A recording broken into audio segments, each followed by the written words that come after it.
Good morning. Good afternoon. Good evening. This is a spirit of moment thing.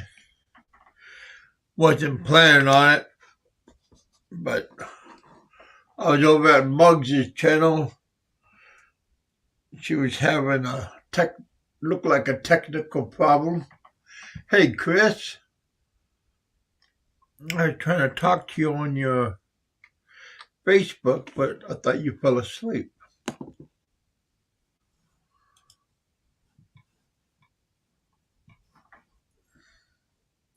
Hope you guys are doing good. I was on my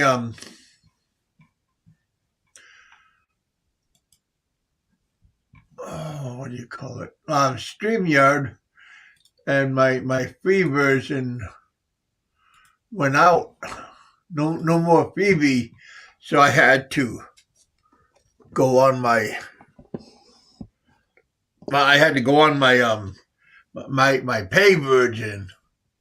Nobody wants to pay. I'm not cheap, but I'm on a budget. So I had to I had to go on. I had to do this. Had to pay for it. $25 a month. Well, once upon a time, I had a good sponsor, Benny the Mac, and he bought the 1 year for me, and that was like $250 package, and I was very, very grateful that he flipped the bill. Well, once I accidentally hit yes, and that's what I had. I had a good bankroll in my my bank account, and I accidentally hit yes, and I hit. I paid for the whole $200, $250 for the whole year for StreamYard, and and it took the whole $200, $250 out of my bank account, and I was going, "Oh no!" and I was freaking out. And then Benny the Mac, he was listening, and he was so nice that he super chatted me. I think it was like $275. It was Australian, but it was still good.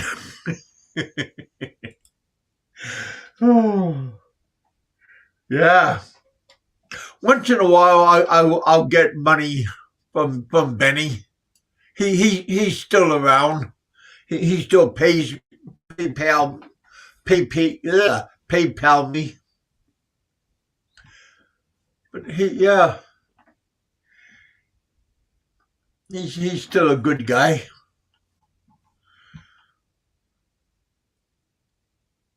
Yeah, Freebird. He's a good guy. Hello, Freebird. Welcome to the bullpen. We got Chris 28. She's in the house. You guys go check out her channel. She likes to do singing on her channel. Uh-oh, did I freeze? Don't know how to do that.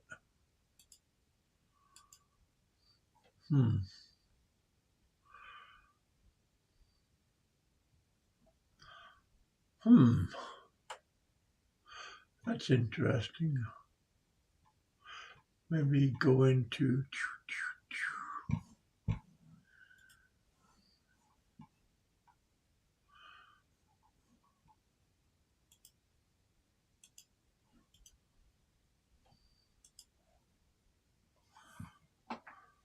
Hello, Helps.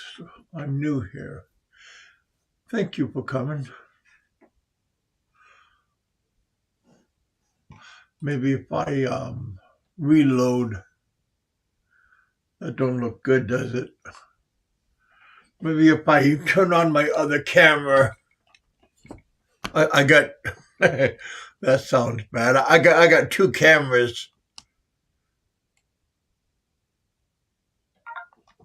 There we go. You got two cameras. What's that about, Kevin? When I was younger, photography was my big hobby, and now I like videography. Is my big thing. There we go. Let me flip to another camera. Here we go. There we go.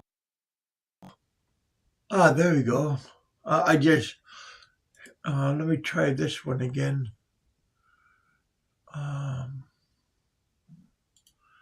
Here. Kevin. Sometimes my mind is like bouncing all over the place. Okay, here it is.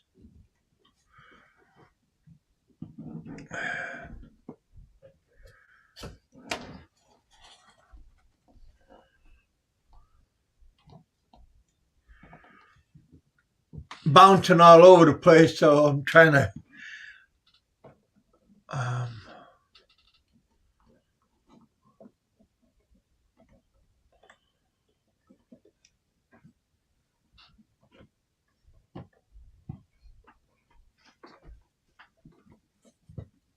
there you are.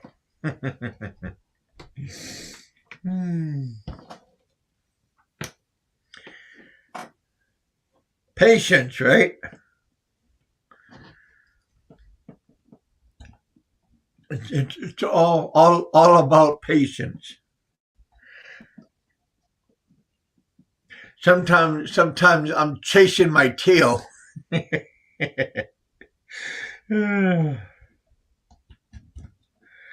There we go. Now I got to reboot. Not reboot.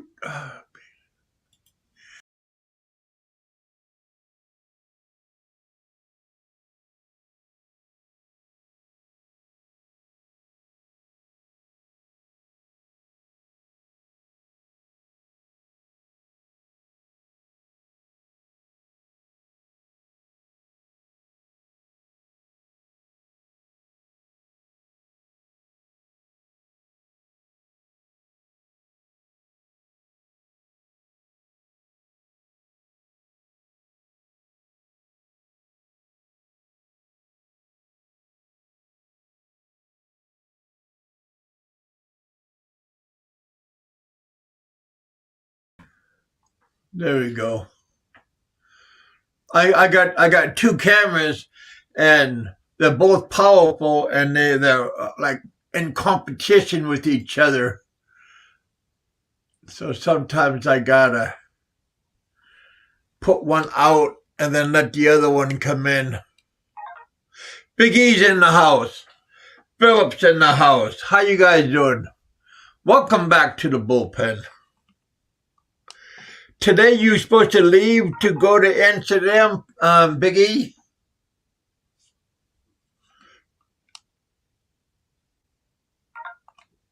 I'm not sure.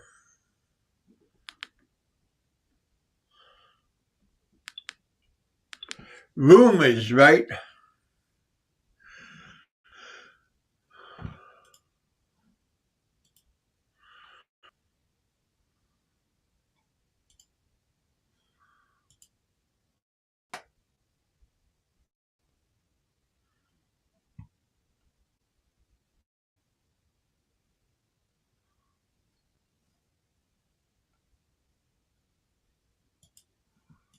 There we go.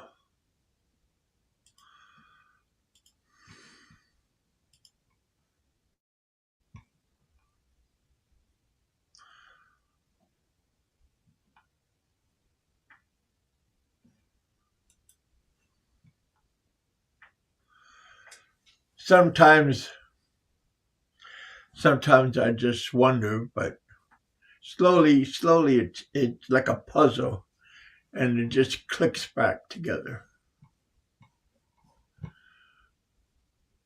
Is this the real Santai 7? Welcome everybody to the bullpen. We got 13 people in the house. Oh. Got a couple of celebrities in the house. Thank you guys for coming out.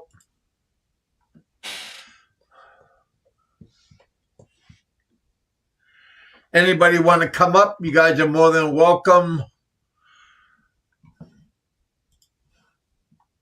to pop up.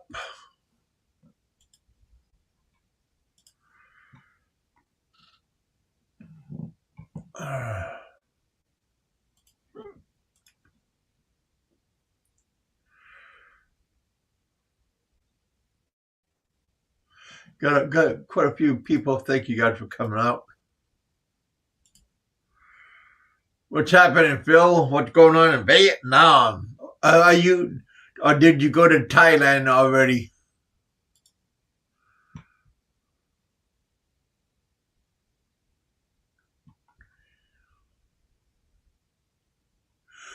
Anybody want to come up? You're more than welcome.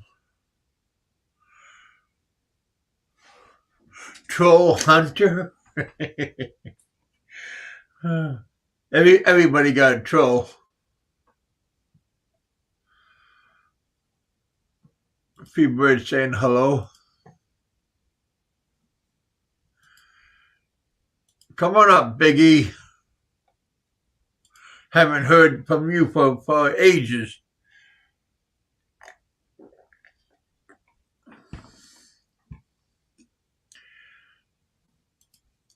Biggie saying howdy. Santai 7. Oh, no. 777. I'm sorry.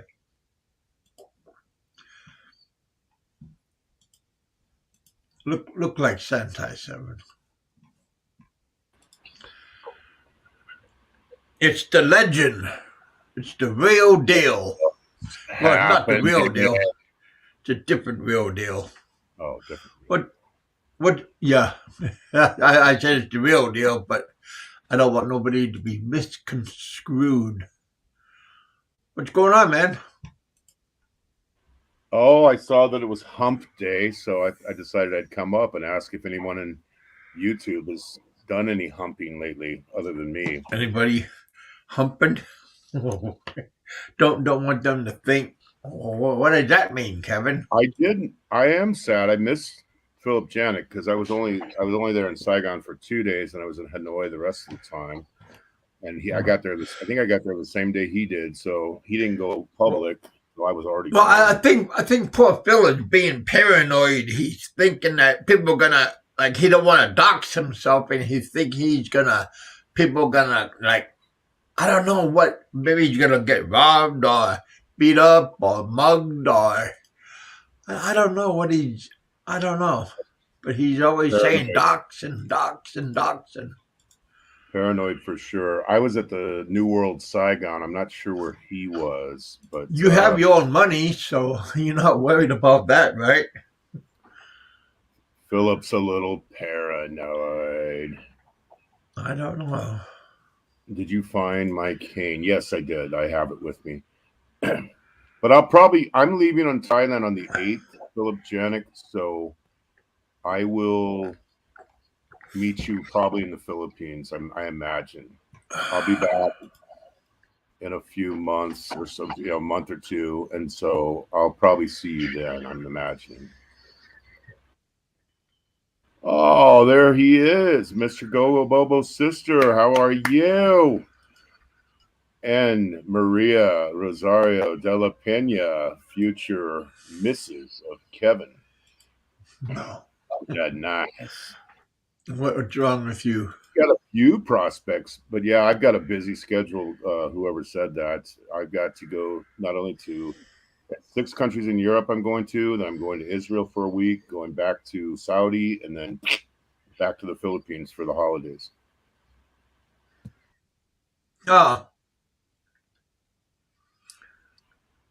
just haven't had any time to do this type of stuff lately. Kevin the Millionaire. Yeah. He's a million laughs. What? Millionaire.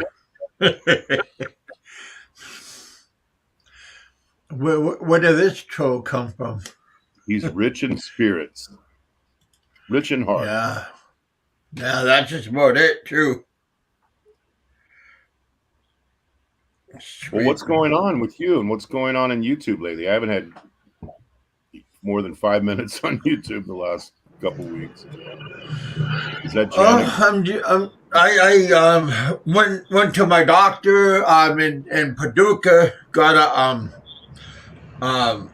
some blood tests, got a testosterone test, and I called my doctor and trying to find out what the results were, and they haven't got the results back yet. I like to see what my testosterone level is. Well, did they probe your anus again there, Kev, or no? Grown-ups are now talking, Phil. I'm sitting on the dock of the bay, watching the world pass away. I'm not paranoid. It's just I had so much cash on me at that time. I don't want people to know where the fuck I was at. That's it. Well, yeah, but they got a safe there, so just keep the money in the safe. I don't trust nobody, Ken, man. Well, especially not a hotel room safe. You can just rip them out. Well, no, but they got a safe in the office, right? That's where you kept it before. Yes. When I went down to the party area, I told them, "You put this in your safe down here," is what I told them. Yeah. Well, keep it there all the time. You gotta have cash. Man. You never know who you might run into. You might run into Nikko in Vietnam. You know, take her out to a 5-star meal. That's the right. Only reason I'm here, the only reason I'm here. No, that's what I'm doing. Legal drugs, though. The only reason I'm here, Kev, is because I couldn't figure what time she was coming on when I was here, and it seems that she's been starting about 10 o'clock at night this time. Well, that's when I'm going out. You know, that's why. And then I seen she was going to go live, so I said I'll go on for a while. And then I seen BigKevin was live, so I came on there. You know? No, Honeyco normally goes on about 4 a.m. Vietnam time. That's her usual 4 time. 4 a.m. Well, it says 4 p.m. 4 a.m. Yeah, because 4 p.m. Eastern. Yeah, 4 p.m. in the United States. So 4 a.m. when I'm coming in all fucked up. That's when she's going on. Huh? Well, don't go in fucked up, Bill. Yeah, well, you know, I'm here to have fun, man. I'm not here to fuck. You know, I mean, I've been joking around, like I'm telling people, come here and welcome to Walmart. You know, Jing Chow, welcome to Walmart. You know, I got 3 girls up. You don't look like a Walmart guy, and yeah, I think we should do a GoFundMe account, though, with Bubba Sister. I'm with you on that. Philip, you're looking good, man. You're looking all cleaned up. You just got to shave and get a high and tight haircut. I left you a comment, and you didn't reply to me, but get a high and tight haircut. Well, where did you leave? Where did you leave a comment? I left a comment on your video that you just posted of the buffet. Oh, okay. Well, do you look at the comments? Yeah, I give everybody a heart and a thumbs up, man. If it's there, you know, I see it. As soon as I see it, I put a heart and thumbs up. I think I commented on another one of your shows saying that I'm at the New World Saigon, and you didn't reply, so I didn't have any way of getting a hold of you. I'll have to. Your comments must not be coming through. You must have. I don't know. They're not coming through. I mean, Mom's comment came through today. How do you like it there, though? What's your feedback now that you've been there for about a week? It's cheap. You know, I like cheap, right? It's cheap. Yes. A lot of pretty women, beautiful women. Man. The only thing is, there's a big language barrier, man. You know, so you have to tell them. You say, "Come on, rap deep." That means you're so beautiful, right? You get some to talk to. Like I'm chatting up 3 right now. There's one I met at Starbucks. One, I went to the travel agency to try to get my visa extended, and the other one here at the hotel, she works in the buffet. Man, her name's Rachel. Because I was making jokes. It's like chubby one with glasses, and I was telling her, you got deep. I said, you gonna marry me? To be my girlfriend? And she said, no, no, no, no. And then Rachel came up to me. She said, I'll be your girlfriend. I said, okay. When I come back, we'll hook up. That's one thing you're going to find much easier in the Philippines. The language barrier is not going to be there. You can pretty much talk to anybody. Well, I made that video when I'm sitting at Starbucks. There's 3 of them where I did 3 parts while I was sitting there at night. And I said, that to learn this language, minimum, you'd have to be here 8 months. To learn it good, minimum over a year. Just to learn it good. Well, it probably could be longer than that. It's probably much longer than that. But there's a lot of things better than in Vietnam. But that's one thing that's not. That's such a hard. Oh, look at the legs on these women here. Hello. How you doing? Now you sound like Ricky Drummer. No, those kind of like a stalker. No, those weren't Vietnamese. Those were expat women coming to the hotel. You can see walking up behind me, right? When they walk up behind me, you'll see them legs. So this one here, she's a younger girl. That's freaking me out. We don't want to do any upskirt type of shit here. Oh, they're out of the picture. The longer it is.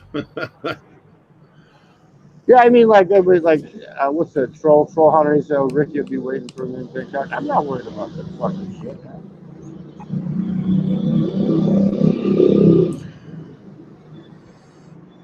Says, keep your mouth shut, Kev. Bill can do as he pleases. Who's Bill? They mean Phil, I guess.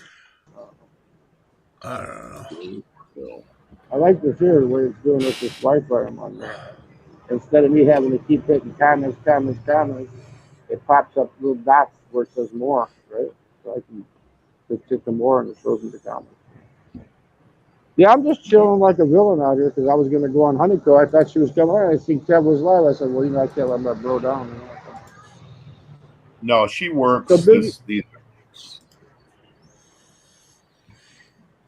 Okay, so you're going to be in Thailand until the 8th? Yeah, and then I go to Europe. And I got 6 countries there. Then Israel, Saudi Arabia, back to the Philippines around sometime in December. When are you going to be in the Philippines again? Fuck, I don't know, man. I only got, less than 15 days here. So I bawled. I said, fuck it, I'm not going to stay in a fucking hospital if I'm going to be only here for fucking 12 days.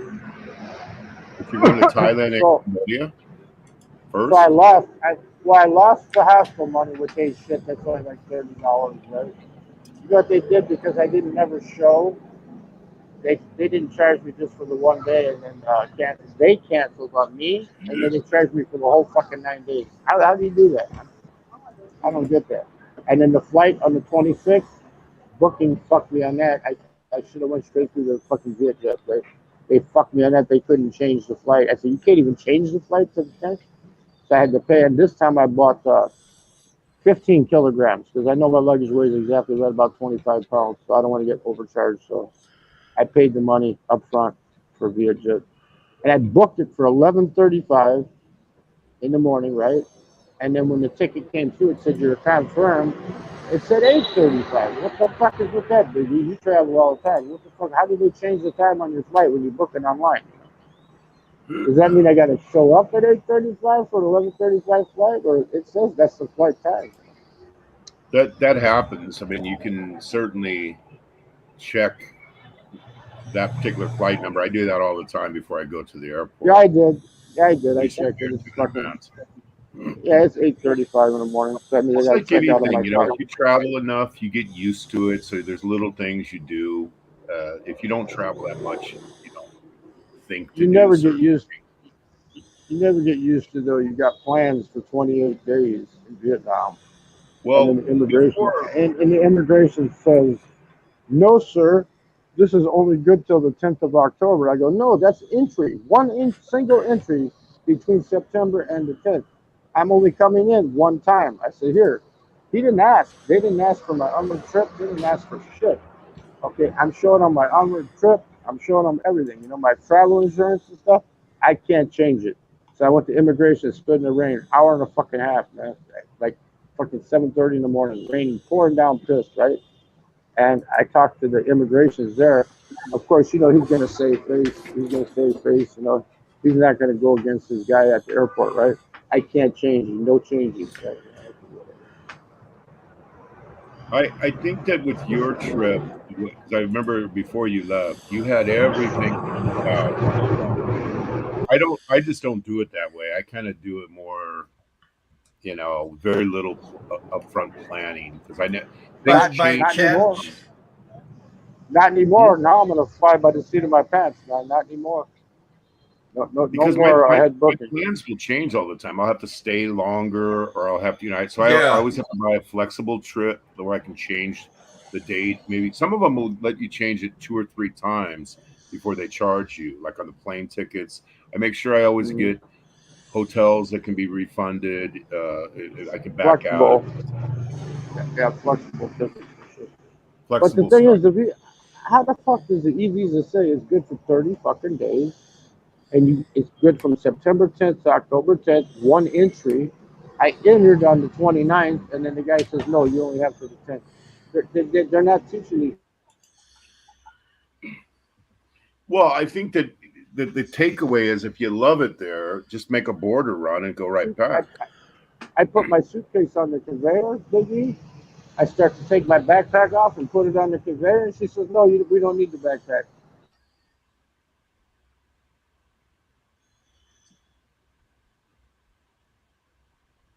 Huh.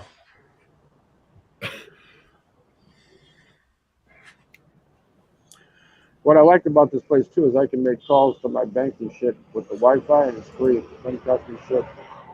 It's called Wi-Fi You calls. are the king of 5-star living now. You have Oh, supplanted Ricky Drama. Now it's Philip yeah, Janik, 5-star yeah. lifestyle. Just here. I'll tell you right. When I leave here, it'll be pluripotogenic again, man. Only reason I'm splurging since I was here is because it took me a really long time to adjust to the time change. Hey, It's John. like 12 hours difference, right? And I'm Balut just John's in the now. house. Oh, Blue Is John that his new Baker. name? He changes his name every John day, changes his baby. name so often. I can never. Like, remember, he was Tarzan. I'm your friend.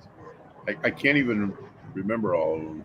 Hey, Richard Richard Lee Lee. Rogers, how are you? How you doing, Blue John?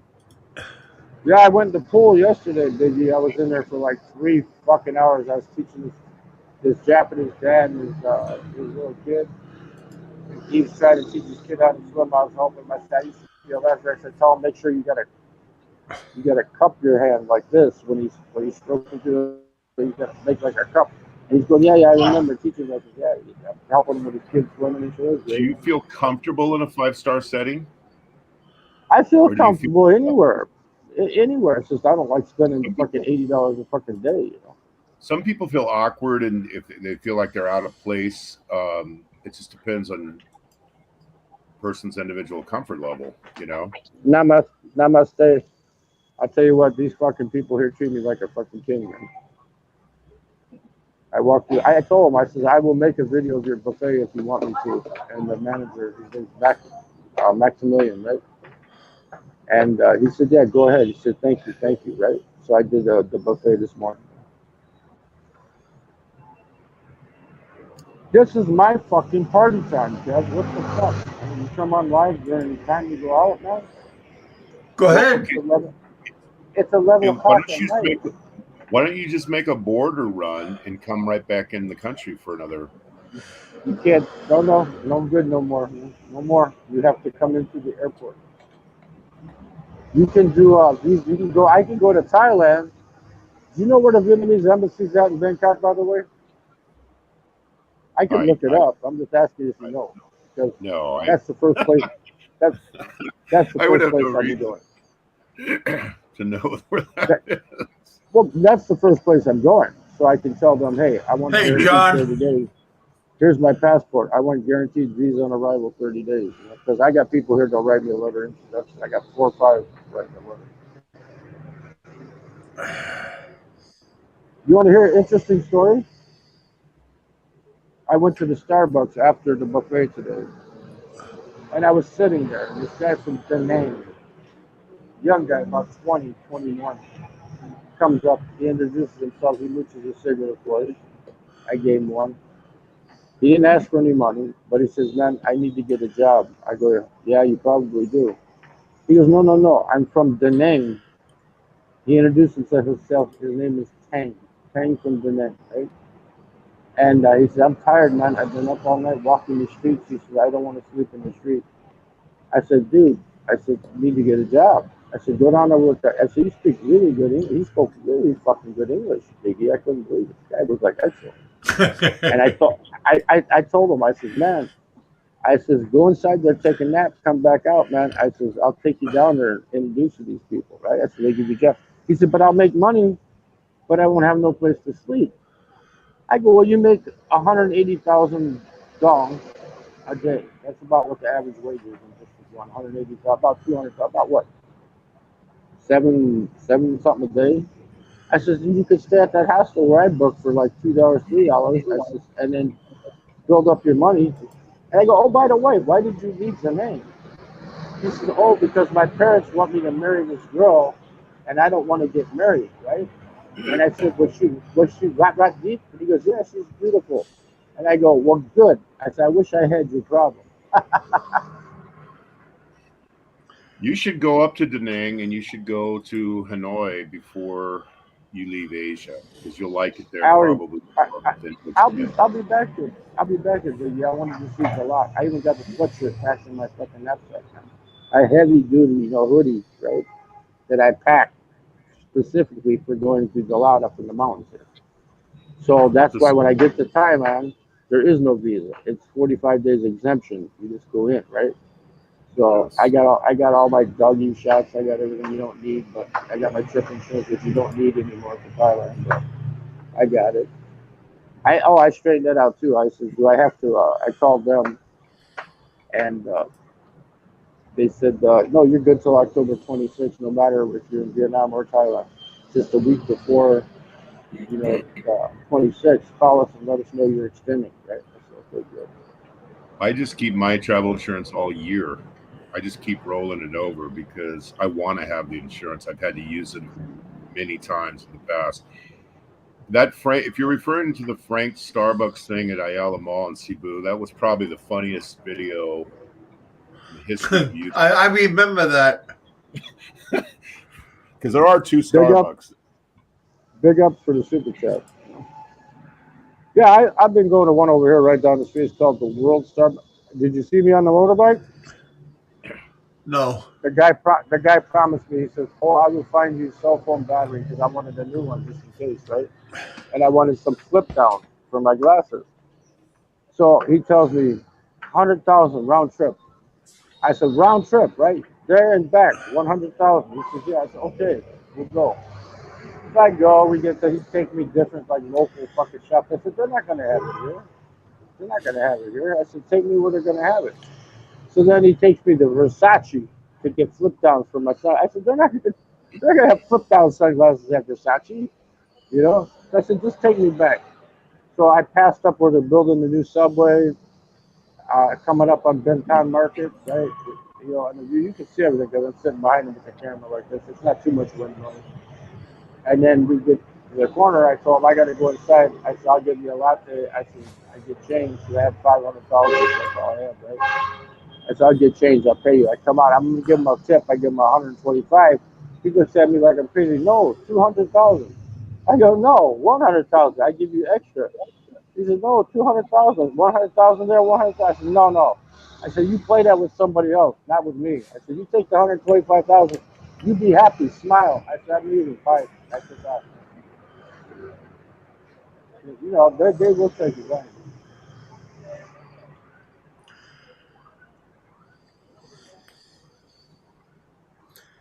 Huh. So he tried to hustle you, huh? Well, on the way back, I mean, he was a really nice guy. I mean, he was doing a good job, you know. But the deal was 100,000. I could have took a grab down there for 20,000. I could have got a grab back for 20,000. He's sitting on the street. He's not even licensed. And I told him, if you're gonna do a round trip, 100,000, good. And it was all explained ahead of time. I talked to him. You know how I talk. I ramble up, right? It was all set. And then he's gonna try to charge me extra 100,000 after I'm tipping him. I should have took the tip back and gave him 100,000 walked away. I gave him an extra dollar, right? 25,000 is like a dollar. Because it's up, man. It's like 24.8. No, 23.8. It was up to almost 24,000. Gotta smoke these fucking Japanese cigarettes, man. They don't have Winston's here. And they don't even have the Hanoi cigarettes here, the good ones, the Hung Long. The Hung Long, they're like Winston's, real strong.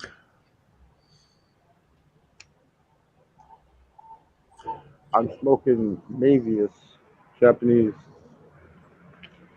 They're not the worst, but they're not good either. There's some girls standing across the street right now just standing with her hands in her fucking pockets. I don't know what these bitches are up to.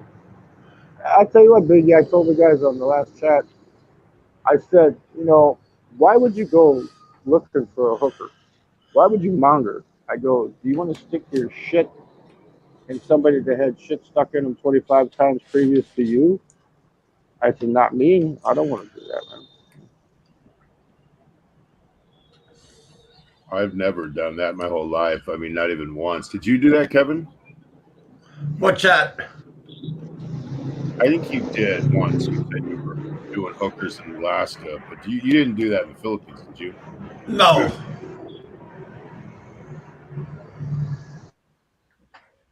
It's Yeah, I mean, when I was young. There's a it's just guy never staying here. for whatever reason. I call him the king of Australia because I was sitting here when I just got back at 4 a.m. He comes out of the hotel with two, not one, two bitches, right? The one she goes back my hair like this. She said, "Oh, I like your hair," right? And the next day, I approached him. I said, "How much did you pay for two girls, man?" He said, "What are you talking about?" He acted like it didn't happen. Man.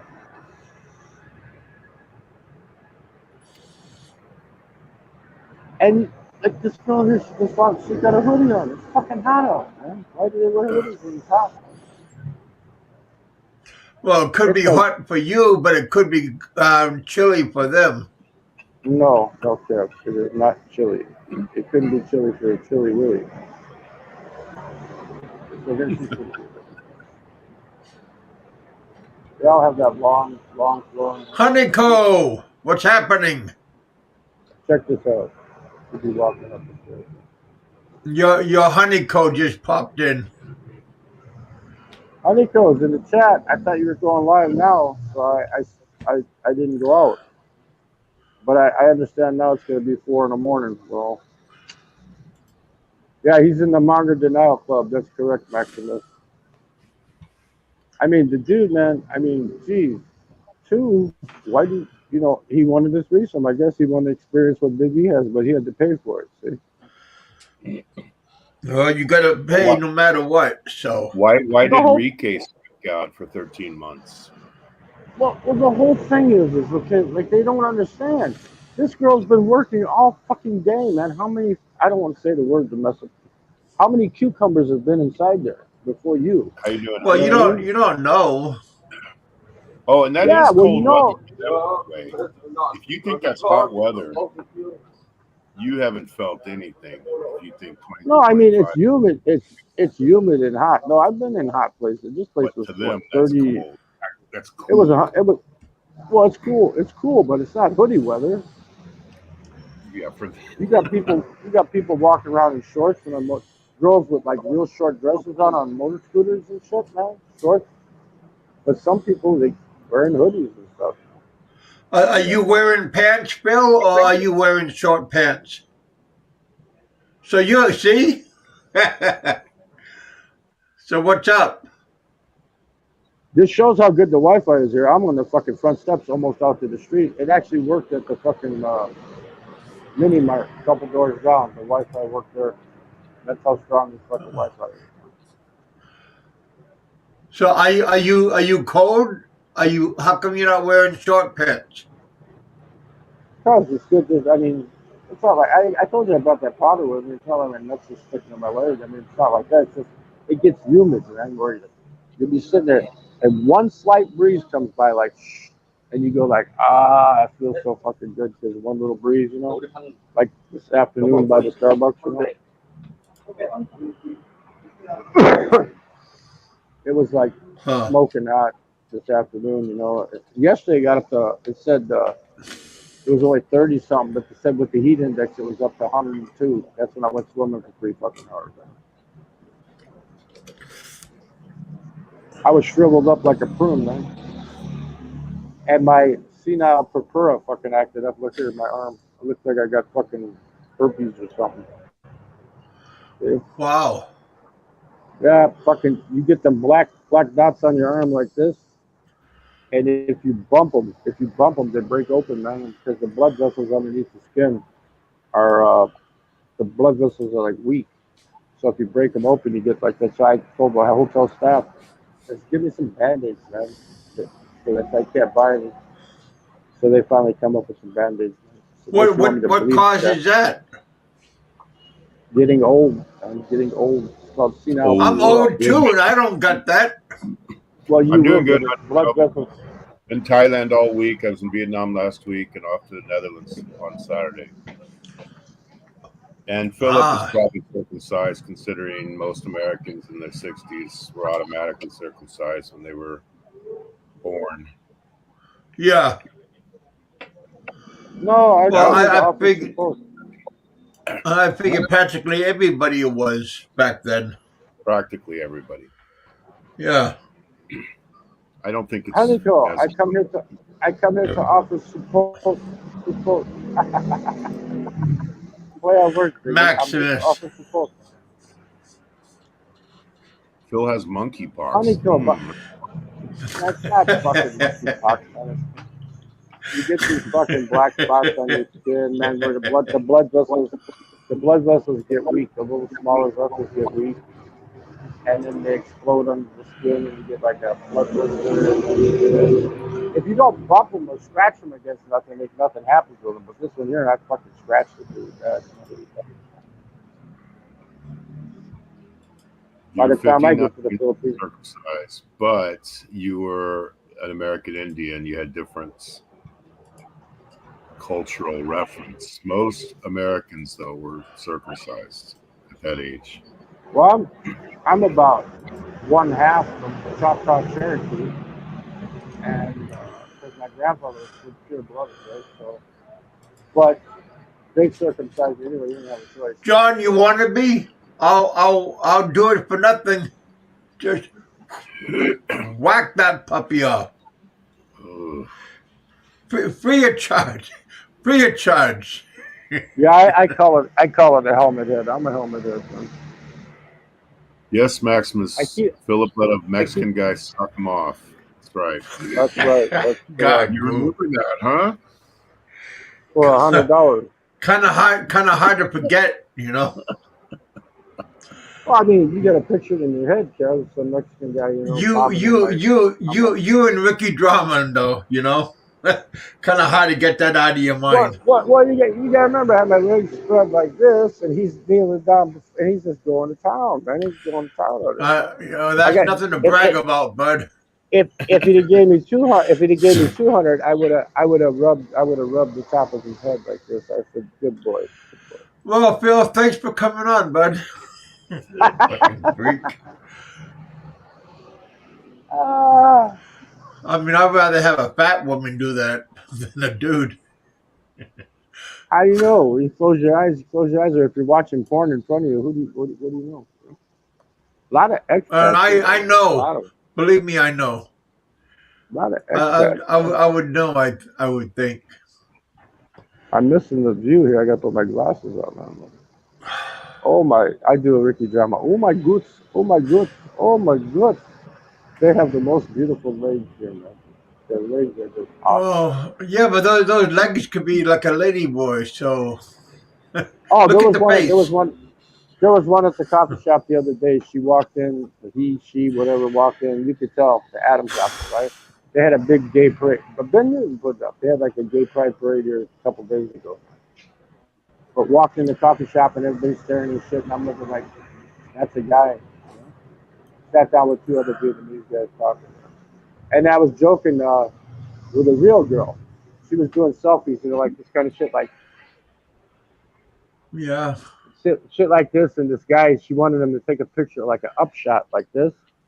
And so he does it for her. And I typed in the Vietnamese thing. I said, he's a professional. I said, you have to pay. You pay. You pay. And I showed it to him, and he started laughing, and he showed her, and she's like, no, no, no. And fucking, I had them all fucking cracking up at the table. I said, he's professional. Now you must pay, man. He's taking your picture. Someone like it hot. Okay. There's a place right across the street here. You can get a tug job. The girl's got really short hair though, but it's a girl.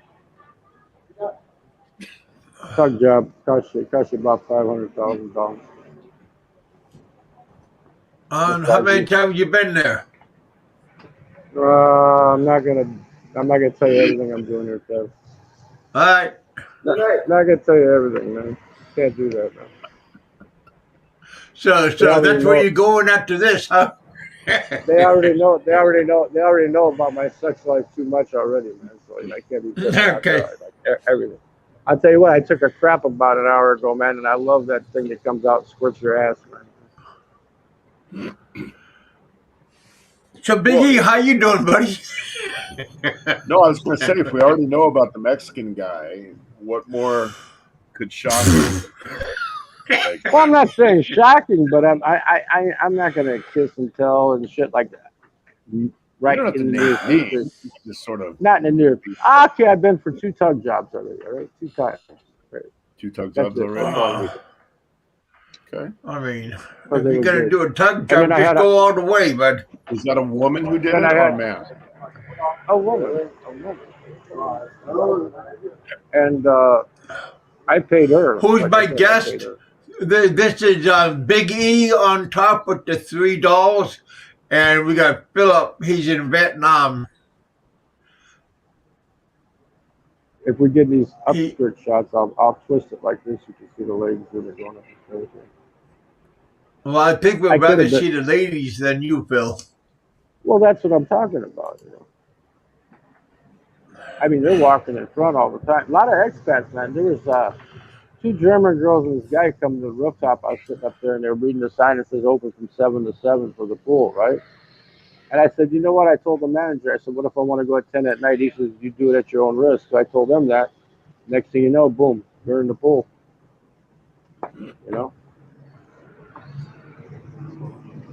That's expats. Well, do they have a life? Well, how deep is the pool? Is it 1 meter, 2 meters?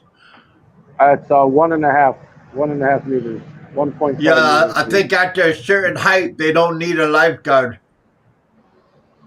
Well, you wouldn't want to go in there drunk. But from the USA, something like it hot. 1.5 meters came up to like here on me. I'm 6 foot, so what's 1.5 meters? That's like what, 3 feet, and then what, 4.5 feet, right? Something like that. Yeah, it was fun though, man. It was fun. 3 hours I stayed in that motherfucker. I come out, it looked like a fucking cruise. And I started thinking Are you allowed to drink there by the pool? Not. Yeah, you can, but I wouldn't advise anybody to get drunk to go swimming. Now the jacuzzi, that's a different story. I went to jacuzzi the first day I was here. I was in the jacuzzi. Well, I'll be more. If you're drinking at the jacuzzi, you can get more drunk at the jacuzzi because it will relax you. But I don't drink. I just pop my Valium, Same difference. Well, that's even worse. Pop Valium, chase it down with a few beers. Yeah, then you just fall asleep and slide in the water. Go to Happy Land. Yeah, I live in the Philippines, but I'm in Thailand and headed to Europe at the moment. You notice my trolls came back, Biggie, on the comments, right? Like the guy that's pretending to be the Brit in the Philippines. He come back. He said a towel would be a 5-star for you, just to have a towel. Your trolls have come back. Well, that's good as long as people Yeah, are watching. I got the trolls coming back, man. They're coming back. Do you know what my Philip. conclusion on trolls is after all these years on YouTube? Is that trolls are the only decent people on YouTube. They're the only normal people. Everybody else that's Well, hosts, people that you know about, they're the most fucked up people I've ever seen in my life. well, the one guy, that Brit in the Philippines guy, he does a troll, he uses his picture and everything, right? And he come in there and he said, Philip, when you gonna go see a dentist, man? Your teeth are all fucked up. And I said, he says something about, I don't know, something with an 8 in it. And I said, I got 8 last night. Like that's just to fuck with him back, put a laughing face next to it. If you do need one, that's a place to get it right where you're at, because it's pennies on the dollar compared to. Yeah. I just need a bridge on the top. My bottom teeth are fine. I just need a bridge across the top, man, like where they can put like attach it to the teeth I got, and pop it in. And it's mainly not for cosmetics. I don't give a fuck. Vietnamese, everybody's teeth is fucked up. The trolls that I've dealt with are actually more normal. Almost everybody I've met on YouTube is a fucking big time alcoholic, drug addict. Not an impressive group by any means. None of them could probably hold a job if their life depended on it. Don't do drugs and tugs. Okay, almost Christmas. So, are you any opiates? No, I'm on benzos. No, you want to have drugs. You're going to do tugs. I do benzos. I do benzos. Like Valium, just to chill out. Look at these legs. Oh my god. Oh my goodness.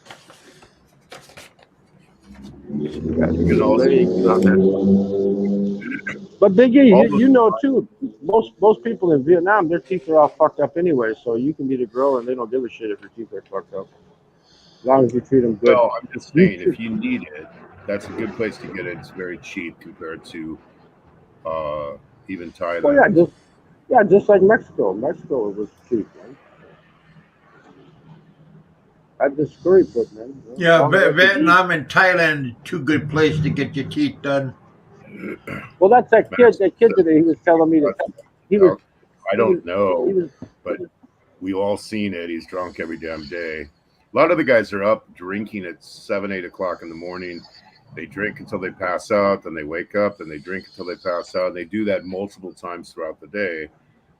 And they're lonely. They're desperate. I mean, you look at the actions of a lot of them. Most people. And the women decline too. The way the women look.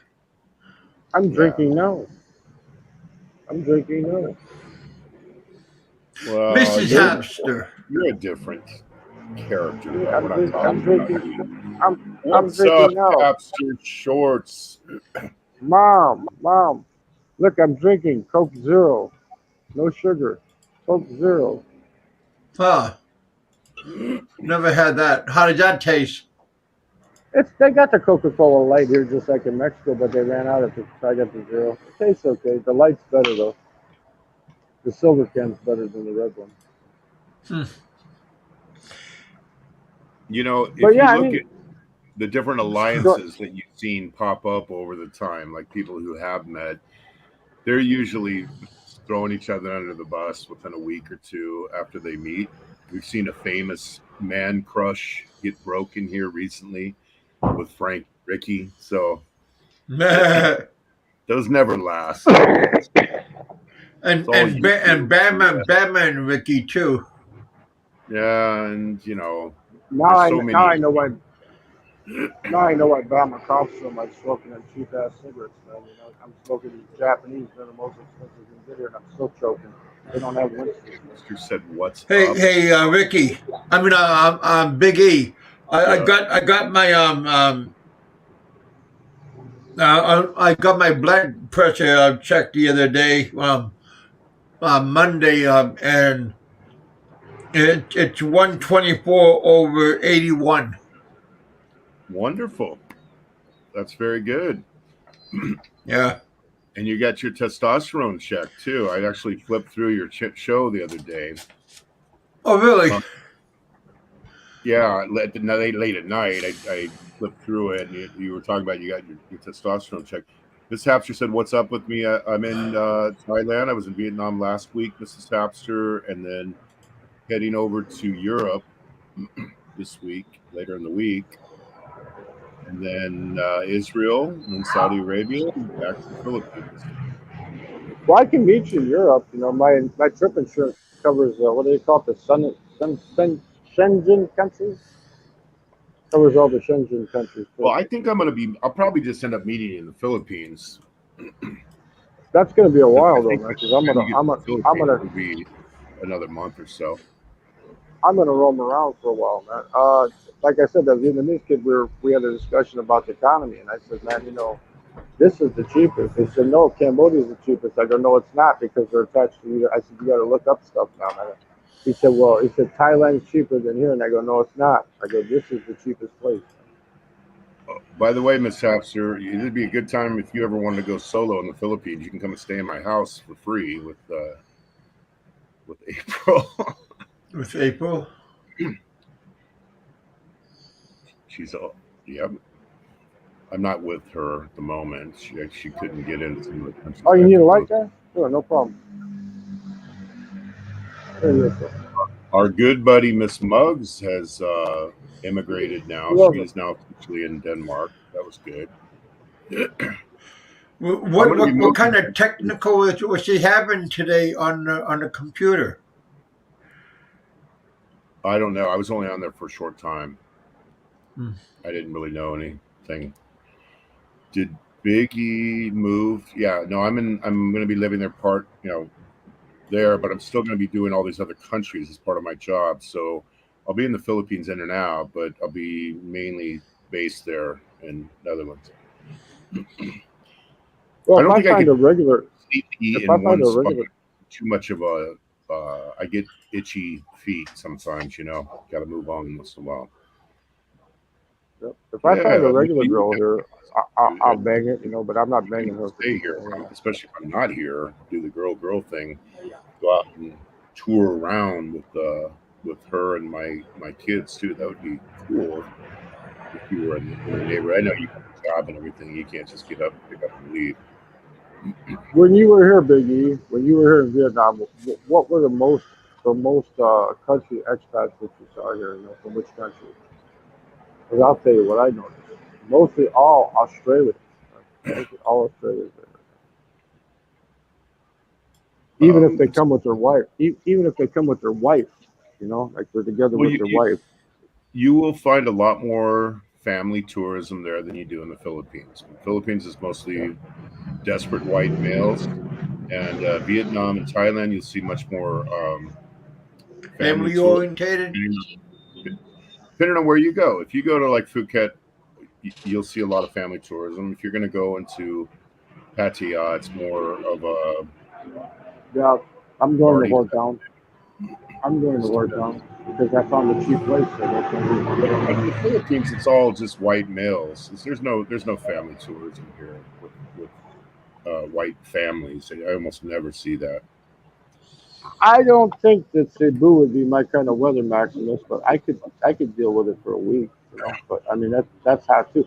Matter of fact, the latitude of this city and Cebu is on the exact same latitude. Exact same latitude. If you would fly directly east from here. He can certainly visit and meet the harem. I've introduced the harem to everybody. They're always shocked. Not me. Have a harem. They don't answer back.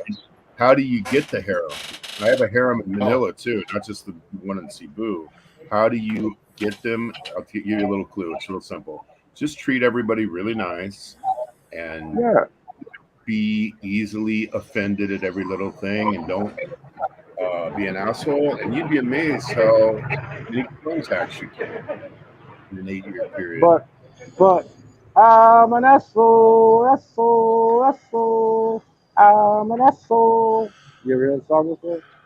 Phil, what's wrong with you, buddy? Well, you know, You there's a never heard lot of that song before? uptight people. There's a lot of people that are just so uptight, or they got to always project something that's not reality. And if you just treat people nice and you're really low key about everything, you just acquire friendships over time. Even Yeah. the women here, just be nice to them. Don't, hey baby, let's go fuck. Be nice to them. I've never Chat them said that up. to a person in my whole lifetime. I've never had a prostitute in my life. I've never gone up to a girl and approached them that way. It's just not my style. When I was younger, I did, but I don't do that anymore. After 40, I never do it. He's in Saigon right now, Miss Tapster. She saw the buff. She left a comment on my buffet video. I asked the manager. He said, "Oh yeah, please do it." Right? So I'll probably vlog the rest of this place too, because I'm only gonna be here another 4 or 5 days. What is today? Today's the what? It takes a while to acclimate. So just I'll be here till the 10th. So I leave out on the 10th. Well, that's in 5 days. Today's the 5th. Yeah, well, but I'll only be in the hotel for the next 4 days because But I check you're out in the not going to morning. go traveling around like to any temples or any landmarks. Oh yeah, Kev. I'm gonna go visit temples. I've been eating food and checking shit out and going to coffee shops and chatting up women, man. You go there, I'm a coffee shop kind of guy. I'm a creature of habit, man. I got to be at a coffee shop, man, where I can So talk to in women. other words, you're not going nowhere. Oh, I've been all around the city, man. But fuck, I've been everywhere, man. Motor scooter here, you jump on the back, you go anywhere you want for like 20,000 dong or less than $1, man. And I love it because I can grab the back of the bar on the back of the bike like this and hold my camera with the other hand like this and video that way. Watch my video. You see, we went over the bridge, showed where the subway's at, showed where Benton Market is ahead. Now He's got 4 inside more Benton, minutes, Tapster. inside Miss Benton, I Hampton's had. asking you a question, Phil. Can you see your phone? Yeah, I got it. I'm on the phone. I got to tap it. Let me see. Okay. All right. No, no, Oh, no, pay no. attention. I had 12 days, Mom. I had 12 days, so I said instead of going to a hostel, this is 2 million dong, 2 million dong a day. You add that up, how much you spend? I spent like over $800 to stay here. Over 800 just Yeah, to stay at this she's fucking asking how long will you be there in Saigon? I leave on the 10th for Thailand, for Bangkok. And then I'll probably stay in Bangkok till I find the freaking Vietnamese embassy so I can get a. Yeah, I've been to Bouy Vien Street daytime and nighttime. I've been there, but I didn't chat up any hookers, man. No.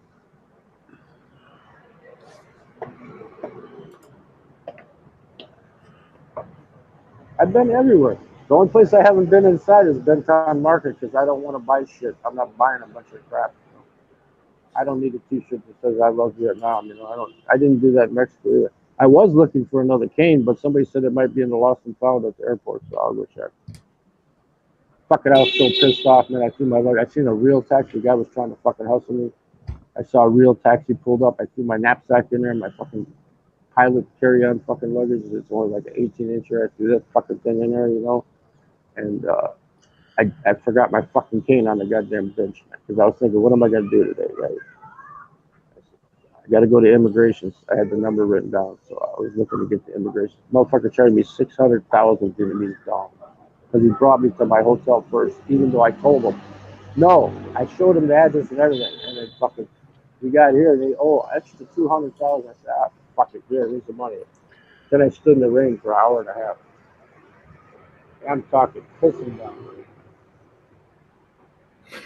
It'll be perfect.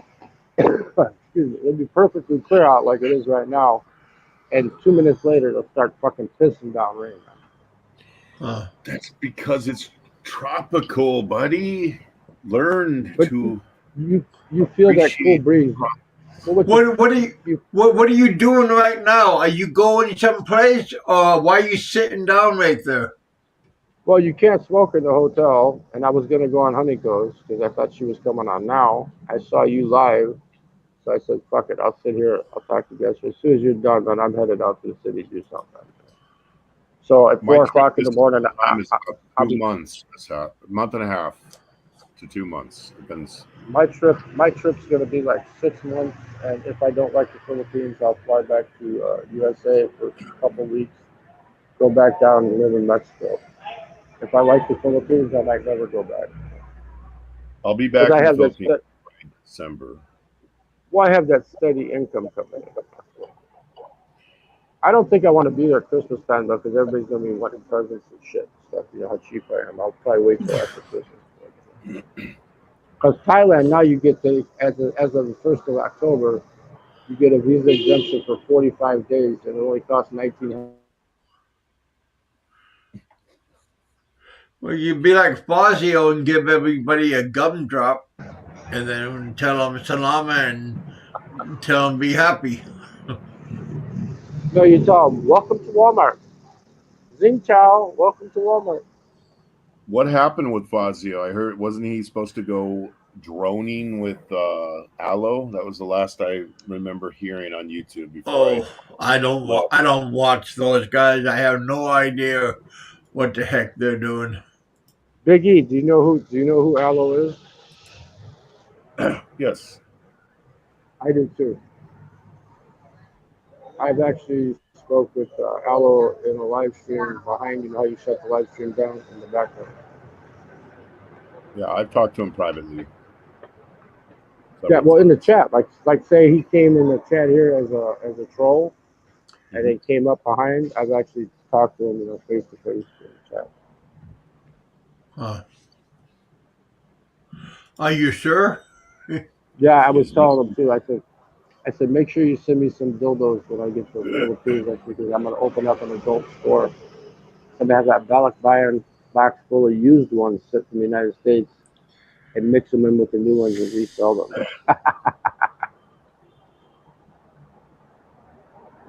Watch out for the lady boys. Yes. Well, he likes lady boys though, Miss Hopster. He likes men. No, Come no, off. no. Now, would you That was do the way. down the throat trick for 100 also? God. Or you draw the line? What I what I Oh, do the what's please, on the throat? please. I do got a limit on my show. You know what I mean? Yeah, What I do there's the what's on the throat, Biggie? I couldn't hear it because the motorcycle the was going tongue, by. It was the tongue down the throat. no, none of that shit, That man. They, stuff. they, they can they can take care of me. I'm not, like I said. If he gave me extra 100, I might have rubbed the top of his head like this, But that's about it. Is Fazio stalking? Frank doesn't own Bentayne. I mean, I've been to Bentayne 10 or 12 times.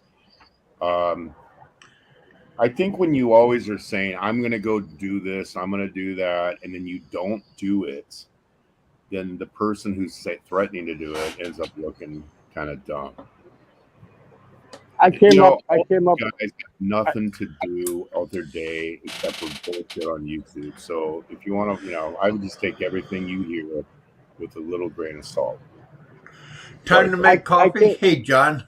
I came up with the exact explanation of what Vietnamese coffee is. Vietnamese coffee is crack in a cup. It's crack in a cup. Wow. It's native coffee. No, I've had Italian coffee, I've had Turkish coffee, I've had Mexican espresso. This coffee here is crack in a cup, man. I mean, you drink not the Starbucks. I'm talking about real Vietnamese like coffee, like iced coffee and shit, right? They put that sweet ass condensed milk in there. I can't handle it. It makes my sugar go high. I gotta go buy this. I gotta go buy milk, real milk at the convenient mart. Have them make me the coffee and then pour in my regular milk. But it's crack in a cup. I was talking to a Vietnamese guy, and he said, "Oh, my friend," because he said you're drinking a double. I go, "Yeah, I always have." I said, "I drink a lot of coffee." He said, "Oh, my friend ordered a triple one time." He said, and he's Vietnamese. He said his heart started beating so fast he had to go to the hospital. Mrs. Hamster, you ever had that Hawaiian coffee? Now, like native coffee, same thing. Jerry, there's a lot of Same. expats in Bentayne. I like going to Bentayne. We go there once or twice a year. I think when I get to the Philippines, I think I'm gonna hook up with Brian Ramos. Man. He's got a lot of money. I'm Yeah. just gonna. You and I'm not Brian gonna have should sex. go Italian and I'm drone not. it. I'm not. I'm not gonna have any sex with him or anything. But he's a good dude. He gave me information that I couldn't find online. You know? Like the exact price of what a Valium was and where I could get it and how I get the prescription there and everything. You know? Yes, Maximus. So, why I are you like taking? native coffee. You have seizures? No, I get it. I used to take it for anxiety, and now they let me keep taking it because I don't drink. Right? It's like well, you know, they use it to wean people off of alcohol, right? To wean you, yeah, not to take it Yeah, well, chronic. because yeah, I got to see a psych, you know. Well, you know what? I'll tell you what. You have a phobia, right? You take it for a phobia too. Right? I have a phobia. You know, like Yeah. you're afraid of spiders, you're afraid of dogs, whatever. You got a phobia. My phobia, there's no cure. You can't cure my phobia. I got a phobia too. You know what it is? What is it? YouTube knuckleheads. You can't get away from them no matter what you take. YouTube idiots, huh? Biggie, you know what my phobia is? I'll let everybody out there. I don't want to die because I need to know everything. And you don't know what happens after you die. Right? So that's my phobia. I like life. I Well, enjoy life. Well, yeah, I I don't enjoy know. sooner being. or later. I don't know if Valium will help you It does. stay alive It does forever. because when you're no, but it Valium helps is like a M&M for me.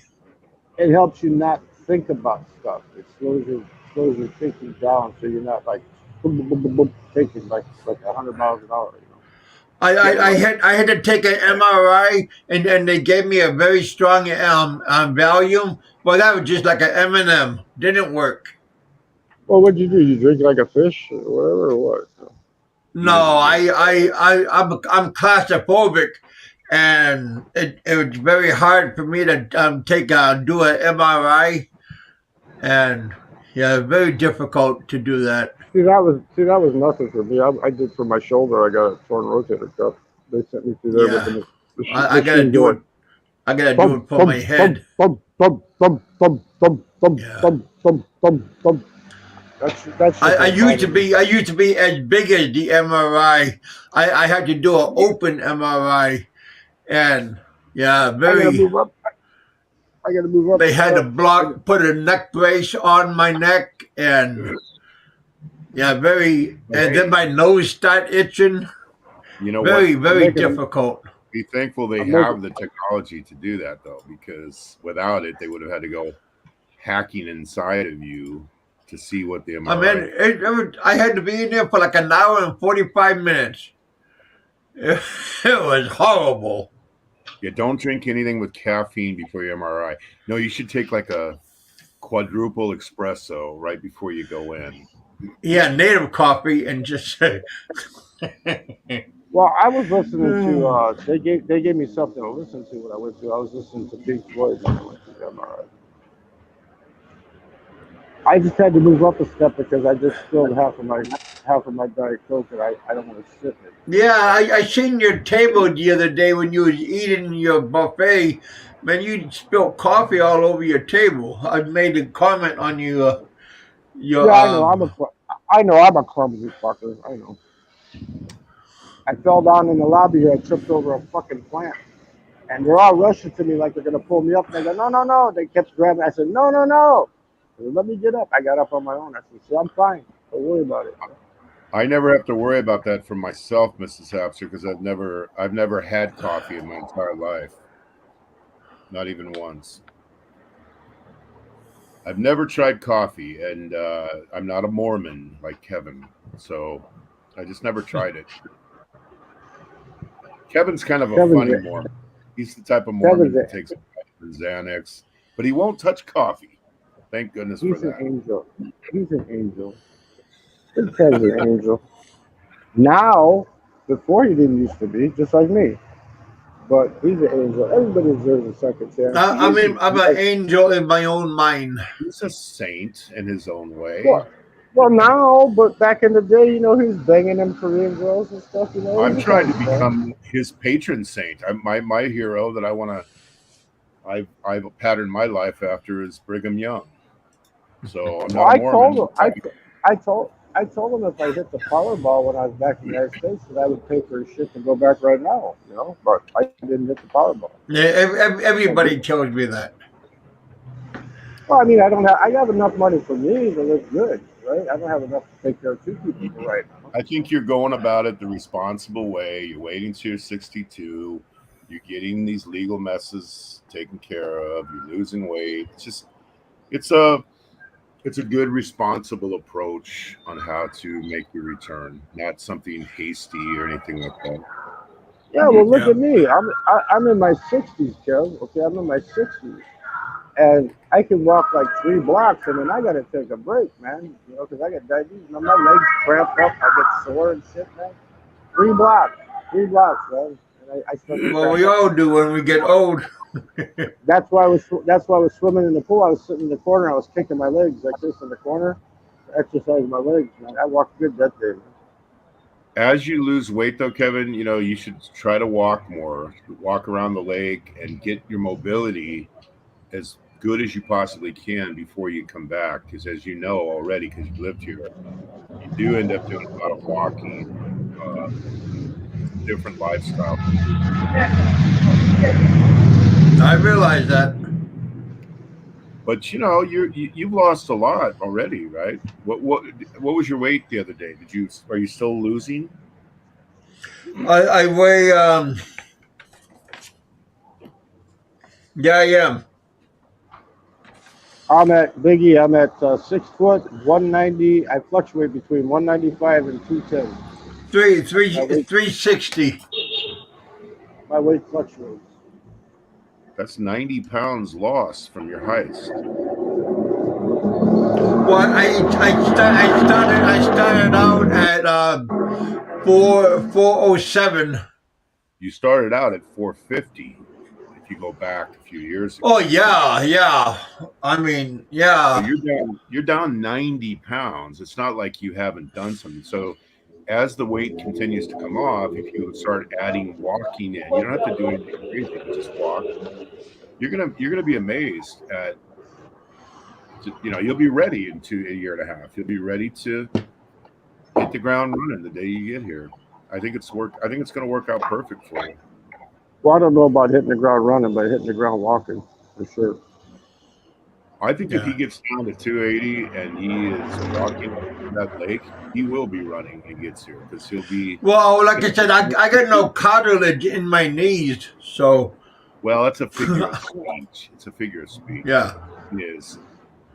What you do for that? You appreciate the Philippines more now that you had it taken away from you than you did before. When we take things for granted when we were around it all the time.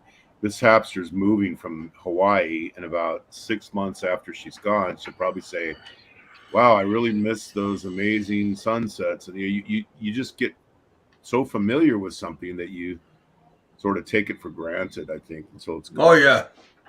Biggie, well, yeah, just like your woman, you don't appreciate it until it's gone. I'm not gonna miss Hammond, Indiana. I won't miss it. I wouldn't either. I already missed the clubs in Chicago. John. I put a post out, shared a post of the Blues Club in Chicago. I shared it on the good of my worthless community. I don't think every place is equally good. I mean, I certainly don't think Hammond, Indiana is on a par with Hawaii, let's say. I have to change my whole way of thinking because I'm going to be dealing with cold weather, and I hate cold weather. Life is full of trade-offs, It's just the way it is. I like temperate, perfect weather. That's why I wanted to go to Dalat, just like Baguio. But they don't have a citywide smoking ban up in Dalat. See, your version of temperate is different than my version of temperate. I like Cebu. I was in Baguio, and I like Cebu better. I like the weather. It's cooler in Cebu than it is in Manila.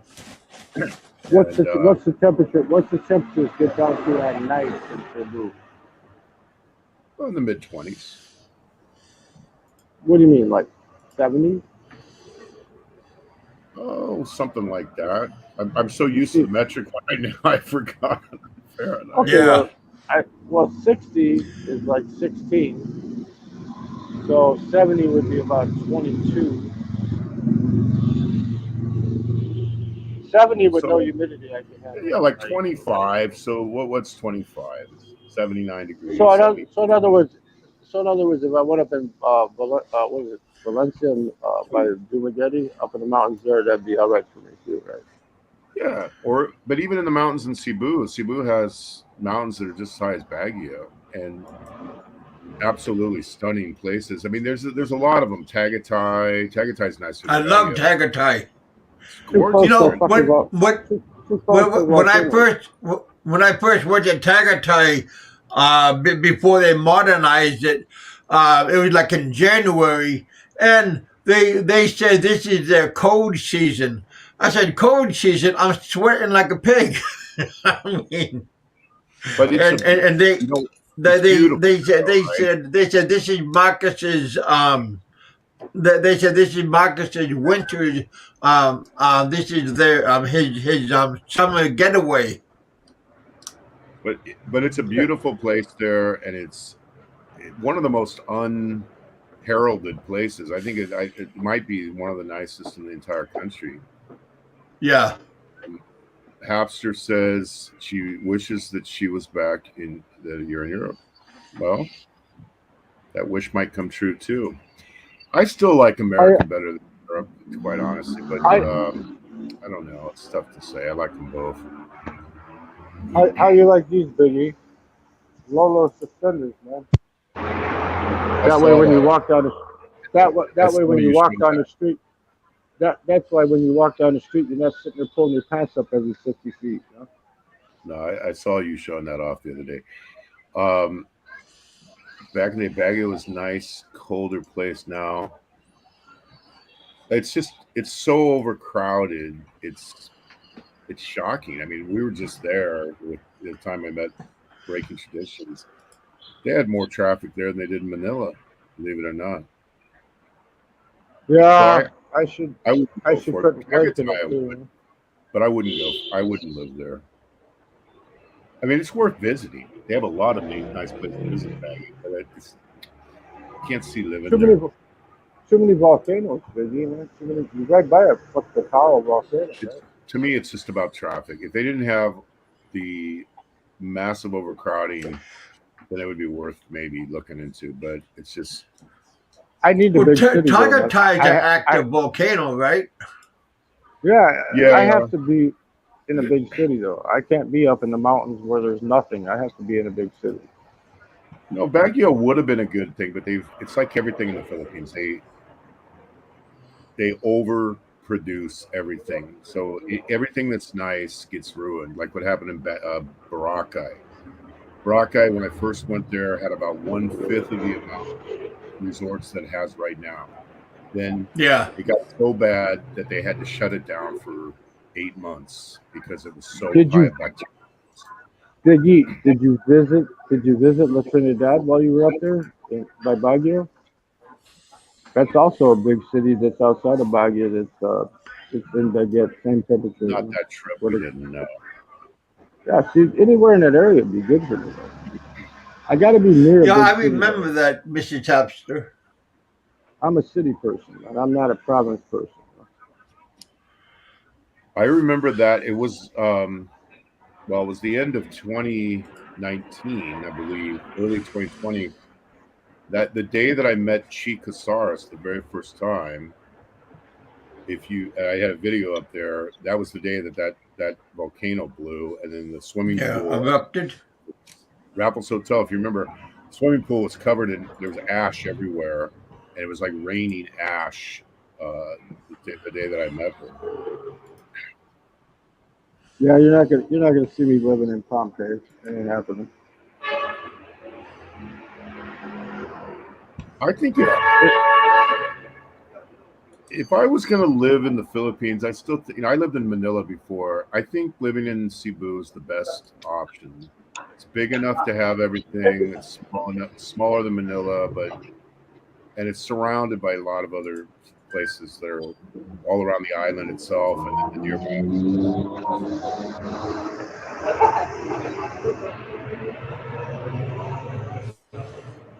Sons of Up in the bitches, man. high It's so cold. mountains, maybe.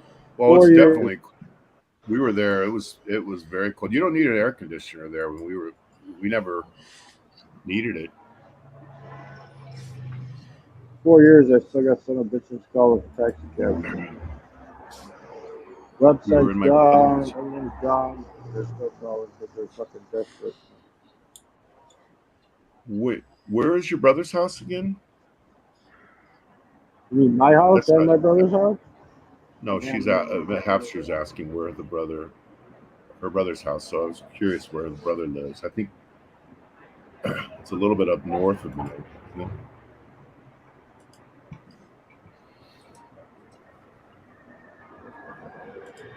Well, it's midnight, man. It's the witching hour. You know what that means, right?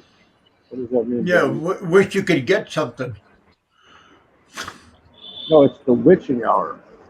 Like it's in witch, like in Aslam. What does that mean, baby? I got 4 hours before Honeyco comes on. I got to go do an adventure. And are you doing the Honeyco show? I'll show up. Yeah, I'll be coming in. I'll be coming in for parties at about that time. All right, Phil. Well, thanks for coming on. See, I need the big city, Biggie, because like here, the bars stay open till 4:30, just like Chicago. They're open till 4:30, even though I don't. So, are you gonna hang out in the bars and stuff? I hang out in front of the bars on the street. Huh. In front. Okay. Keep your back against the wall, to let you know. Yeah, I just got done with my Lolo nap, Mom. I just did my Lolo nap from what, 7 to 11, 4 hours. Right? I think Valencia would be a good choice for him, John, but I think you almost have to have a car if you're going to live in Valencia. If you're not going to be driving, you're not going to probably... Motorcycle, not scooter, motorcycle. Yeah, I suppose you can do it in Valencia, but I have enough when I land that I can buy a motorcycle. Whatever. Anyway, I don't want to be bragging to all these people are stuck at home. You know, I'm Vietnam having fun. You know, but I'm out of here. Biggie, we'll meet up sometime. Okay, we will. Nice seeing you. All right, Bill. Be safe, buddy. Adios, amigos. See you later, buddy. All right, bud. Be safe. Have fun. You know, it's interesting to think back. I remember the week that they shut down the Philippines. It was the week I met Tropical Tim and his wife. We were scheduled to meet them at 6 p.m. and they had made the announcement maybe at 4 p.m. that they were shutting the Philippines down in 2 days. Hey, Mrs. Hapster, come on up. It's so bizarre looking back right now that we went through that whole period, you know, like 2 years of everything being changed. But I also remember the same week they shut the Philippines down, there was no hint of them shutting it down the week before, or even a few days before they actually made the announcement. It just happened overnight? Good. It pretty much did. Isn't it weird, though, how... Because I remember I was in the U.S. a week before they shut down the Philippines, maybe 2 weeks before. And people were joking about the coronavirus and stuff like that, but nobody could have foreseen what was going to happen. And so everybody's life basically got put on hold for all that time. And it's still not 100% back to normal, but it's a lot closer now than it was. But my point in bringing that up is it makes me think of when you sign off every time. What's your sign off? Eat, drink, and be merry, for tomorrow you never know what's going to happen. So live life to the fullest. And that's a very good way to send it off, because you never know when the next we're going to shut the world down and lock everybody down moments will come. Or you don't know what's going to happen, because look at the Queen. 2 days ago, 2 days before, she just got done meeting with the Prime Minister, and then 2 days later she's dead. Damn, that was pretty fast. Well, I mean, she's 96. You kind of, expect. Well, yeah, but nobody. Like I said, that caught everybody off of surprise. Yep. And I think that's the big takeaway for me anyway, is that I don't want to take that for granted, because I was locked down here and you guys went back to a much more normal lifestyle in the US before we did here, before we did in the Philippines. Oh yeah. I had a couple of subscribers. They were trying to get out of Manila to try to go back to Canada, and they were spending a whole bunch of big money just for one-way ticket, just to leave the Philippines or leave other countries, just to get back to their home country. It's crazy. Who is Coolio? I have no idea. Coolio. It's only 59. Coolio. Look what happened to Coolio.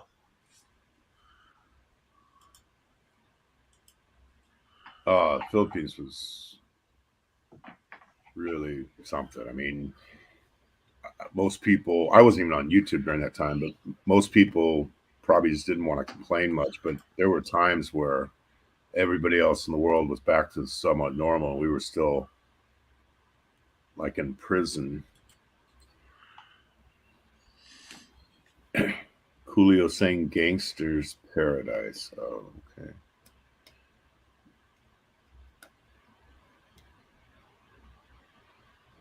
I know the song.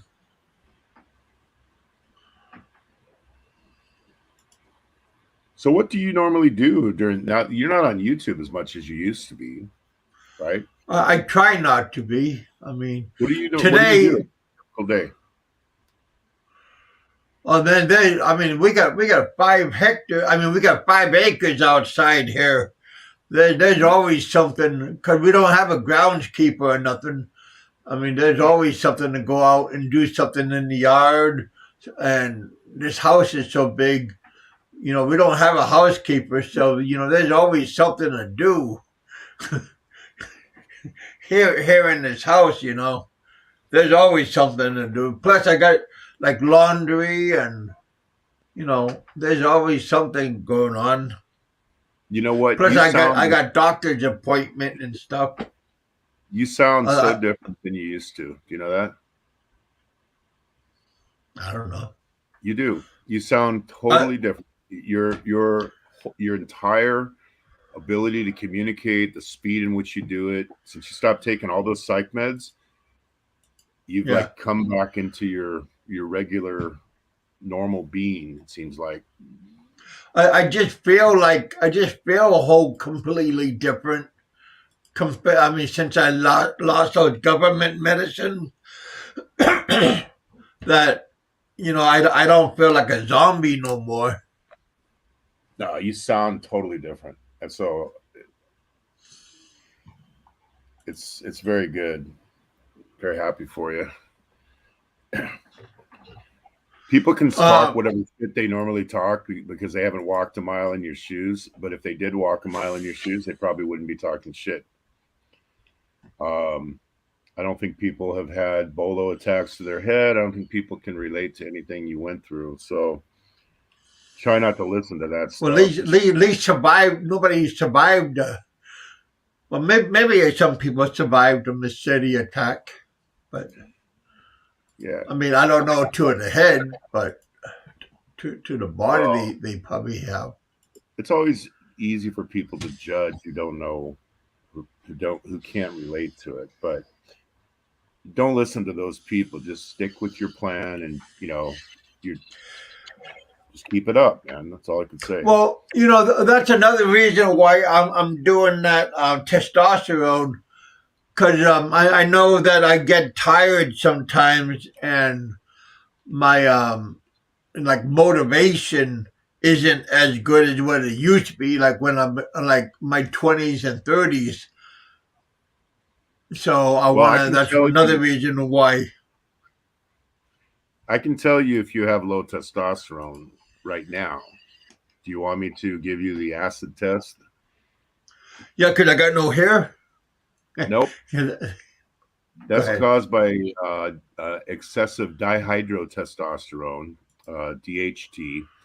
I'm Not, joking. I got hair. I just shave it. no, but that's what male pattern baldness is an excessive amount of DHT. That's dihydrotestosterone. Um, it's real simple. When you wake up in the morning, do you have a hard on? Yeah. Then Oh. you don't.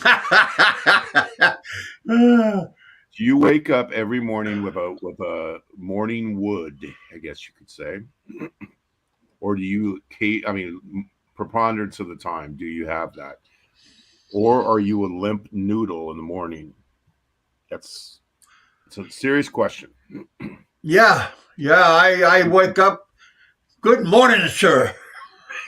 Well, okay. So what you're probably going to find out is you don't have low testosterone because your body makes testosterone while we sleep from dietary Really? cholesterol. Yes, you don't produce any hormones while you're awake. You produce them all when you sleep, and it's produced from cholesterol. So if you have no cholesterol in your diet, you're not going to have enough testosterone either. So you have to, but if you're Mrs. waking House up, is laughing. if you wake up with a hard on every day, you probably have Well, plenty of not testosterone every day, but I most mean, days. I wake up by myself, so When when a man loses that and he loses his libido, just like the drive to do that, or even if you're single, the drive to jerk off once in a while. If you have no drive at all and you're not waking up with a hard wiener, then you probably have low testosterone. But if you are at attention like a flagpole in the morning, then you're producing enough. Now, one of the ways to fix that is to get enough sleep. So if you get 8 hours of sleep, you produce more. If you're only sleeping 5 hours, then you're going to not produce it as much. And also, if you have well, sleep I get maybe 5 hours of a real like a deep sleep. the other thing that can affect it is sleep apnea. You're not getting into a deep sleep. So, and then the other thing that'll happen automatically as you lose weight, your testosterone level will start to increase ever so slightly. So if you're waking up with attention, I think you're probably not going to be a candidate for it. And if you are, then the real question will be what is your reading? If you're at let's say you're What at level 300, you're talking about? Yeah. well, you might be at 350 nanograms per deciliter and you want to be at 400. Is it worth the risk if it's only going to bump you up 50? If you're at 200 and you want to go to 400 or 500, then you have to really weigh it out. It just depends on what the reading is. If you tell me your readings, I'll tell you about it because I know a lot about the topic, but you have to weigh it out and see if it's worth it for the risk of potential prostate cancer. Now, if you can't get it up and you have no libido and all these different things, then of course you should take it. There's no shame in taking stuff to help you get that Well, vitality. but see, I'm doing it because I want to lose weight, and testosterone injections will help you lose weight. Well, that they also drastically increase your chance of prostate cancer and you stop producing your own testosterone. Yeah. If I was waking up with a hard on every morning, I wouldn't do it. Well, I'm So not doing it for the sex, and I'm not doing it for the yeah, that but part. I'm doing anyone it telling you to lose testosterone weight. is a weight loss thing is doing you a huge disservice. I think that you should get the reading and really think about it before you take those first shots. Just telling you, man. I could tell you, I could talk to you for 5 hours straight without even referencing a note of any of all the different pros and cons of testosterone treatment. So if it's lower than 3, if it's lower than 3, then you're gonna feel kind of like shit. But it's going to be like a blah type feeling. If you're in the 3 to 400 range, you're in the normal range. Now, bear in mind that men at the turn of the last century, like let's say 1900s, they were in the 900 range naturally. But they were in the fields and they were out in the sun working all day long. Now, in the sedentary world we live in, 3 to 400, 3 to 450 is in that range. 350 to 450 is kind of what's considered normal now. So I would weigh it out before you do that, because the thing you have to realize, if you start taking the injections, you lose your ability to produce testosterone naturally. Your balls will shrink up a little bit, and you will need to take it for the rest of your life. So you have to, if you're way off the mark, then yeah, definitely you should take it. But if you're waking up with hard-ons most of the time, you're probably not going to be a candidate for it. Even if you mean it for weight loss, it's still not. It shouldn't be taken for weight loss. It should be taken because you don't have all the function that you need. If you need weight loss treatment, then you need to walk more, eat less, and just steadily. Well, that's what I'm doing already. Plus I've been working out. Yeah. And I told you 6 months ago, don't do any of that gastric bypass bullshit, because you can do all this without that. And you are. You're doing it. You've lost 50 pounds since you first started on this trek, and then you've lost since you started your protein and 1 meal a day routine. So you're doing that awesome, OMAD diet. You're doing awesome, and your blood pressure is really good. So I think that I just think slow and steady. Just stay with what you're doing, and you're going to be unbelievable when you get down to your target weight.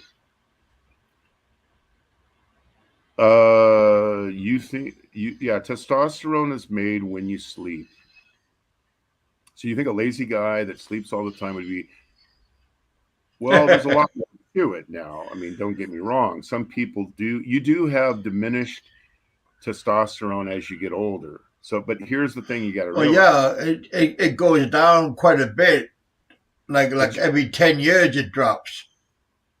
Well, it drops every year, but the point is, where was your starting point? If you were at a guy that was in 700, 800 nanograms per deciliter, and then you suddenly are 500, you've had a tremendous drop, but you're still above the average. So you have to look at it. You also have to look at free testosterone. There's a whole bunch of other readings that you need to look at. You need to look at your estrogen levels as well.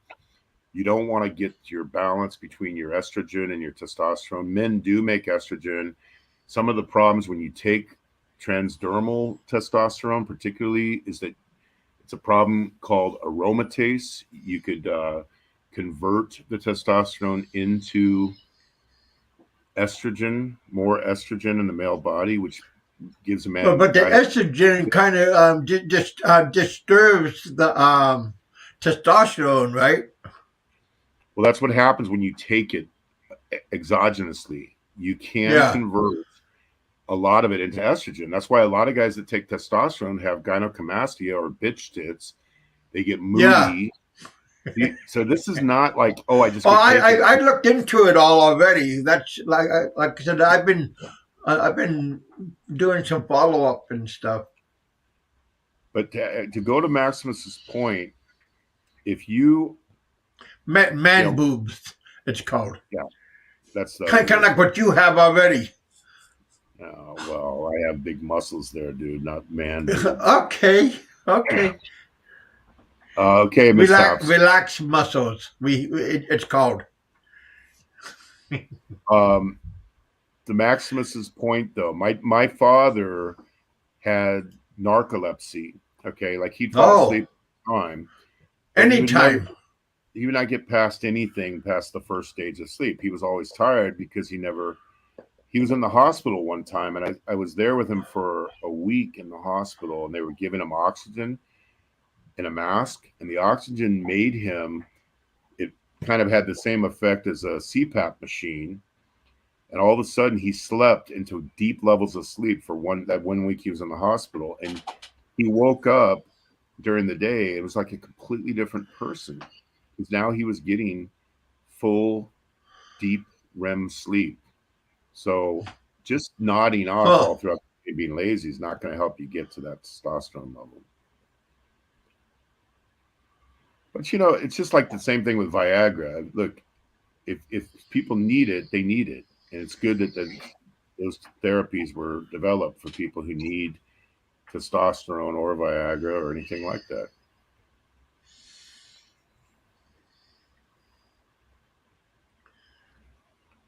Well, again, I wanted to find out what my level is, because I think a lot of older people, especially if they are overweight, they should find out what their level is to see if we can correct it, or if it needs to be corrected. If it needs to be corrected. Now, here's the thing: in many cases, you can correct it with lifestyle changes. And so, if people are willing to do that, to not take the pills or take the Cream injection, or shots, yeah. are they willing to do it? So if they came to you and Well, said, you okay, got to do the work first, and if that don't work, then you can there's all other alternatives. right, and that's the same way of thinking that I talked to you about when it was coming to that Yeah, whole surgery thing. I If you have know. to do I listen to you. if you have to do the work anyway, why not just do it without going through that kind of an extreme thing? Well, that's kind of true with this testosterone. If they came to you and said, okay, Kevin, if you did like these three things, worked out more, did this, that, and the other, went in the sun a little bit more, you would bump your number up by 20% and put you in the normal range. Would you be willing to do that rather than take a shot every two times a month for the rest of your life? I think you should try to do everything, and then when there's no other alternative, then you take the thing. That's how I look at it. And I think it's the same thing with Viagra. I think a lot of guys take Viagra because they're lazy. They just don't want to. They just want something that's going to be instamatic, like just push a button and everything works perfect. But you should only do those things as a last, not as a last resort, but do it when all the other avenues are exhausted. Now you got to be very lazy when that.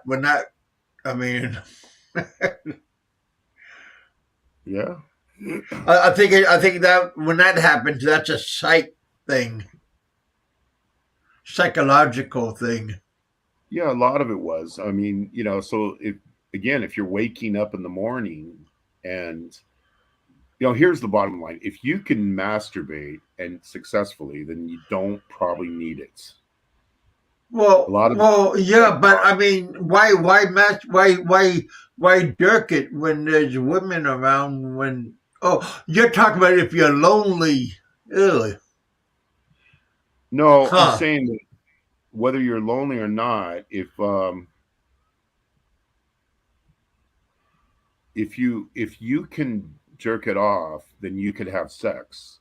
So if you could sit there by yourself and you're just working it perfectly, and then but you can't do it with a woman, let's say that it goes limp, then it's psychological. So in many cases it is psychological. In other cases it's physical. People who have diabetes, there's different things that cause people to have too much what is it, phosphodiesterate, and they need to take an inhibitor, which is what Viagra and Cialis and all those things are, which causes the blood flow, the blood vessels to dilate. So it just depends. But in many cases, it's psychological. I've talked to guys before who said they were able to work themselves many, many times in a day, but if they climbed on top of a woman, it would go plunk, like down like a limp noodle. But I And think that would be like a psychological thing because he would rather jerk it than be with a woman. that's it. That's what I'm saying. I think in many cases it is psychological. that's that's just that's just that's just wrong, man.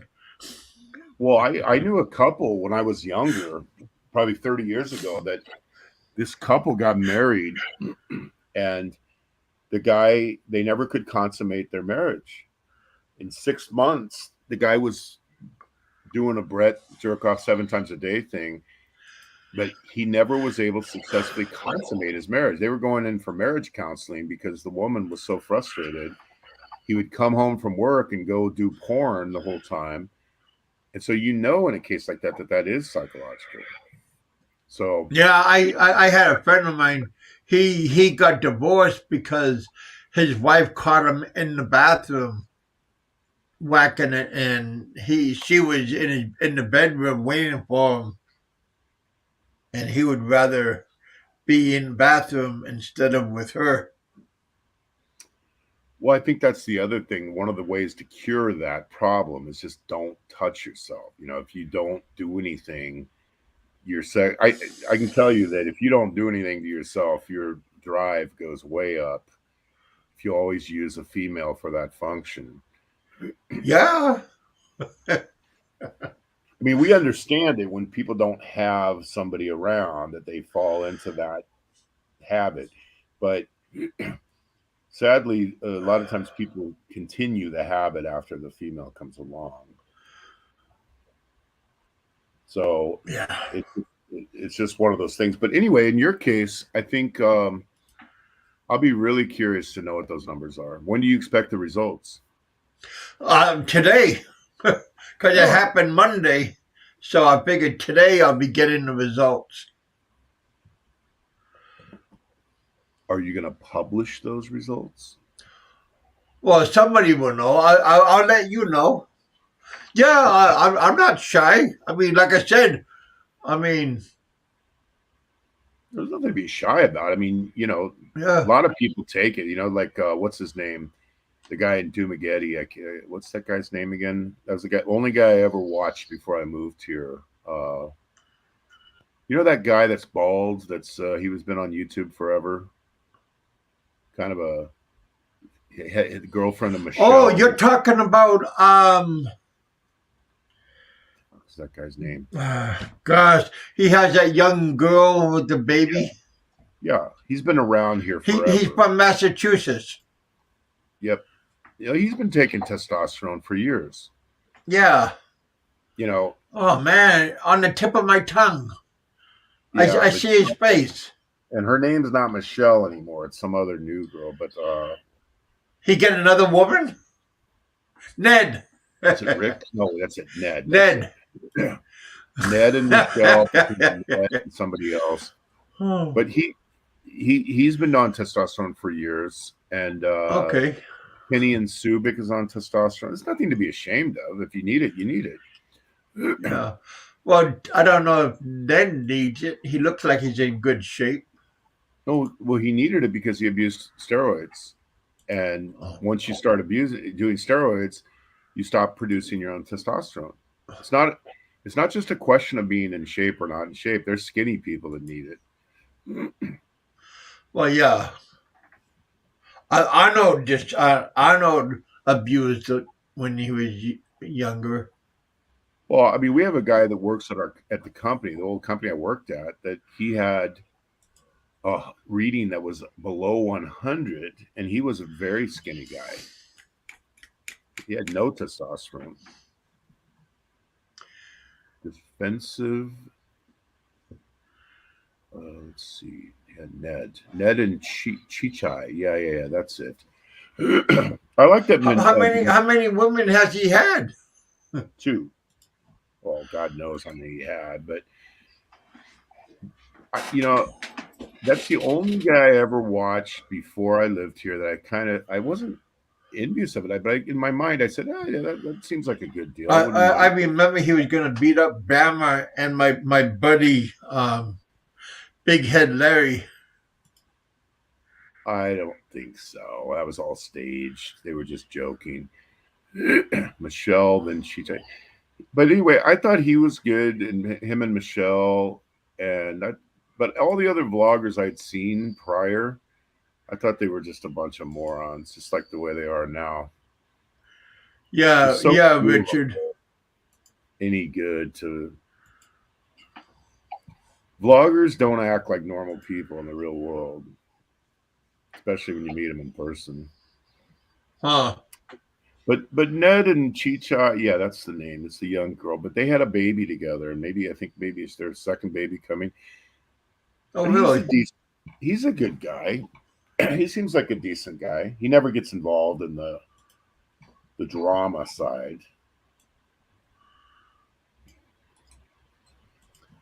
But I watched him before a few times. I thought, yeah, they look like a cute couple. They seem, they side by side. She would talk, he would talk.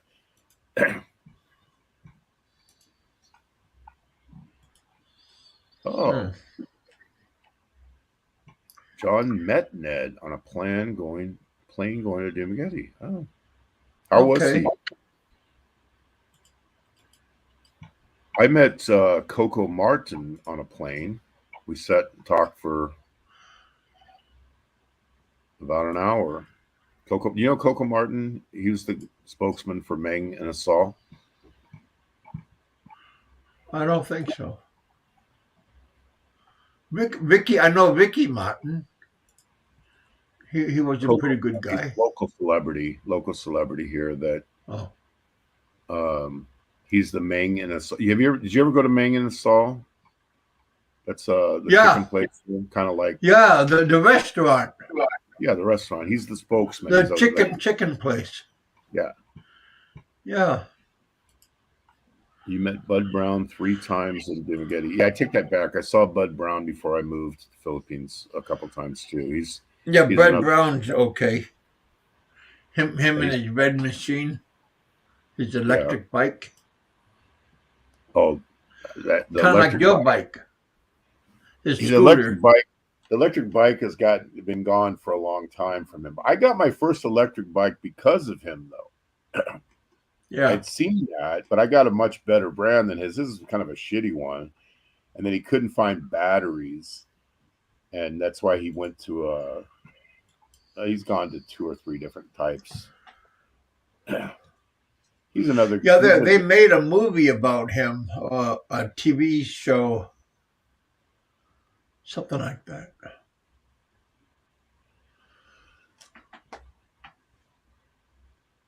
There's some good ABS, CBN. If you get to know them, like the guy that I liked the most that I met was Tim Disiak. You know Tim Disiak. Oh, right? Yeah. Just the nicest guy and humble guy and everything. Like totally. That was just recently. Yeah. He was a really, really good dude. Yeah, so not everybody is a jerk off. No, not everybody, just most of them. I mean, here's the Cliff Notes version. If these guys are constantly drunk and on drugs, you're probably not going to want to hang out with them because you're not hanging around people like that now. Here, Bud Brown is moving. Yes, I heard that too. Moving to Mexico. Where's he moving to? Mexico. Really? Why is he migrating? To be closer to his kids. Huh. Is he getting too old? He wants to. Is he failing the urge? No, but let's put it this way. Let's say that you had a wife, okay? That you were out of your partied moments. You just want to be a faithful guy to one woman for the rest of your life. Okay? That's me already. I just got to find that woman. But it wasn't you before. But let's say that became you. It wouldn't matter where you live, right? Whether you live in Mexico or you live in the Philippines. There's nothing like unique about the Philippines. it's kind of a disaster in some areas, some ways. Yeah. So if you were going to be totally committed, and the money wasn't the issue either, let's say you had enough money to live anywhere, you wouldn't care where you lived, probably. Well, as long as you like the weather-wise, Yeah, I if think you're that's what people, compatible.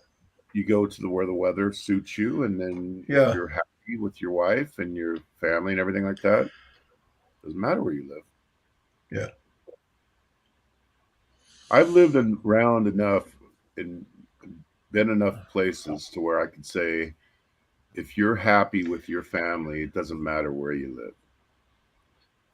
There are benefits to living in the Philippines, but there's a lot of drawbacks too. So it's not all. And then the only way you can overcome those drawbacks is to spend a ton of money, and it's not always. It's not for everybody. It's not all cut out what it's supposed to be, what they say it is. Well, you lived over there for what, 13 years. Yeah. You had to give up many. Well, you made adjustments.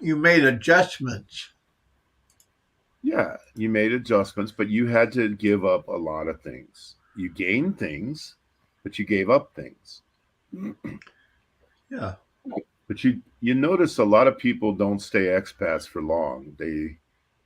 Well, the majority give up within a year and a half.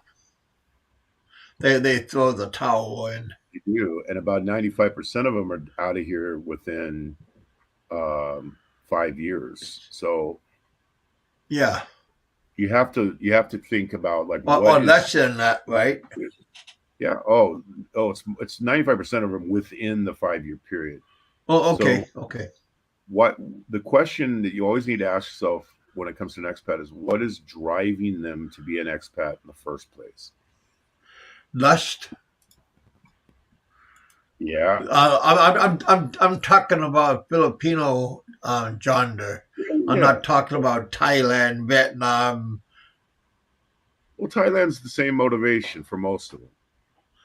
But what was the initial thrust of them moving from the wealthiest country in the world to a third world environment? What was the original movement? They're not getting none. Not getting any pussy, right? Or in some cases they didn't take care of their money, and then they fucked up somewhere along the way, and they're looking to get redemption somewhere else, or there's a lot of different reasons. But at some point, you're going to remember that you're an American, and you're going to say, "What the hell am I doing over here?" And that happens to people. You could live here. I say here. I'm not here at the moment, but you could live in the Philippines, let's say, and get girls all the time, right? You can constantly get people that are approaching you, but it's not real. I can. Well, but you did. not everybody, but the majority of an expat should say. Right. But as well as I do that it's not real. It's just they want something out of it. There's a figment of imagination, right? Yes.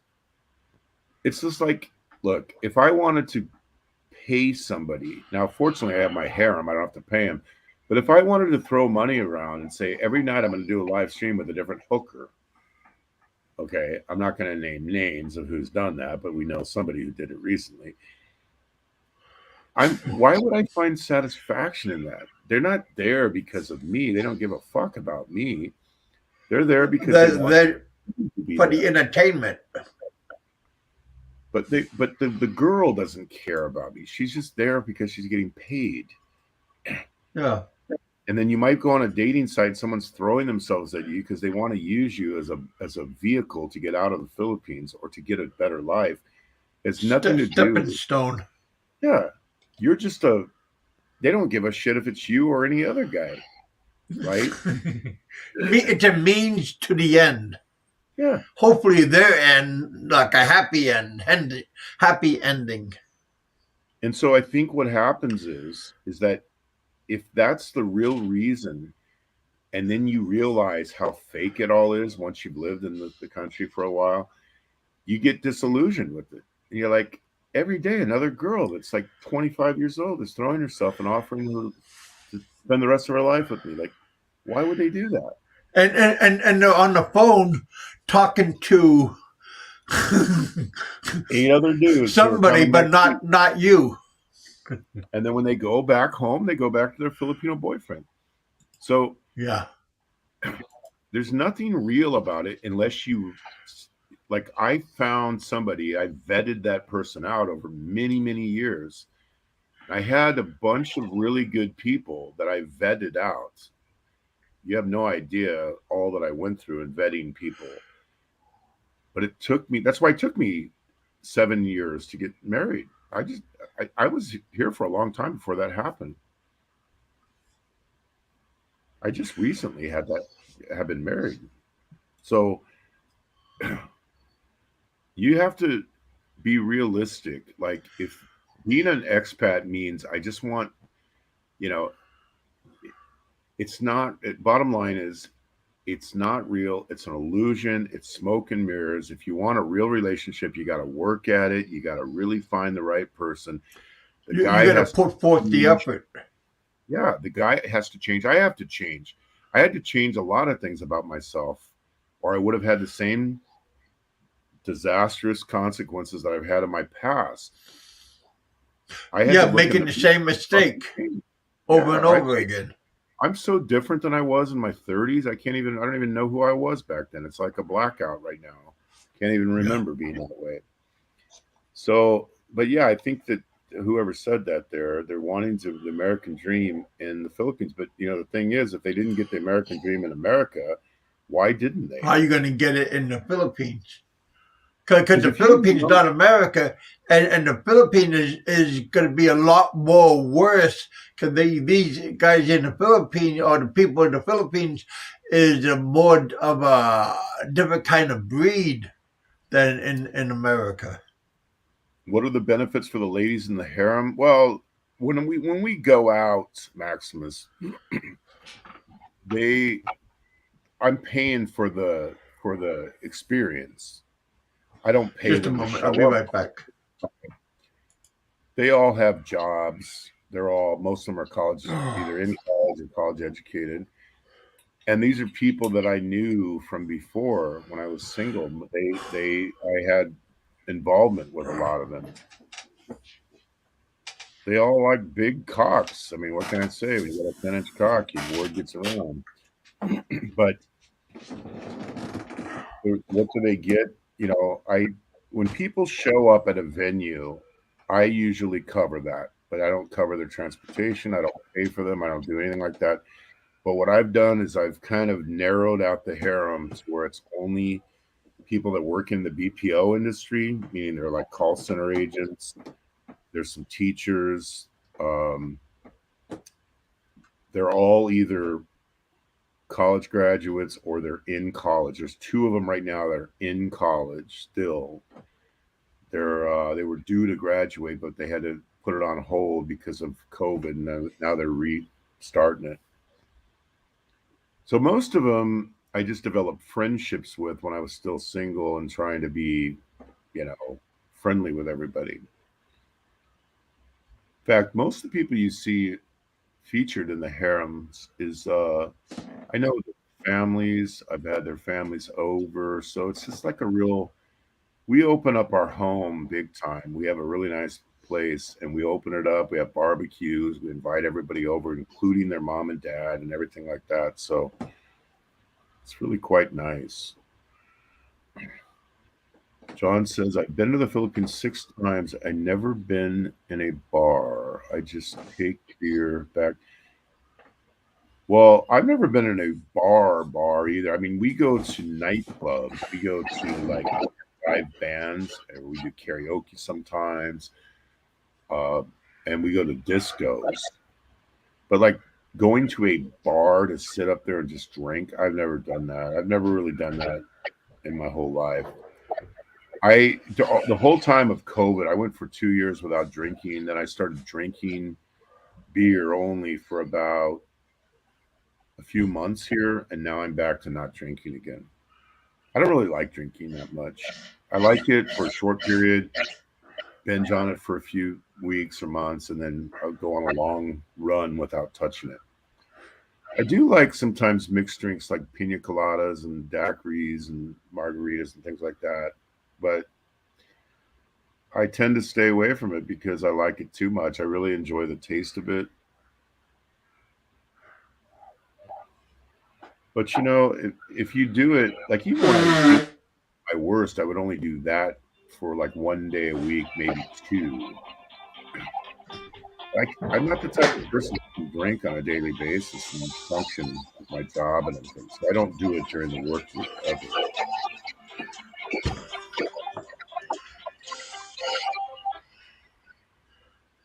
Hello. That's true, Jack Doe. It's hard, but they Now like is the it. time for you to make changes to your healthcare coverage. Would you like assistance? No. Sorry, it's not a fit. Have a great day. What the hell? They love it, dog, though, dude. They like some of these girls like to be brutalized. They love it. They like rough sex. They like being licked. I can tell you that. They What love the hell? having eaten. Here's the thing on this whole thing. Let me just tell you right now. If you know how to get a woman off, and you really are a master at making them come multiple times in a session, they're going to keep coming back for more and more. That's the bottom line. If you're just going there and sticking it in, trying to come real quick, that's not going to impress anybody. You got to kind of be unselfish and think of what's going to make that person want to come back. What the hell did I miss? What are you talking about? Well, I'm just reading and replying.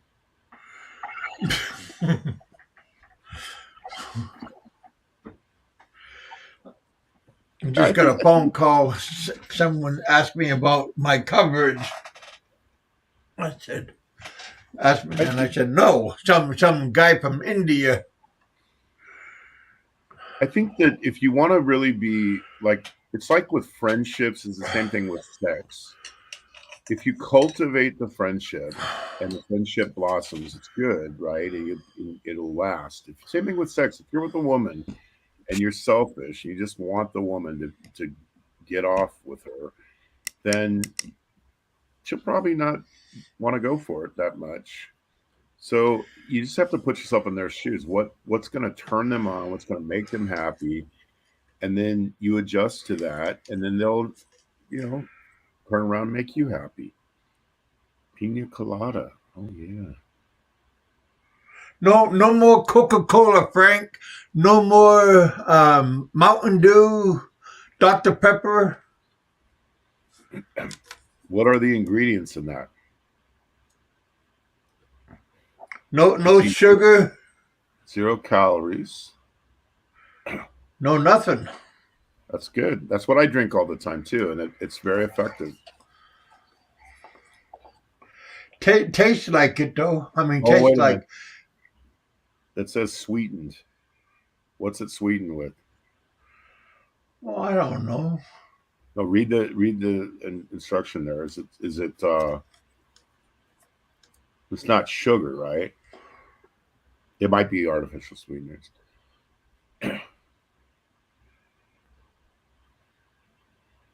Arthritis can be sexually transmitted. What? Who said that? John. John. Jesus, John. But most of I'll tell you one thing I will say to this, Kevin. A lot of the YouTube people that I met that I don't deal with anymore, I'm glad that it worked out the way it did. Because some of these people are the biggest scumbags. You don't want to be dealing with them. So if they threw me under the bus, this person or that person, I'm glad, because they are nothing but low-life creatures. Sometimes when you meet people and you feel like you know them and now you're kind of stuck with it, it's good when you have a breakup like that.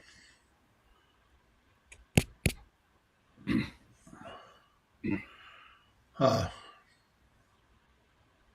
When I first got into YouTube, I remember thinking I was so naive. You know, do you remember when you first did YouTube? Just being so naive, thinking, "Oh, we're gonna be this community, and everyone's gonna hang out and be We're buddies." the And bestest buddies. yeah, it's just so much bullshit. Most people come on shows because they're trying to promote something. That's why trolls are more wholesome than regular people sometimes, Frank is because my bestest. a lot of the other people are just trying to promote themselves in doing the show, and they're trying to get steal views and all this other type of stuff. So a A breakup. breakup. Well, I'm talking about the men that I've met. I met a lot of females too. I met about 35 YouTube people. Most of them didn't end up on camera. Very few of them were worth meeting a second time. I met her. I met Honeyco. I met. Oh, I've lost track of all of them. But you know, you live in the Philippines, you meet them because you see, you know, it's not hard to meet up with people. Uh-huh. I met, you know, Melvin Salon. You know her, right? I met her. I don't know, Okay. 8 times. You know her? She's a vlogger. She's not involved in the community, so to speak, but she was the 2019 Vlogger of the Year. Huh. Maximus.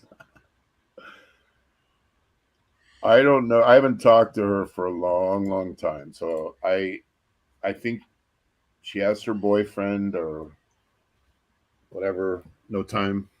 I hope it's going well. Certainly wish them the best.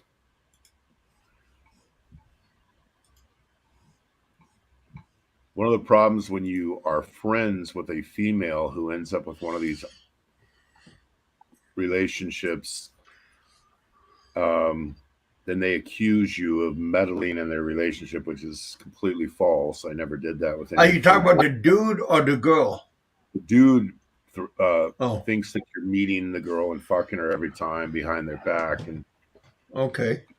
that's of course that's false.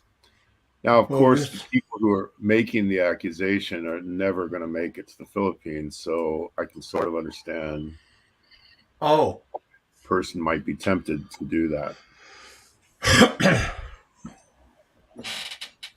Is Chi the one? Oh, she's definitely endowed with some big boobies. Package.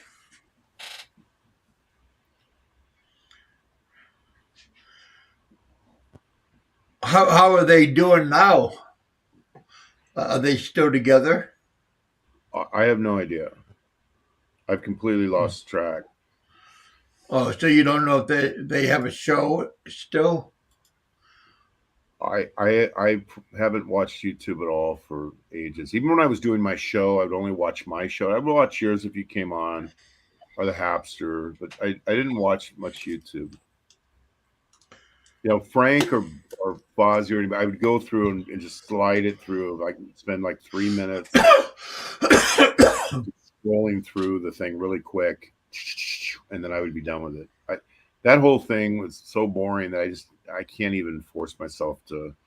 I'll get people sending Yeah. me links, and I'll get a little bit of an update here and there, but it's hard for Well, me to even. I get tired of it because it's the same thing every day. Bama did this. Frank is talking about Bama. I said, I mean, Barzio's doing this. I mean, and I mean, it's just like Groundhog Day again. Yeah, it's just it never ends. Meljian has the Irish boyfriend. Yeah, his name is Roaming Hogan. I met her before he got involved.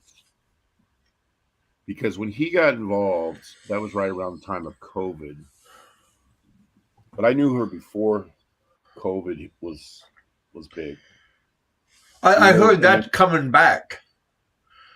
There COVID. are outbreaks. Yeah, there's outbreaks Oh, in yeah. Hong Kong and over in Belgium. Oh yeah, There's it's people on the that's rise being everywhere. quarantined. See, Meljian's place where she lives, like not She says when she's quote in the country, that's not very far away from my farm. I have a farm on the the west coast of Cebu, and then she's pretty close to that. And then I knew her when she was in Cebu City, and I lived right next to Ayala Mall. She lived in the city, but her parents live in the country. But so my farm is very close to her. Google gonococcal arthritis. Okay.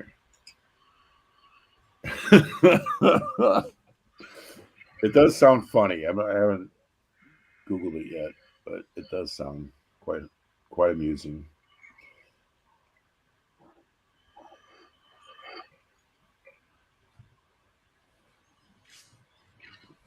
It's not funny, Biggie. It's a serious thing, man. You shouldn't laugh. Sexually transmitted arthritis. People are suffering out there, man. Don't laugh. Okay. When did you lose your naivete on YouTube? I mean, I'm sure you went into it. I'm still naive, buddy. I'm still naive. That's the bad part. That's the messed up part. I'm still a blockhead. People tell me something, and I go, "Really?" No, but you originally thought the same way, that it was going to be this community and everyone was going to be, but at some point you realized that it wasn't that. Well, just the last, during the pandemic, no, during that our era, when I start seeing the downfall of our when those guys start turning against me, that's when I go, oh, YouTube's not your friend. Because they were pretty ruthless to me, and I thought everybody was my friend, and we were all there we go, buddy, high five. And then when they start turning against me, and I start getting like 45 thumbs down, I got more thumbs down than thumbs up, and I start going, oh boy, something's wrong. And I start getting more trolls, because I was told you would get, the more popular you get, the more trolls you get, and I go, really? Yeah. And I'm not very there are people out there that came here earlier. They got more subs than me, but yeah, but.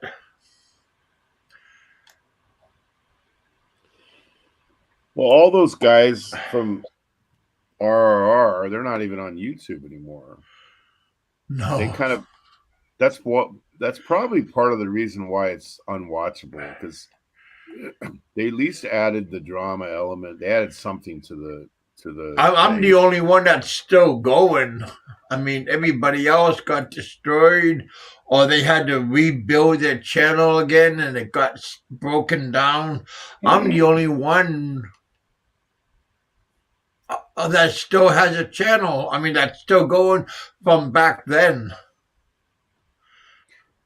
It's really I don't hard know who's still up. And to keep doing it, because I know for myself, like when I came back this last time, you get motivated for a few weeks or months, but it's just, if you don't have it inside you, like the motivation, if you get bored with the people and everything like that, it's just very tough to sit there and do shows.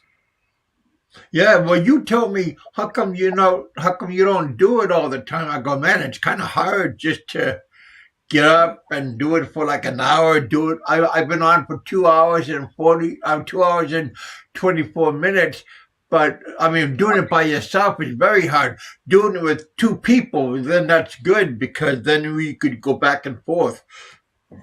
But like what Frank does, that's very impressive, because but he got a good voice and he could carry a conversation to himself while he's talking to his dog.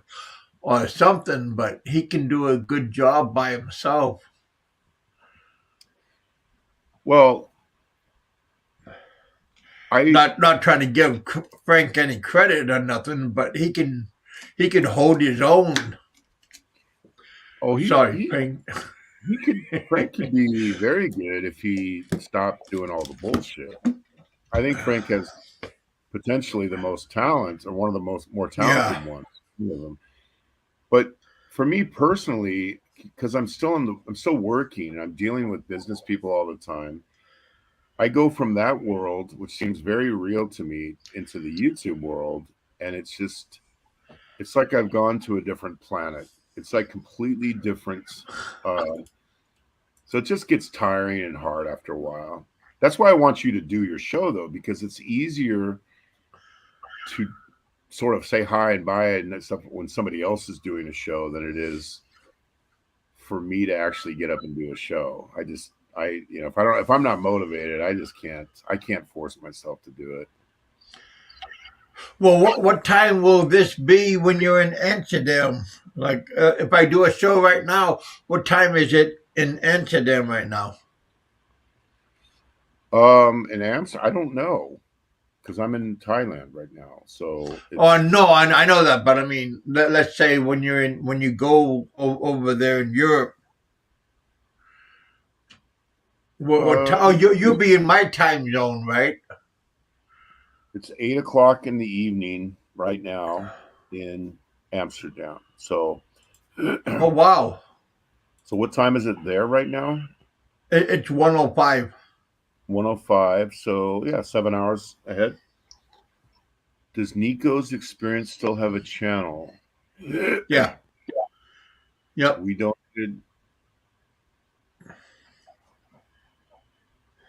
Yeah, Nikko's in Colombia right now. Colombia has been doing uploads quite regularly.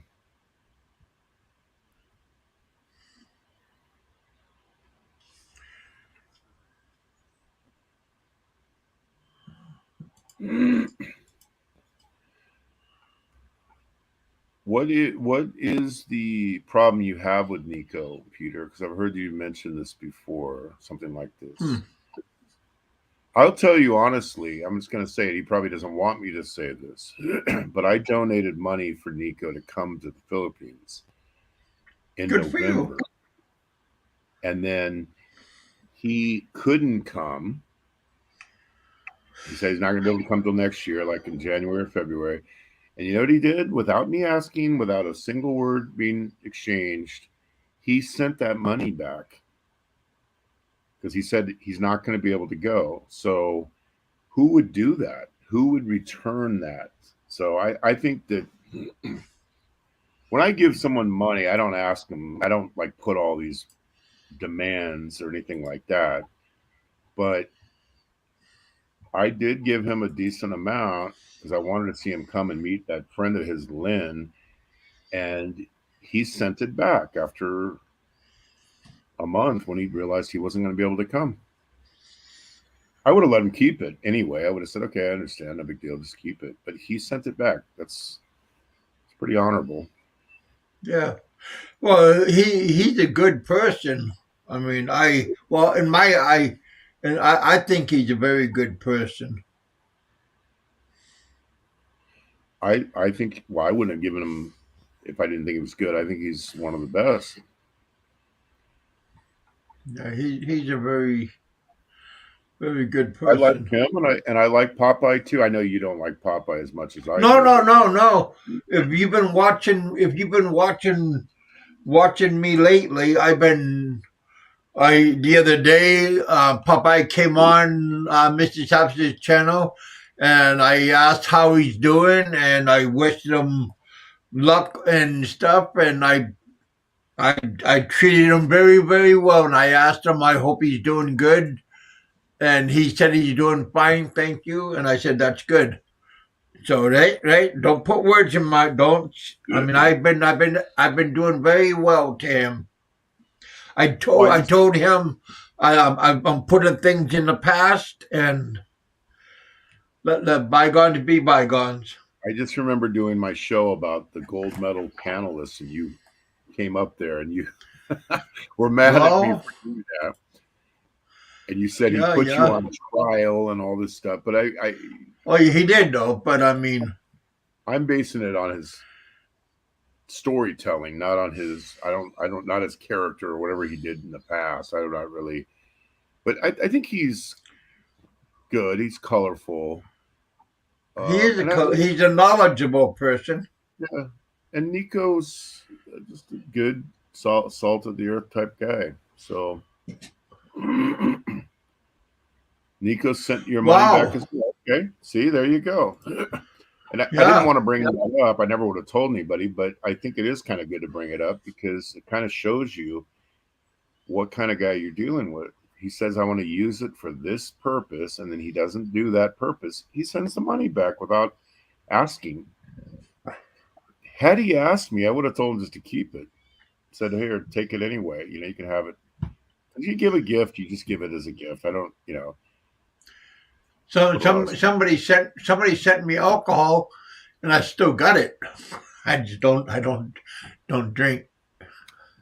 Well, I mean, and it's good.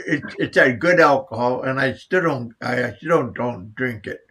Some people would have hammered that already, but I'm not going to put myself in jeopardy either. So. But like I've done stuff financially with you before, and like, you know, this legal stuff and different things, but I don't sit there and say, oh, you have to give me a wrench, or you have to do this, or I want that. I had people do that to me too.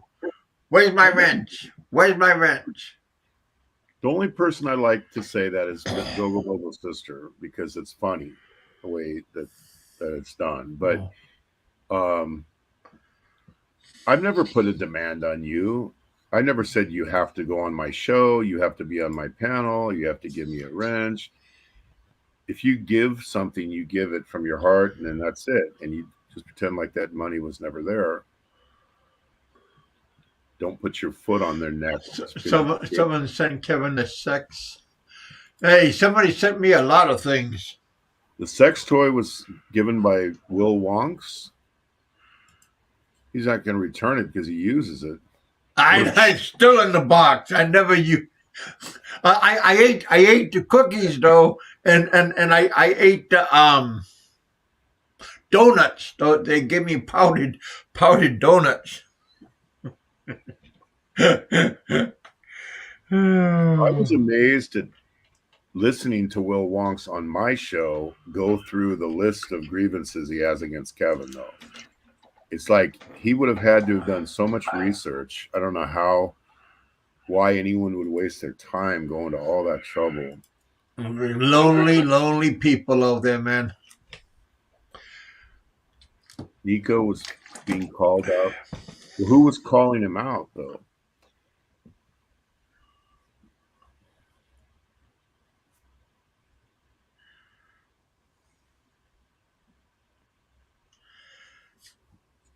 I don't think it's begging. The whole thing about begging, we got to look at it like this. Okay. Some people have better jobs than other people. Some people can or can't afford different things. Now, I can come along to somebody and say, hey, I like this guy. He's down on his luck or something like that. I want to help him out. Right. And, you know, if I want to, if I don't want to do it, no one's forcing me to do it. I do it on my own free will. Now, whether that's begging or not begging, it doesn't really matter. Now, if Big Shot is calling him out for begging, and the guy's constantly putting out PayPals and coffee links and everything else, he's doing the same thing. So you shouldn't. Nobody should be calling people out on it when they are the number one e-beggar out there.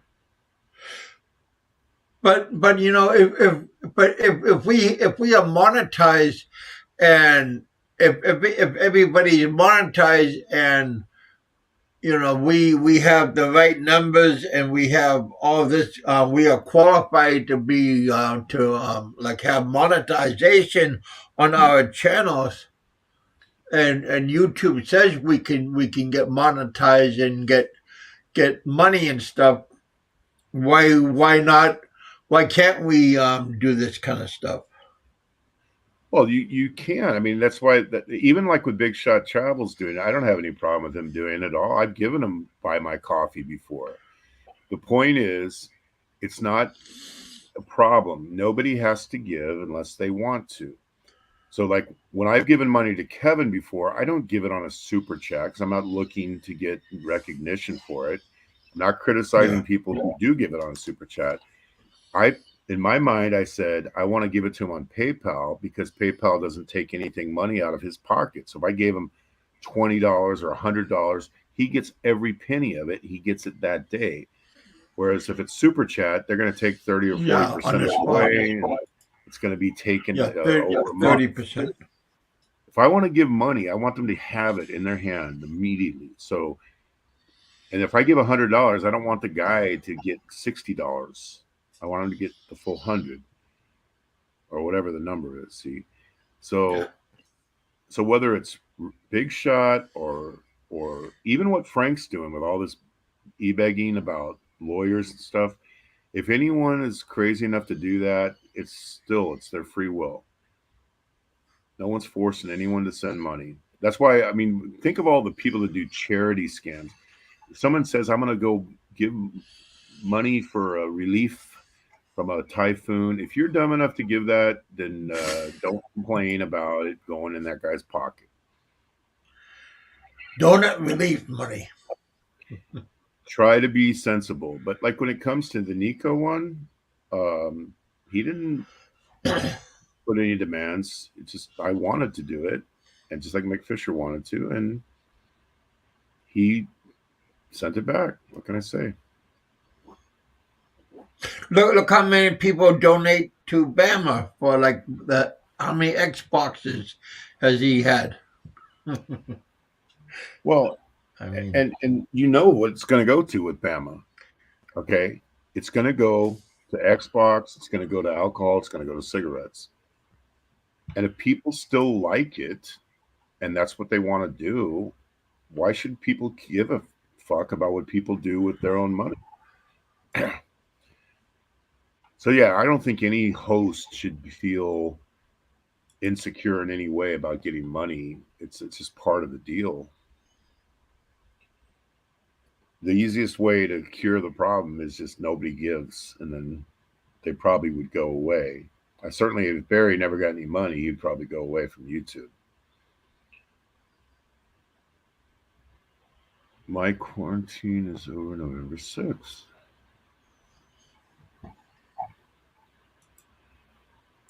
Rentals. Um,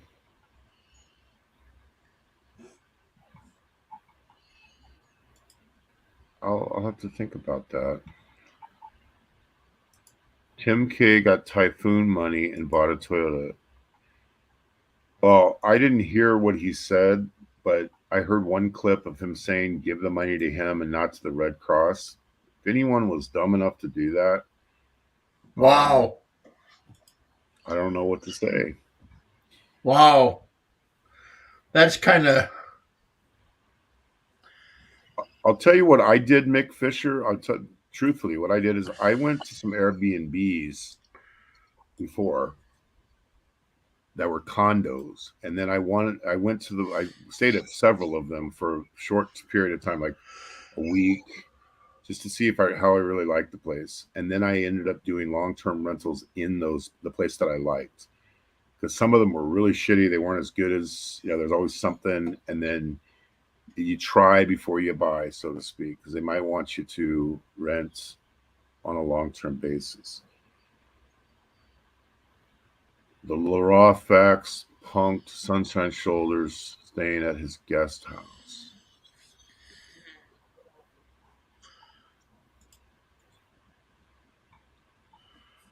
Like the idiots who donated to Fazio's drone, never drone Frank's house. Well,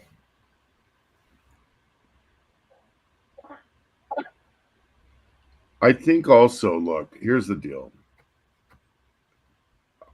Having the blessing of being able to live there for so many years, I like to sometimes help people be able to come So I've helped different people in the past come to the Philippines.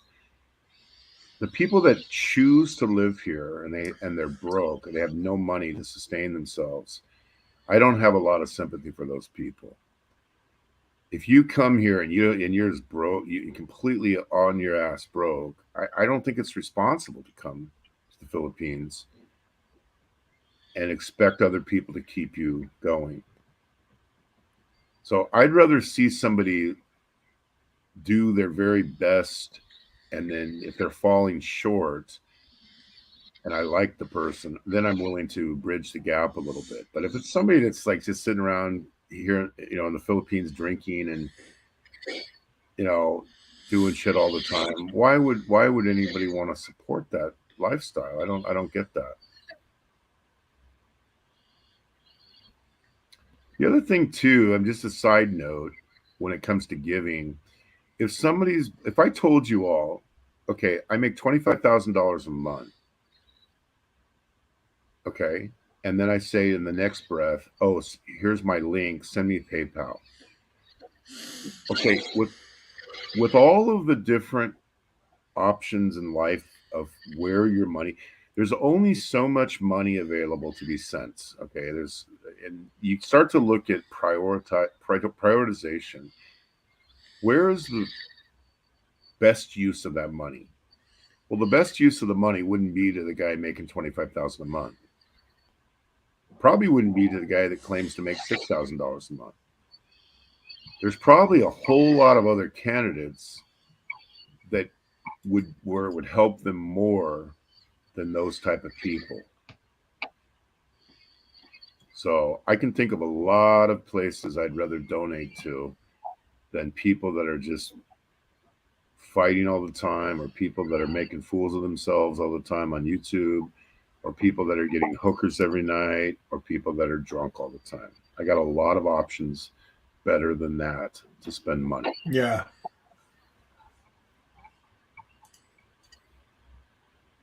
I know in John's case, because John's there, I always think of John. He has a good setup. He's got good money. He's been able to move to North Dakota to Bakersfield. He's got a wife, all those things. And so you feel grateful that you have that. So it makes you kind of want to share the wealth, share the blessings.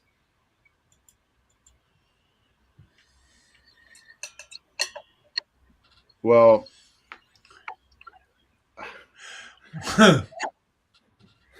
Well, how is that hotel coming along? Is he putting up those pylons yet with those rebars? I don't know. I offered to have him come and go out clubbing with us in Cebu, and he never showed up. I offered the same to Frank. They don't want to do things like that. So I haven't really watched any of that shit. They're not very sociable people, I don't think.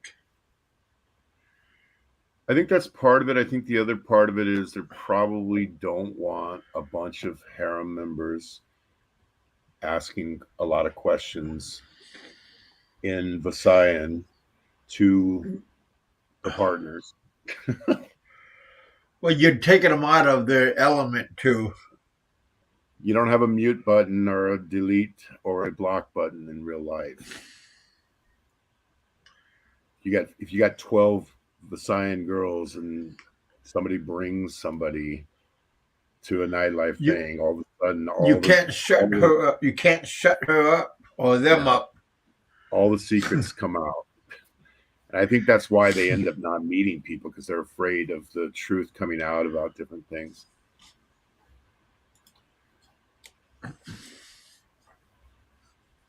Yeah. I'll tell you one person. I'll tell you the one person that does perplex me more than anybody, though, really is Frank. Because if Frank would just stop all the fighting and just do positive things, I think he would be fine. I applaud him for being with Gilda for that many years. His house does seem nice. He seems like he's healthy. Relatively healthy. I don't get it. I don't get why you want to move to Bentayan, which is a great place to be, and be on YouTube 24/7. It's bashing people. It just doesn't make any sense. I would love to see Frank go into a positive vlogging mode and be more sociable and less pugilistic, I guess you could say. But probably not going to happen. It's an underground doomsday. Oh, that might be what it is. Maybe that's why we're not seeing it, people. Maybe it's bunker, like Hitler's bunker. Yeah, that's what it is. Maybe that's where the Illuminati will stay. Or maybe he was digging down into it and came out of the bottom side of the flat earth. Well, he mentioned that. Buzz's girlfriend must really love him. The dude lives in a shipping container with his toilet in the dining room.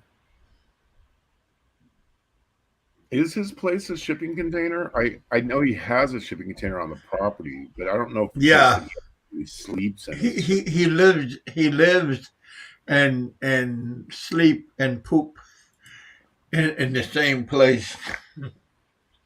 But where do they actually sleep? Because I saw like there was something I saw like the floor had broken. How do they sleep on the floor on a mat or something? I really don't know. I can't. The toilet is in the kitchen, but where is the bed? Where do they actually sleep in that getup? Because it seems like it's too small to even accommodate more than one person.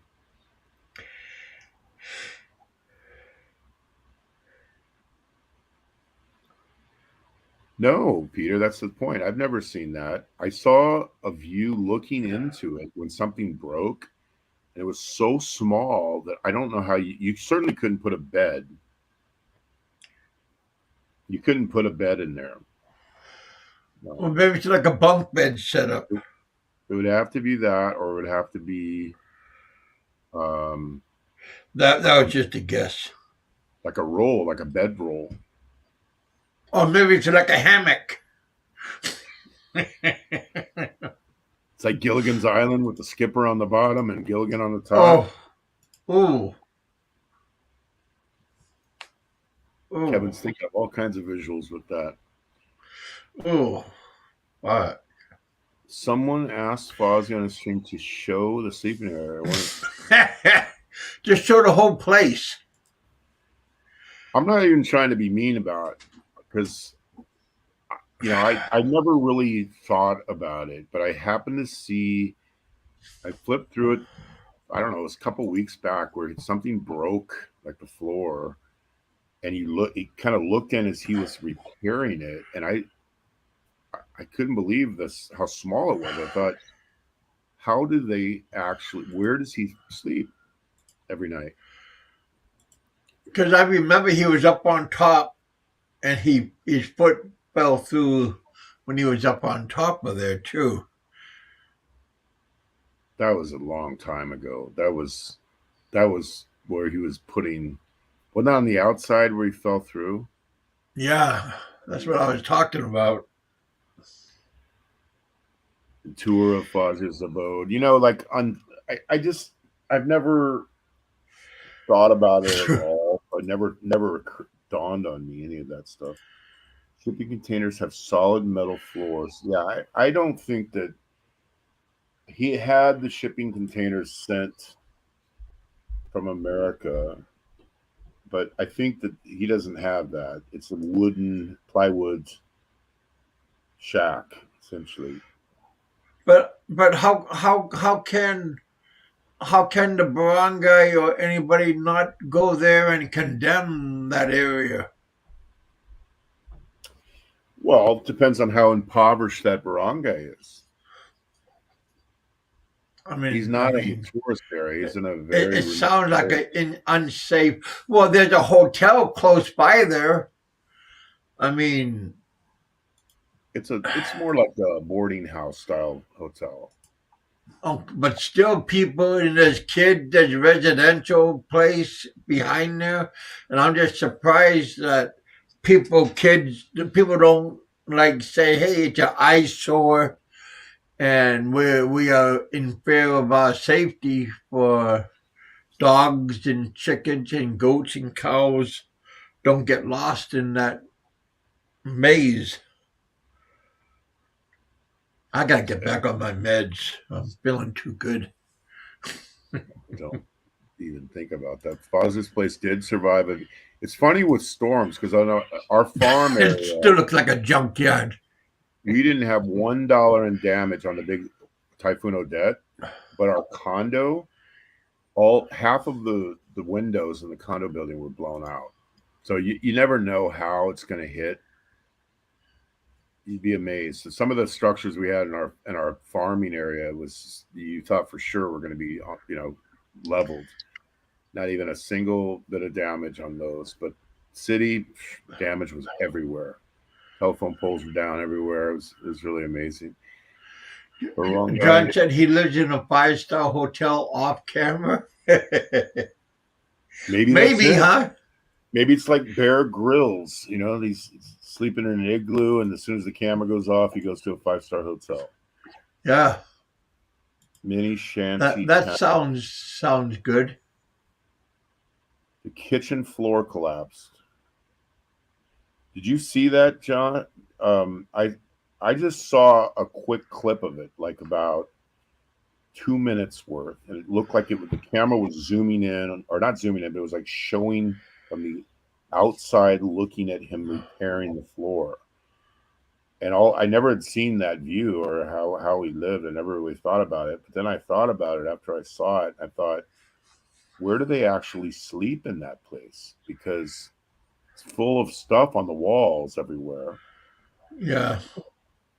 And I seen his toilet. It doesn't have no walls around like for privacy or nothing. I've never seen the toilet. I mean, I've never, like I said, I never paid attention to it. But if the toilet's in the inside, you literally would have nowhere to lay down because it was about half the size of what I envisioned it to be.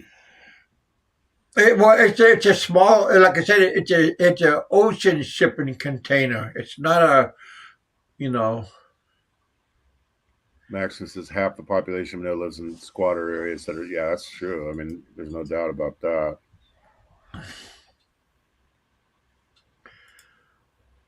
He's probably getting mad. Why are you talking about me, Kevin? Damn it. You already said I was dead once.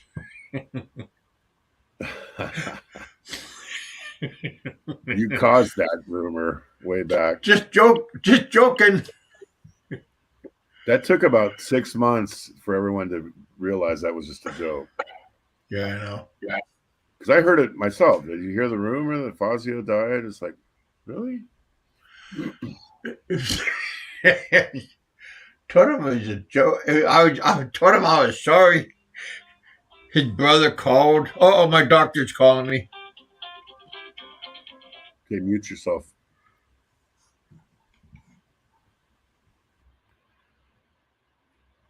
Fazio is a zombie that came out.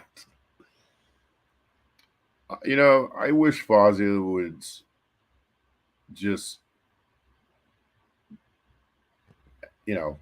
start acting normal and just being cool with people instead of screaming at everyone all the time.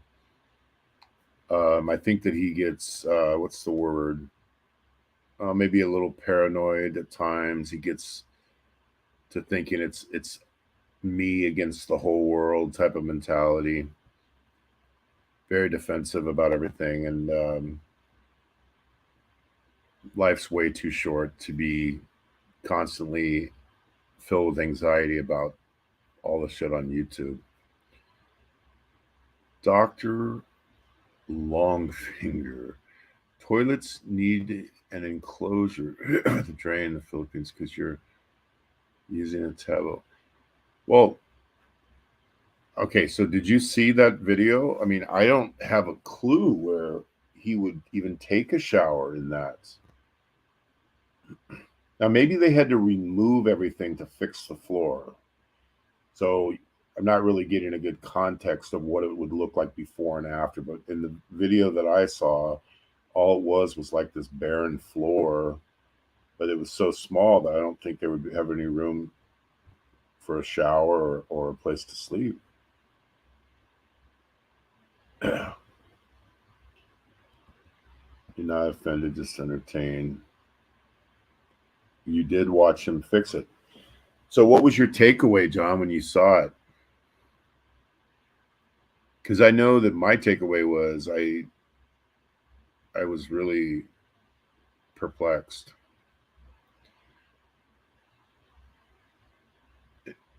Fazio might have donated his body to science for money in his lean years. You can hear him? I can't hear him. Oh, you're joking. Okay. He's only joking, Kevin. But yeah, I wish Fazio would just drop all the, you know, bitterness and anger and everything that he's got, and just be fun and try to have fun with YouTube. Try to make it funny. Try not to get so easily offended at everything. Try not to let trolls control everything.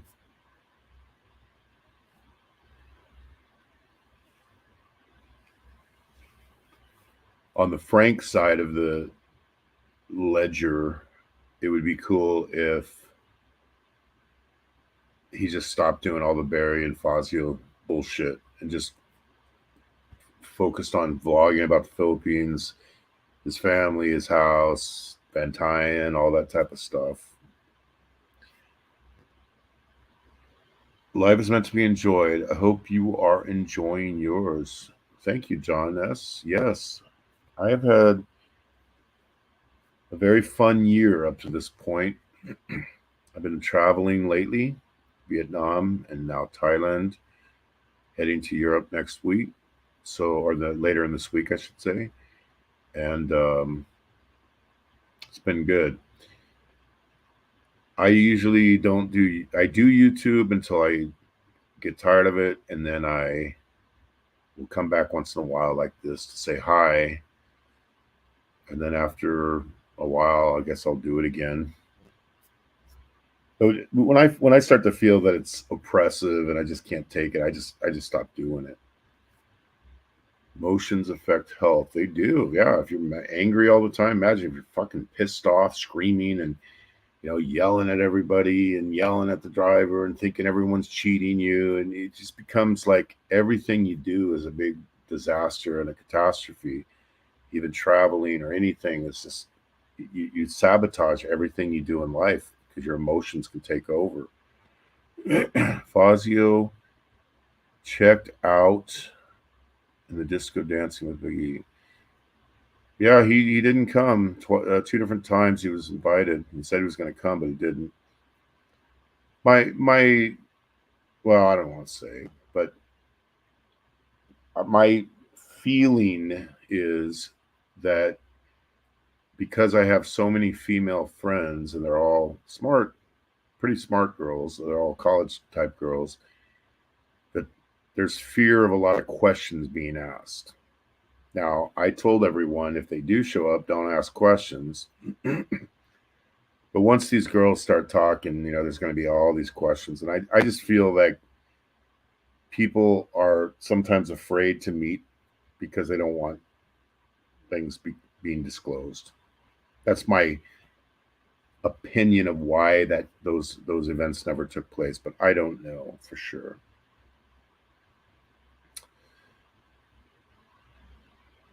Because he has money and plenty of knowledge, he just got lost along the way.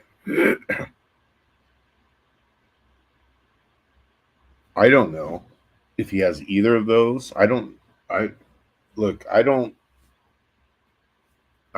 believe 90%. I don't agree with 90% of his beliefs. 99%. I mean, there's almost nothing that I see eye to eye on with it. So I don't know if he has $1 or $1,000,000. I mean, I've never really thought about it. I don't really care about people's financial situation. And I don't mean I don't care in a heartless way if somebody's down on their luck, but I don't really pick and choose people based on if they got money or don't have money. I don't really think about it. A lot of people are self-promoting. I'm this, I'm that, I had that, and I had that, and I had that. And I think you can pretty much say the proof is in the pudding. Well, that mute didn't work. Well, you were muted the whole time. I was just joking.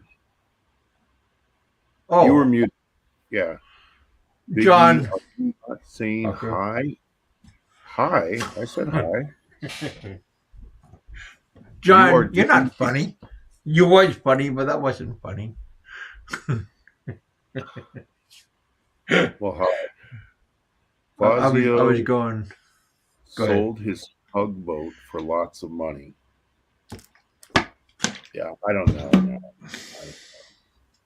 Here's the little thing. Let me just tell you. Okay, like people claim to make X amount of money, and then they're staying in shitholes all the time. People are millionaires, or they're millionaires because of crypto or this, that, and the other. But then they live in a place that's $75 a month. Okay, and they're eating like Filipinos. Don't buy it. Okay, people who are making good money live according to what kind of money they have. So if they're claiming all these things and they're cooking their fucking spaghetti on the toilet, then not to be mean, you guys. I'm not trying to be mean, but just don't buy everything. One of the biggest problems with YouTube is everyone takes everything literally, even when something is obvious parody or obvious sarcasm or whatever. People take it literally. And I know him pretty well. Don't take everything literally. Don't take it as gospel. Don't. Yeah. And then if someone's claiming to be wealthy and they're living and this, that, and the other, just take it with a little grain of salt. Well, if you know him pretty well, you know him on YouTube, or you been there and you been there. I mean, there's a difference, Who said they know him pretty well? Oh, I know John. I know him pretty well. John, yeah.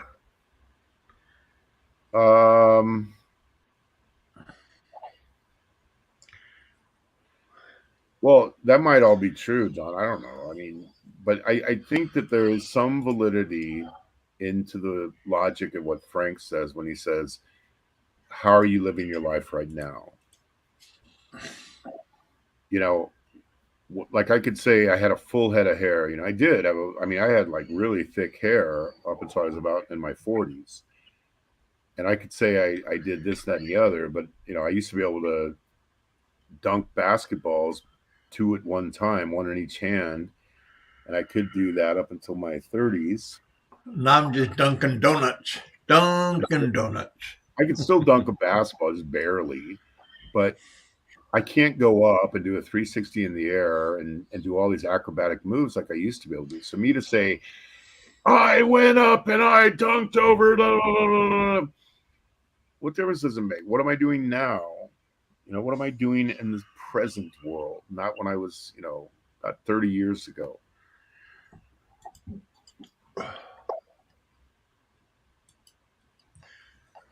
John Pride, do you know him in person or on YouTube or on his phone? 8 years ago, he said. And don't get me wrong either. I'm not like anti-Fozzy. I'm not like pro or against or anything. I'm neutral on it because nothing that anyone's doing on YouTube affects my life on a day-to-day basis. So it doesn't I don't spend 1 second of my life thinking about this stuff. After I do like the Mo- people, I like the moment, comment. moment, moment I get off, I turn off the switch and I move on. I don't, that's what I told Big E. Moment this is done, I move. I don't dwell like Yeah, what is going on with everybody. we have a connection. Except Big E. I mean, I call up Big E or I call up John or Pennsylvania Trucker, Yeah, and you I have talk certain about relationships things. that develop. Like we've gone and met Mugs many, many times, and April and Mugs talk every single day. So a friendship developed that's off YouTube. But so it'll come up things on YouTube in that friendship when we go with her or husband or anything like that, right? And there's other people that but generally speaking, when it's over, not a second It's of thought ever it's goes into over. it. But you miss people. Like I miss talking to Kevin. That's why you come up, or John, Philip Janik. The people that I miss the most, though, I'm not saying this to butter anybody up, but I do miss just the regular troll type things that don't have channels because they're seemingly the most normal people on YouTube. But yeah, like Gogo Bobo's sister or Richard Lee Rogers. I'm not saying they're all trolls, but just the people that are not really doing channels, but they're just commenters. I miss talking to people like that. But all the clowns on YouTube, I don't miss that shit. Don't you mean to take it 1,000 pounds of salt on YouTube, John? Yeah, you need a lot of salt, a lot of grains, because part of it too is the problem of we watch movies, right, and TV shows, and they're all larger than life. There's nothing real about that. You can watch a movie like John Wick with Keanu Reeves, right? He's shooting got hundreds of people on the show, and he's being shot at every 2 seconds. He never gets hit, and when he gets hit, he gets knocked out, and then he comes But back. his dog does. Yeah. But people watch it because it's exaggerated. It's larger than life. Bigger So than life. There you go. You took the word out of my mouth when you and I said it. Larger than life. larger than life. So when you meet, so like a Fazio, Ricky Drama, Frank, all those people, they're doing an exaggerated caricature of who they are in real life, probably. That's why I'm people watch Ricky Drama because they think that they want to be like him or they want to live. They think if they watch him, they can be like, they think they can live his footsteps, be but in I think his if they footsteps. saw what it was like when the camera was turned off, they wouldn't want to follow in the footsteps. I think that it's a very lonely and sad existence, and I think that for a lot of the people, so um, I think that part of why they are known entities is because they're larger than life characters on YouTube. But here's the cold hard reality. The cold hard reality hits you when the camera goes off and you're in a shanty and you are sick or you are drunk or you're lonely or whatever the emotion that you're going through. But if they had no personality at all and they weren't larger than life characters, nobody would be watching them or talking about them. So we have to take it with a grain of salt, yes. But yeah, don't take this stuff serious at all. Now, here's the other point. If somebody's really, really successful and loaded, they're not going to sit there and tell you all day how great everything is and how they're, you know, it's almost like a sure bet that they're not doing as well as they claim. They wouldn't be boasting about it. They'd have an ounce of humility with it. I eat anything but the whole. I won't say what I wanted to say about that, but so does Fazio seem to be the same person, or has he regressed? He got No, I don't worse. know. just watch his videos from 8 years ago. You could tell. That's just a fact. 8 years ago, I remember him saying, he said, "I'll never e-beg." That was 8 years ago. Look at him now, banging a pot on his head. That was 8 years ago. He said, "I'll never e-beg." That's my opinion. Don't kill the messenger. I've been an expat since I was 21. I'm 70 plus. Been in the Phils. Okay. Well, anyway, whatever it is, when a guy has gone through a series of unfortunate incidents and burned every bridge, I mean, not that many people really want to deal with them because, like, I was off YouTube for 2 years. Every time I happened to tune in, I was hearing my name brought up saying, "I know he's got stuff on you, and you left because Frank has this, blah, blah, blah." It's like, it had nothing to do with it. I just was busy working. And I'd hear my name brought up every fucking show I went on. And I hadn't even been on YouTube for 2 years. Yeah. And it was like, what the hell? And then you burn everybody out, and then you only got a few tiny amount of sycophants who follow every word because they're lonely people. That's the bottom line. You know, one day Fazio had like 38,000 subs, and now he only has 8,000 subs. That don't make sense. He changed it. It's a different channel, though. Well, yeah, but I would figure those subs from there would have came back, if they were loyal. But there's only 10 people watching the show. So the thing is, but the thing, look how many subs look at. I still got 13. it's all about. And this is daytime. I don't do daytime.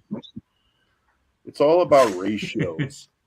And here's the thing: when you get up there and say to everybody, "I have 20,000 subs, but I'm shadow banned by YouTube because I said there were secrets on the dollar bill." I've heard this many times. But every time a show would come on, I got a notification for it, and everybody else did too.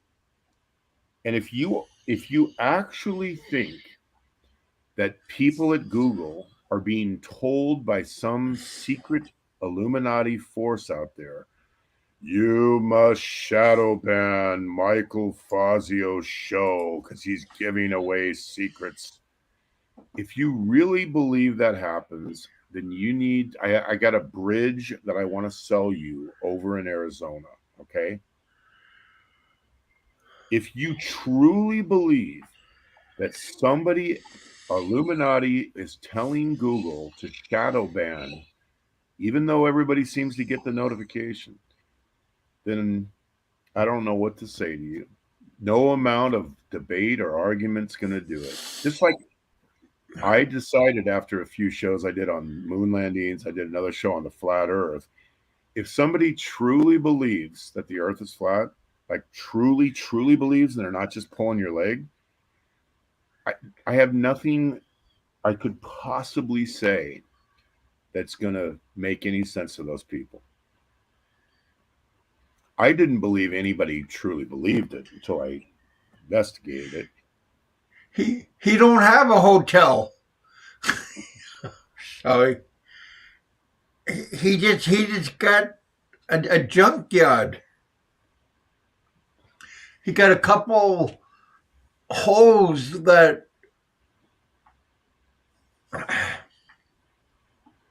Yeah. Dimpo's got more. Her house is practically completed. in her yard compared to him. Have you seen her place? Her place is practically completed, and with less money compared to Fazio's place. Oh, And, dude, and she got no heavy equipment. you know how long it took us to build our farmhouse? Do you know how big that is? That thing is 6,000 square feet, and it took less than 6 months. So And how long has Fazio been there at that pit? see, I tried to explain to people, okay, he had all these donors, and then the donors ran out on him or faked their own death or whatever they did. And of course, you can't build it if you don't have it. Because I know how much it costs to build here. Okay, because I have built multiple houses and structures and places for turkeys, pigs, stables. I mean, you have all kinds of building that we've done at our farm. I know Mhm. exactly how much everything costs. So you're going to need at least 10, you probably need more than 10 million, which would be what, 500, 200,000, 300,000 to build what he wants, $400,000. And if you lose all your investors, then you're not going to be able to build it. So I don't know why he doesn't just say, look, I wanted to build it, but everybody flaked out. I think people would be able to sympathize with that. But when you insist that you're building it and nothing's been built, it's like at some point you lose a lot of people that way. People think this guy can't deal with reality anymore. All right, Old all right, school John. Parker.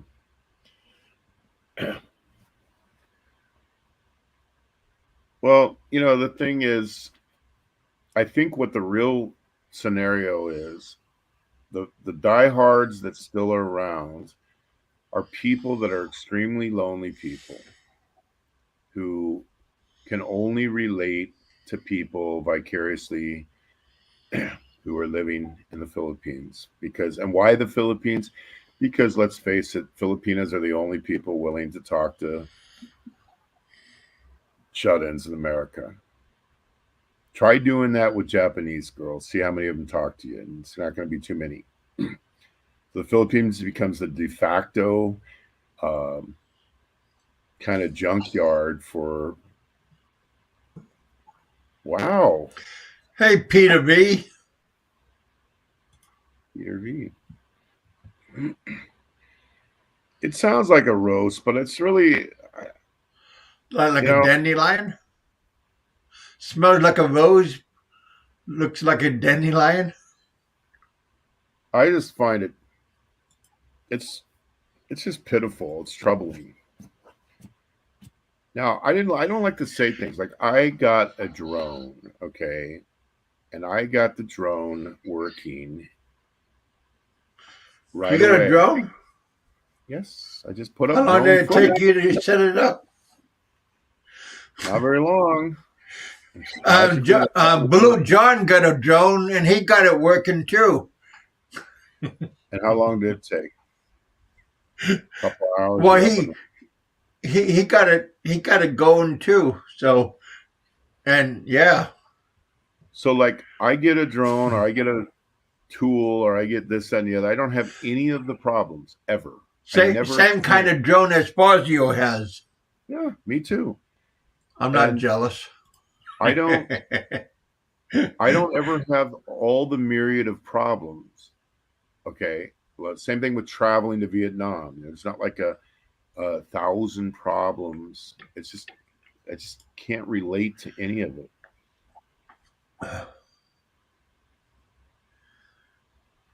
Feels like a peach, smells like a rose. Does it taste like vinegar? Graham, how you doing, Graham? Hey, Graham. So, like, for me, like, I don't have anything, but the guy doesn't say anything good about me, so I just don't give a shit anymore. I really don't give a Well, flying. I'm sure he blocked me, double blocked me this time. He blocked me once already from a long time ago. So but I'm blocking him double block. Well, That's all right. I heard him say the last time I ever watched him, I heard him say to one of his followers there, if you believe the earth is round, why do you even come on my show? We don't really have anything to talk about. And Wow. when a person goes that off the deep end, that the only way you can have a relationship with them is if you are mind numb robots who all believe exactly the same way. You're all marching together into this. And the only way you can be a friend of his is to believe in a flat earth and believe in an Illuminati and all the rest of that other BS that I don't believe in. Um, then I don't want those type of people in my life anyway. I don't want kooky, weird people who have no idea what they're talking about on almost anything they're talking about, setting up that as a litmus test for who can be a friend. People say, Did you have well, to buy an iPhone Max? I have an iPhone Max. I had How it did you already. make your phone work? I mean, how did you make your drone work? It worked with the phone I have. Oh, I have an iPhone 13 Pro Max.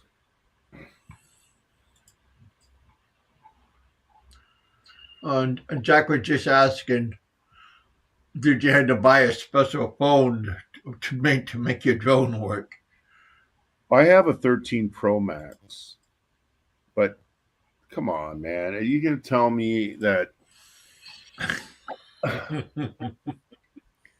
But see, you got to understand what it really is all about. I've been Okay, blocked there twice as long as all of. there always has to be another pitch to get people to pay. Me too. So it's got to be, oh, I had to stay for 10 days because my ticket didn't work and I got blocked from entry and I had to go reapply and I had to go in this room and stay in a hotel and do this. There's like tentacles, 50 different tentacles every move, but nobody else ever has the same problems. So I got a drone. I opened it up. I got it to work. I just showed a bunch of drone footage. I uploaded it, but then I put it in private. I was going to put make a better one. It wasn't the best ever, but got to Vietnam, sailed right through, went to Thailand, sailed right through. So if there's all this incredible knowledge, it just doesn't seem to ever manifest itself. Oh, there's an Android app to buy that link your drone to the cost $5. That's funny. But nobody told him that. Good job, Peter B. And then on the other one, I'm not to bring this up, but when you have a mentality of, unless I personally go to the moon and see the American flag planted there, I will not believe that we ever went to the moon. If that is the type of mentality that the only way that you will believe anything is if you yourself jump on a spaceship and go see it, you're wasting your time debating or talking because you're not dealing with reality. When people are talking about complicated physics, I ask the question, can you get up? They'll say, what about the Van Allen belt? Okay, well, let me ask you this. If you can get up and demonstrate integral calculus, uh, linear algebra, analytical geometry, different things like this, calculus 1, 2, and 3, spatial equations, and I can go on and on listing it. You have to know all that to have any idea. I told that person I did a experiment. I did a calculation when I was in college where I had to calculate the next time we were going to have a solar eclipse, and I got it down exactly the date that we got it, and it got that because the Earth is round and because we live in a round solar system. And when you're dealing with people that are like completely on a different page, they have no idea what they're saying. They just proof texted it on Google, tried to find something to go along with their kooky beliefs. Trying to debate those people is a total waste of time. Nobody that's truly spent 1 minute of their life in a physics class or an engineering course is going to walk away believing that we're floating around on a giant pizza. Okay. I like pizza. Yeah, I like to eat it. I don't want to live on it.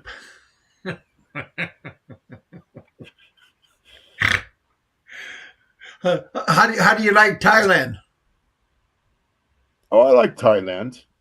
Thailand's, more advanced than the Philippines, better infrastructure. It's like Vietnam. It's the same type of deal. You know what I mean? It's more crowded than America.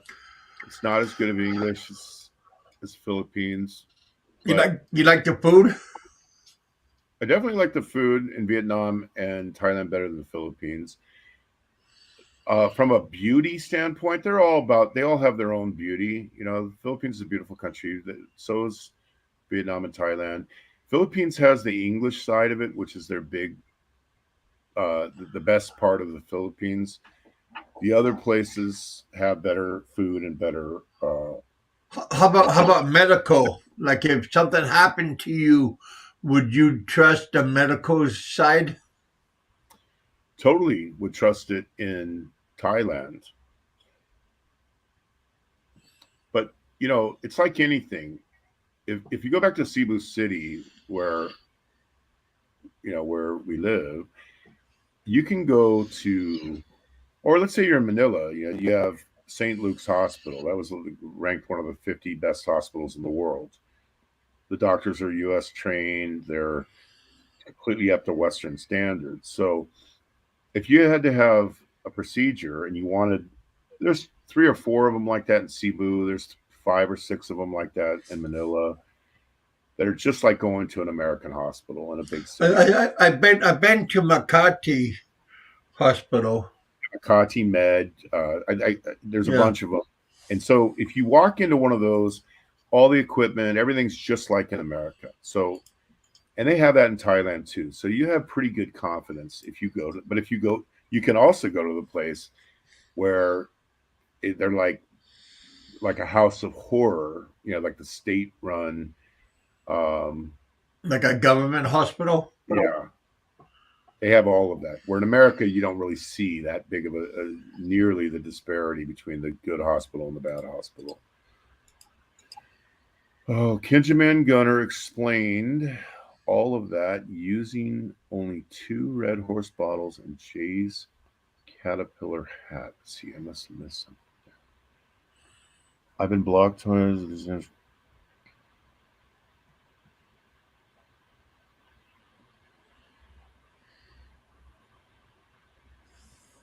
Oh, well, the moon landing is not irrelevant since everyone's planning on going back there. Why would the 2 wealthiest men in the world be competing to go to the moon if it was irrelevant? Why is NASA trying to put up Artemis 1 and 2?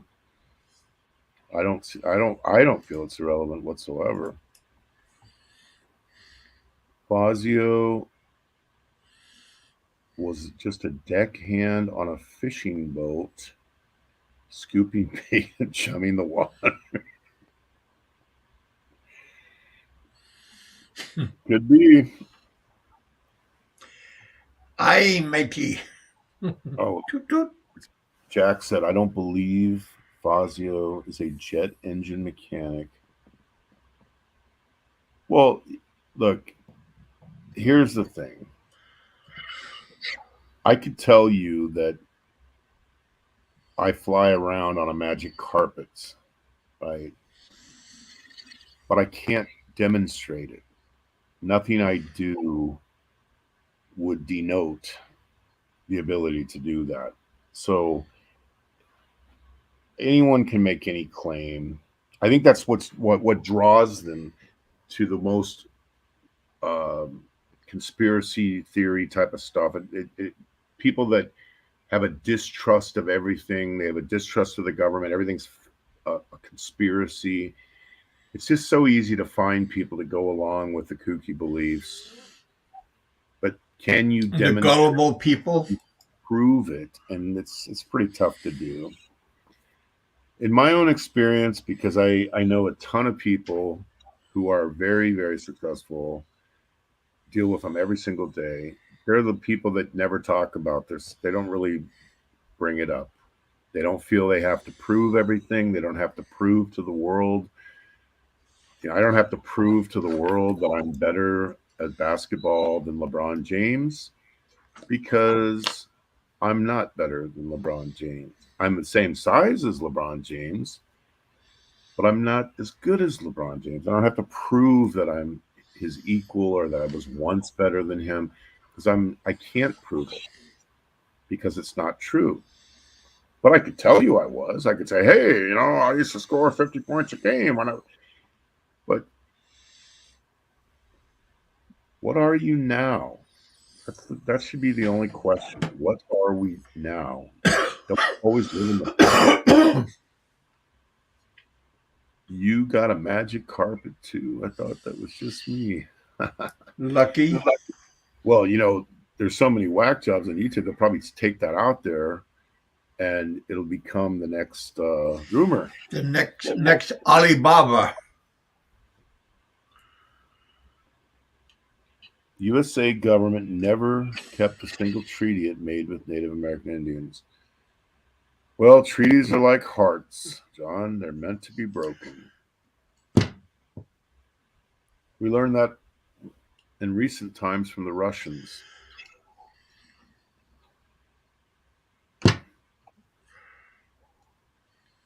Yeah, anyway, so just in that keeping of taking things with a grain of salt, I think people need to realize that people can say anything they want. Just you're better off just not believing anything you hear than you are believing everything you hear. Do you think you would have been you have a better hairline? I definitely don't have a better hairline. I could tell you though, if I go back to when I was, you know, let's say 10 years ago, 10, 12 years ago, I did have a better hairline.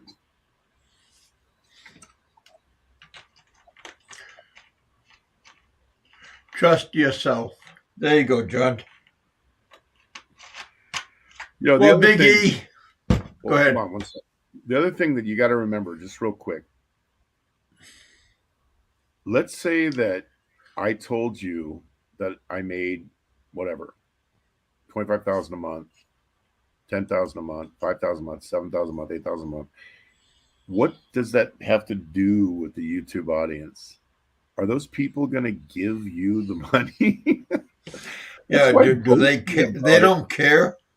Boasting about it, what is that supposed to do? It's supposed to puff you up like a blowfish to make people think that you're something. And if you actually had it, you already know what you are. You don't need that approbation from people that are basically nameless, faceless people that you're never going to meet. So when you see people do that, this is a deep insecurity and a big flaw in that person's character that they feel they have to one up everybody else by faking something. You're looking for their recognition. Yeah. You know who you are. You know what you're like when the camera goes off. You know what you're like when you're all by yourself. That's the person who you really are. And if you don't like that person, then change that person. When will Big E dance? When will it return with the harem? Well, the Philippines part of it won't return with the harem for a few months because I'm on the road at the moment. On the road again? But you got to understand real quick on the harem thing. There's about 35 harem members in all, and there's probably 10 harem types in Manila, but most of them don't want to go on cam. So sometimes I'm only showing a few people, and you have to always hide the camera from everybody else. Not everybody wants to be on YouTube. So it's kind of difficult when you have a large group to kind of keep everything Hey, where John, most thanks of the for people. coming out. Thanks for the super chat. Yeah. You But too, Peter B. part of the harem met some of the people, and they were not. Impressed? I mean, no, they weren't impressed, and they were trying to buy them and get them to come to their hotel and all this, and they didn't want it to because they're not Wow. hookers. Well, you know, if someone has a job and they all work at like call centers and things like that, and someone says, "Oh, I want to take you back to my hotel. I'll give you $20." They're not going to go for that. Not every person is a hooker. So they thought that they were just the biggest fools they ever seen in their life. The Sultan of Cebu. Well, Well, maybe I could just get a freebie then. I will just address that one thing before you close it out. Here's the thing. Like I said earlier, if you treat people with respect, if you make friendships, if you get to know them and their family, you're going to have your own harem. If you also I had my own harem. That didn't work out very good for me. Because you snuck them. You did everything in a sneaky way. Now, what I say to you is don't be sneaky about it. Incorporate They kept them on. They kept on getting pregnant.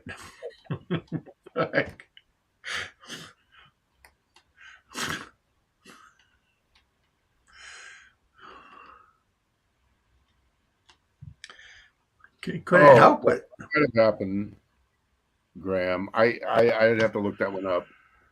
But the thing is, look, in my own dating experiences, I dealt with someone who up front who was not a jealous type of person. Number one. Number two, I never hid my female friends. I said, this is who I am. I've got a shitload of female friends. You're either going to have to accept me for who I am, or you're going to have to find somebody that you can control and manipulate.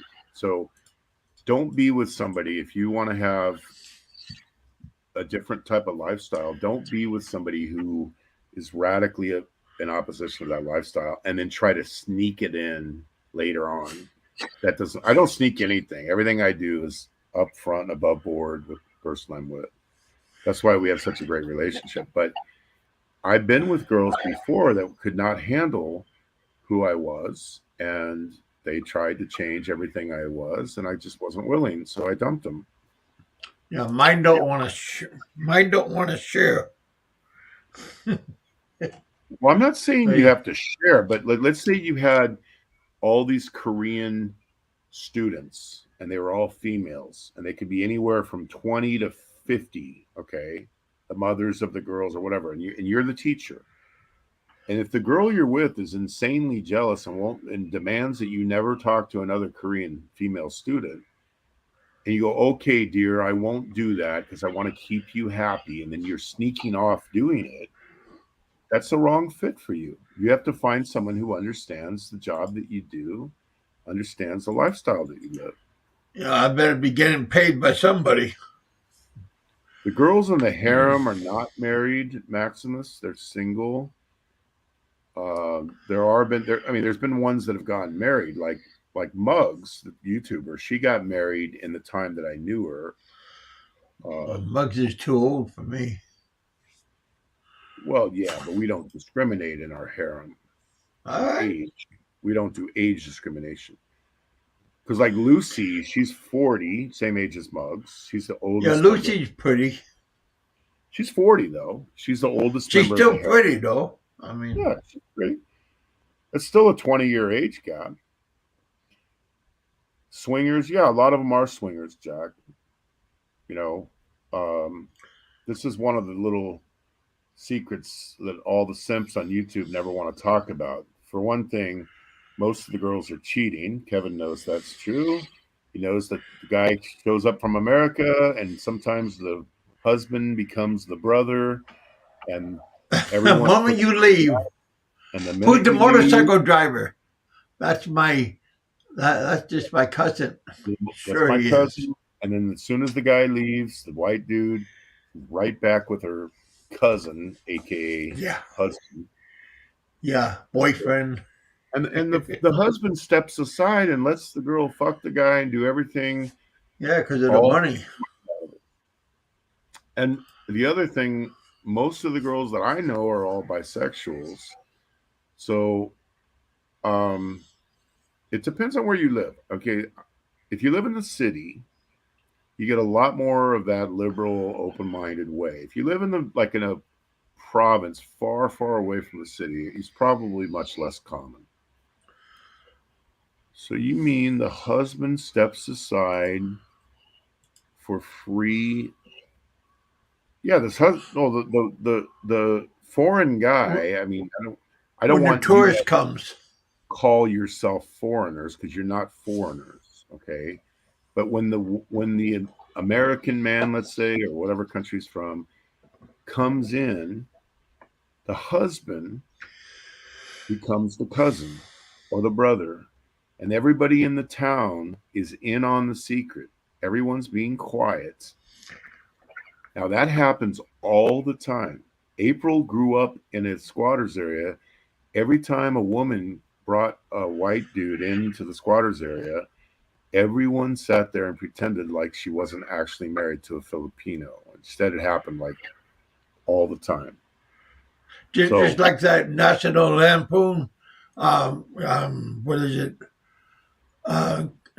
Chevy Chase, when he's trying to sell that Christmas time, he's trying to sell that house, and the whole town is on trying to sell it with him. yes, that's Funny Farm. Yeah. Funny Farm. That's a great Yeah. movie. Well, that's how it is. Everybody's in on it. You also have to know that when these girls are on YouTube I mean, Honeyco herself has said like 20 different times. She said that every girl that goes to Saudi Arabia that she's known, and she's known hundreds of them, all the married women are in another relationship within less than 1 month from the day they arrive. So almost all the OFWs are cheaters. And like if a girl's on a dating site, you think she's only talking to you? Do you think she's not working 10 other guys at the same time? Come on. You have to open your eyes and not be so believing. So what I would recommend people do is go to the Philippines She's the one. without a title.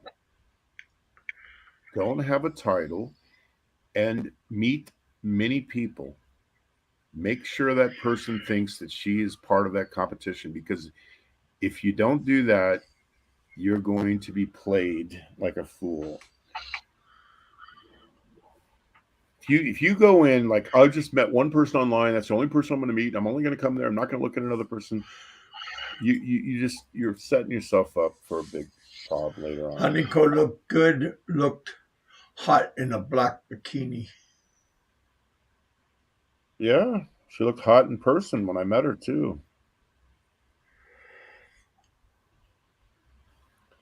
I knew her before she did YouTube.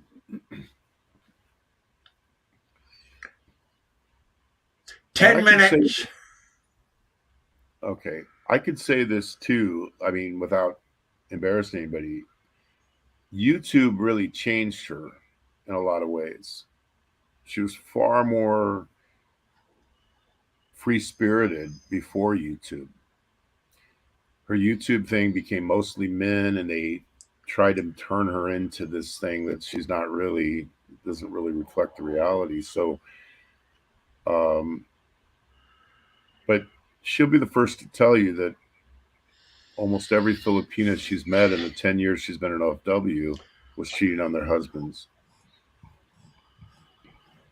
So not trying to disparage anybody with or discourage anyone from finding a Filipino. I just think that you have to be smart about it. You have to realize that the internet has really changed how dating is. When Kevin was here, the internet was still very new. You had to go to an internet cafe. You had to make a Well, great. I didn't know about it until I came back. 2014 is when I found out, when I was in Guam, when I found out about YouTube. No, but if you go back to like when you first, what was the year you came to the Philippines the first time, or when you moved there? 2000. Um, no. When I first came back, when I went to the Philippines, 2020. I mean, on 2002. Okay, 2002. Very few Filipinos had access to the internet then. Very few had a computer. They were using Yeah, keypad phones. that's what I had my internet cafe. So if they wanted to do online dating, they had to go to an internet cafe. They had to go through a lot of effort. And so now, 20 years removed from that, people are so used to these type of scams. But 20 years ago, it wasn't like that. It was easier to find somebody 20 years ago. Yeah, Anyway, on Yahoo. yeah. But they weren't jaded yet. They had not done it yet. It was a new thing back then. And so it's just different in this day and age. So if you're a guy and you really want to come to the Philippines and meet somebody, I just think you should take your time and don't be in a rush. Meet the person, meet the family, spend as much time as you can, but try to meet a few people, see who you have the best chemistry with. Yeah, don't find just the only one. Like, she's the one. I definitely get Try. concerned with people that dive that far in deep when they have never met the person. But I don't have heartburn over it. I don't give a shit what other people do if that's what they want. But for me, I wouldn't do it that way, and I definitely think people should be very cautious because you got to realize that if you're just an ATM machine to that person.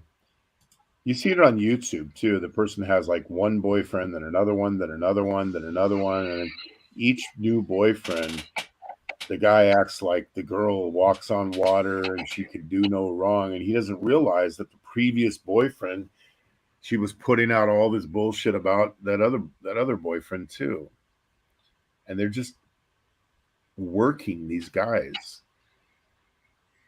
You know, I don't.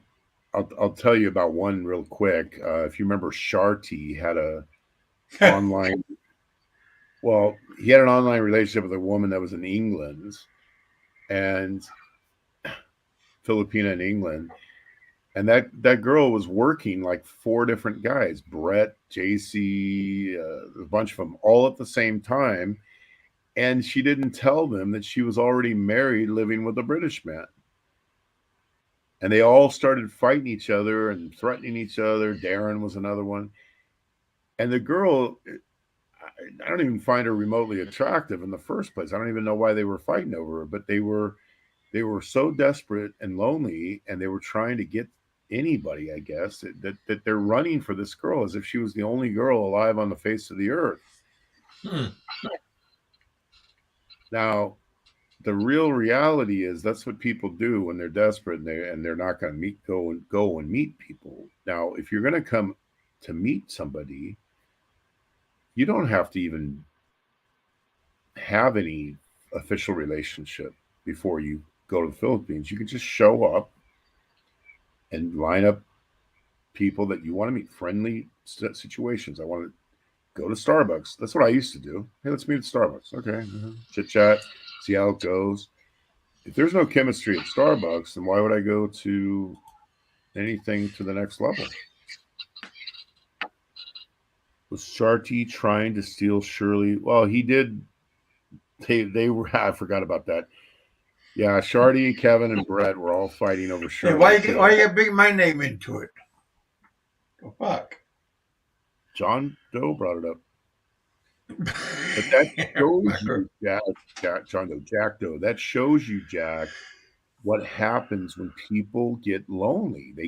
They start to get weird, and the cure to that weirdness is just to get out of your house more often and not be lonely. Get some goals. Yeah, Bob. Bob Baker.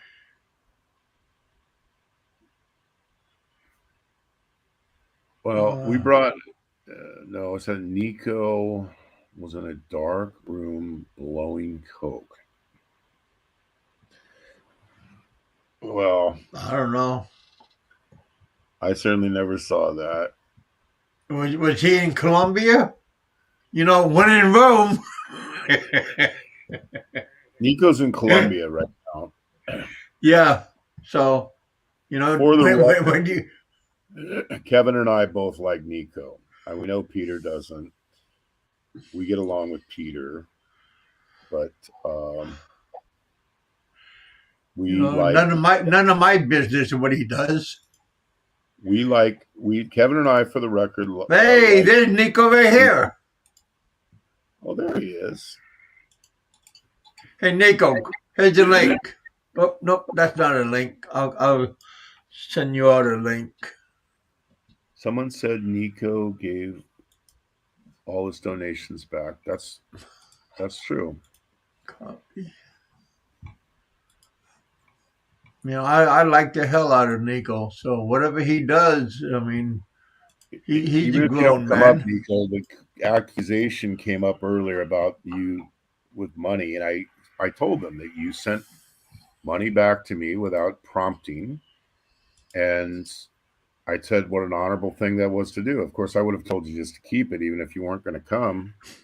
So, and somebody else in here said that you gave them money back as well. So, I don't think anyone can really accuse him of any. Hey, Nikko. Yo, what's going on? Hey, man, wipe your nose, man. What's wrong with you? Dude, Put that powder out of your nose. From what I hear, I took the 5K that Peter V's accusing me of and blew it up my nose. That's just fucking awesome. Olay.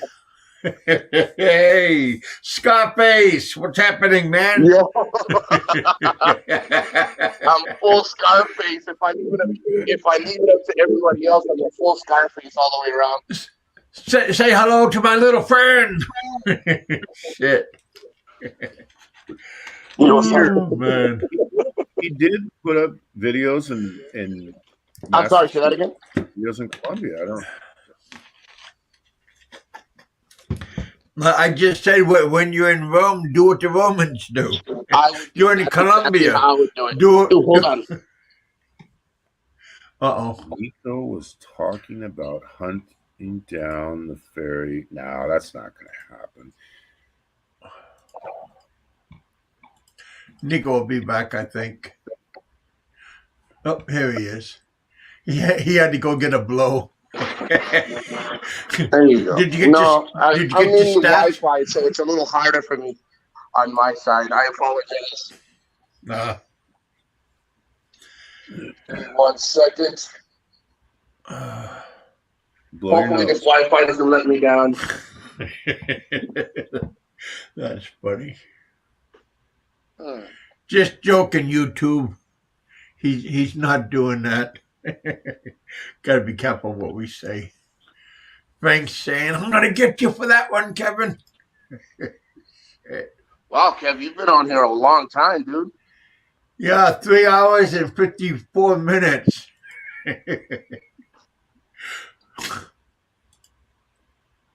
Oh, dude, I don't take nothing anybody says personal. And hey, thank you very much, freaking Biggie, for that message, dude. At the end of the day, you gotta be like, have some kind of fucking integrity and kind of, like I said to you on the message, I'm not going there till afterwards. So it was only right and just to do that, do it that way.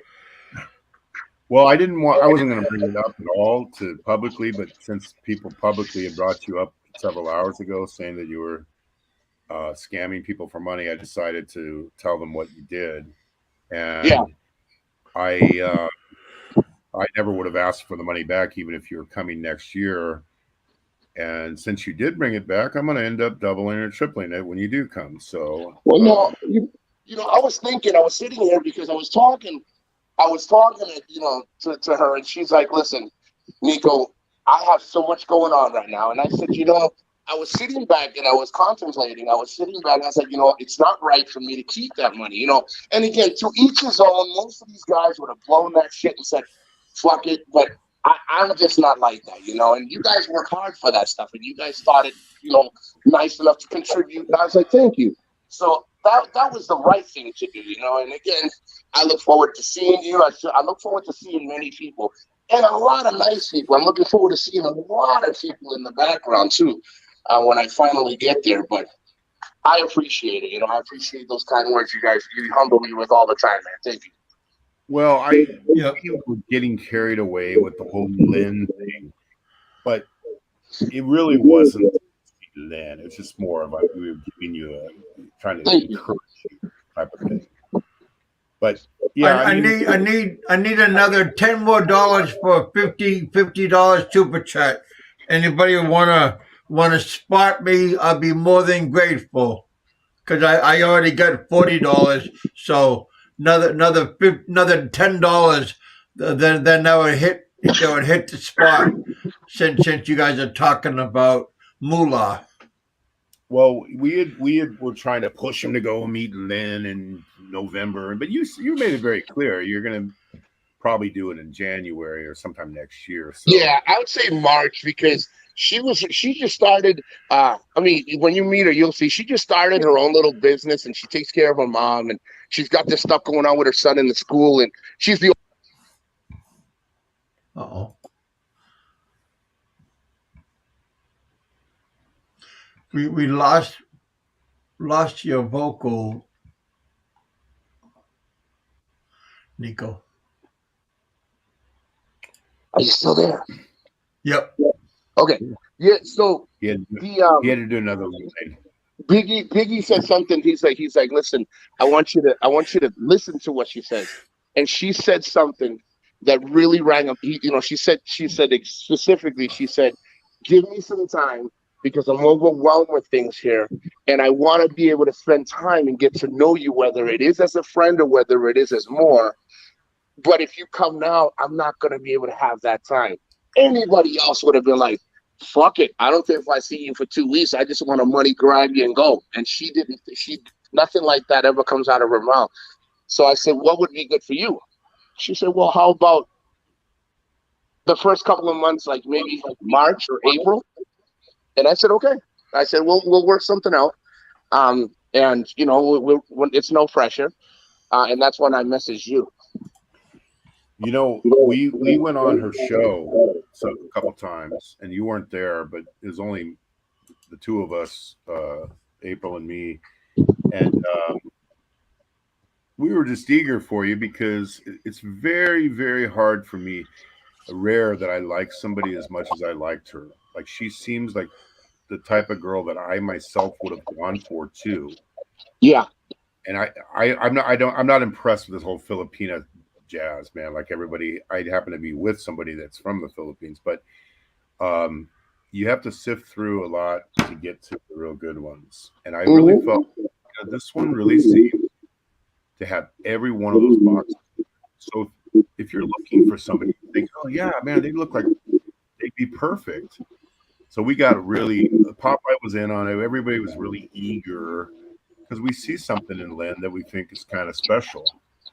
And that says a lot, coming and you say, let me tell you said a lot of good things. I caught the end of what you were saying about how we have, 20 years later, how everything has changed.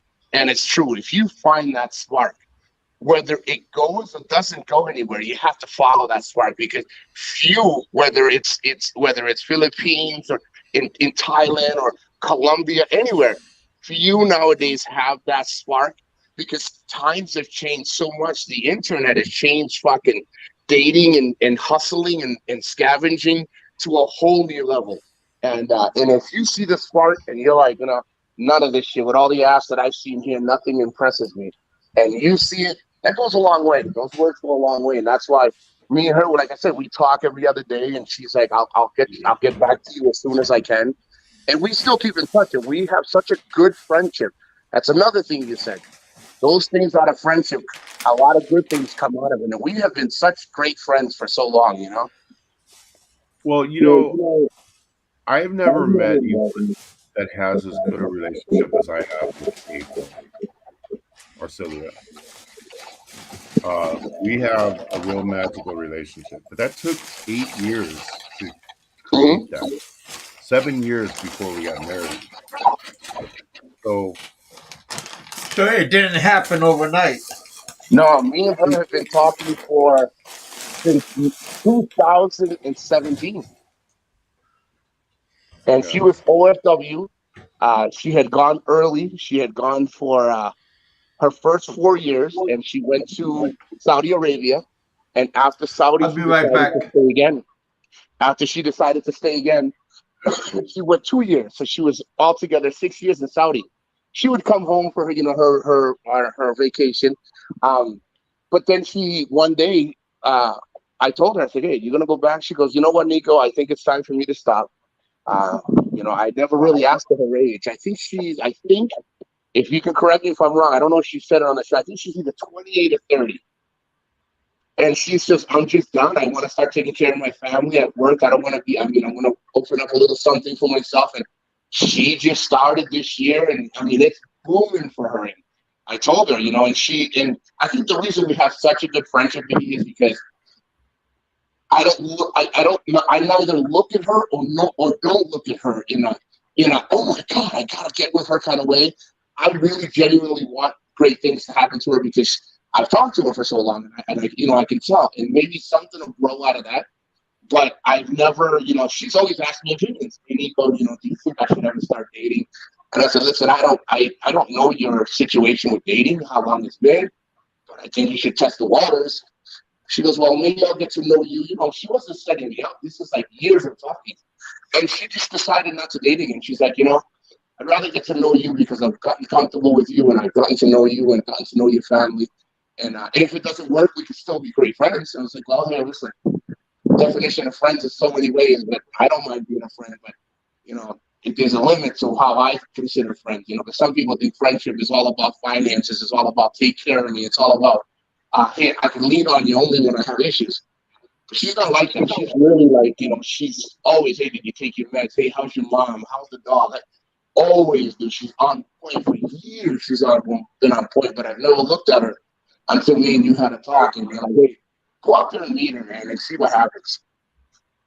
Well, it's very rare, like, because I dated so many people of every kind of looking person, age, and whatever, and to get somebody that can make you laugh, somebody that you find interesting, that you respect, and that is into you, it's really hard to find all that.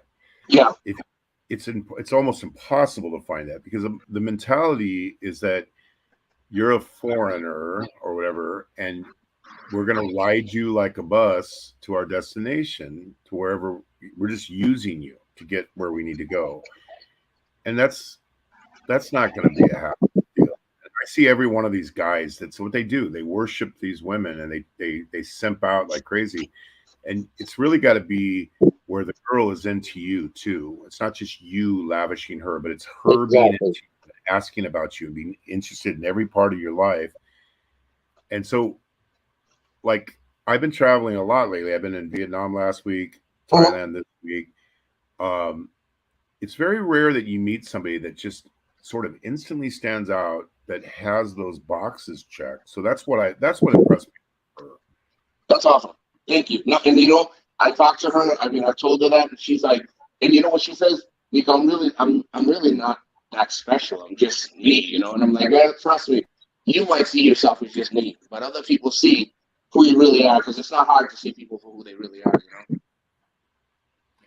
Well, we went on her live streams. It was just the two of us, and she was very polite. She's respectful. She thinks through the answer. There's just so many things. You just thought, you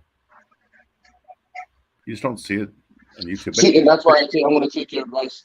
like I talked to her, I think 2 days ago, and she's like, I hope you're able to come. I'm like, listen, even if I have to scavenge to the very end just to get there, just to at least say that I did and at least make that effort, I'll make it happen. I told her, just understand that everything has to work in unison. She's like, no, I want you to come for next year because then I'll have more than enough time to spend time with you instead of just giving you part of what I can give. And I said, okay. I said that's at least better to know that than not know anything at all. Well, just for the record, for future reference, Yes. If I donated money for your efforts, I'm giving the money to you. I'm not giving it for a specific cause. So you gave it back, which allows me to get up here and defend your honor because of what you did, or saying stuff about you. But the reality is, if you would have said, "Hey, I can't go. I'm not going till next year," I wouldn't have thought twice about it. I wouldn't have. My brain just doesn't work there. If I'm going to give it, it's because I like the person and I'm just showing my support. So if you didn't give it back and you ended up coming to March, giving me any, I would never would have thought about it anyway. Well, I know why you're doing it, because you're getting attacked by people saying all that shit about you. No, Peter V says that I took $5K off of somebody. Other people will say, you know how people are. Dude, and again, I don't know them personally. You can only go by their actions. Most of these guys are either going to stir the pot, or most of these guys that are there to talk about me or talk about anything have nothing to stand on. And I talked to Lost. And Lost says, well, let me ask you something, Nikko. And Popeye said the same thing. He said, did they give you or did they contribute to? I said, you know what? I don't really know. I know they were nice enough to do so. So I thought it would be, the right thing to do. He goes, well, usually if they give it to you, I said, well, do you think it'll be insulting if I give it back? He says, well, you wouldn't be hurting them. I think they would understand, but just write him a message. But thank you for that, because again, this is something new, when you ask people, hey, you want to contribute, you want to help out the channel, let's get something done. And some people, they'll criticize and they'll say, well, Nikko promised this. Listen, I can sit for 15 days and I'll try to give you the best content that I can. And if you don't like it, that's fine. I mean, I'll try to make it as best I can. But people will always criticize. But that's why I always direct, when I message you, I send it to you directly, because people, a lot of the avatars, all the scavengers in the background trying to stir things up. That's what they do, That's why I came to you directly. But I'm glad you clarified that, because again, this is all me testing waters for me, and I appreciate that. Thank you. Yeah, I mean, several hours ago that came up. I don't know if they were in the background, but I just told them what happened. Obviously, he's not doing what you're accusing him of, because why would he have sent money back without even having a conversation? Just one day I got an email saying Nikko has sent them. There's 2 of them. You send it back. I'm like, wow, why did he do that? And then your email explaining why he did it came after the notification for why of it happening. I'm like, wow, he must be pissed off. You know what I first thought when I saw the money? I said, he must be pissed off at me. Maybe I did something. Oh, no. I wasn't even mad. I got messages from people saying, yo, people are talking about you, that you risky. I don't even listen to them, Biggie. I just, honestly, this is, like I said, this is the first time. And if it came across that way, I don't even, honestly, this is why I don't even like sending messages, because my verbalization isn't like as nice as you guys. Or it's really like, I got your email and it clarified. I totally got it. But I'm saying I got the notification from PayPal that you sent the money back before I read your email. Oh, I got you. And so my very first thing was, well, he must be mad at me for something. Did I say something off-colored to Lynn that got back to him? And I don't remember doing that. And then I kept going through my emails, and then it said, oh, and then I read your email. I said, oh, okay. Well. Speaking of double, right there, Biggie, that's another one. Mr. Fisher, believe me, I meant this in the most respectful kind of way. I'm understanding now the Biggie and you guys are explaining it, because he says you should have just kept it. You know what, guys? I'm such a hustler, when it comes to trying to get my own things, and this is all new territory. that people actually give a shit, you know, because you guys know how YouTube is. So for you guys to even take out of your day to do that, I'm like, wow, man, thank you so much. And then for me to find the best way, I thought that was the right way to do it. And again, you guys understand it now, but no, see, Mr. Fisher says the same thing, Biggie. He says, I thought he was mad too. No, hey, you know what? I'm going to do a Biggie. Check it out. Listen. When I'm ready to go back, now you can triple it, Mr. Fisher. You triple and quadruple that shit now. And I'll get there faster than you think now. No. You hold on to it, Fisher. That definitely motivates me to do it more because. What, is that not common? Nobody ever gives it back?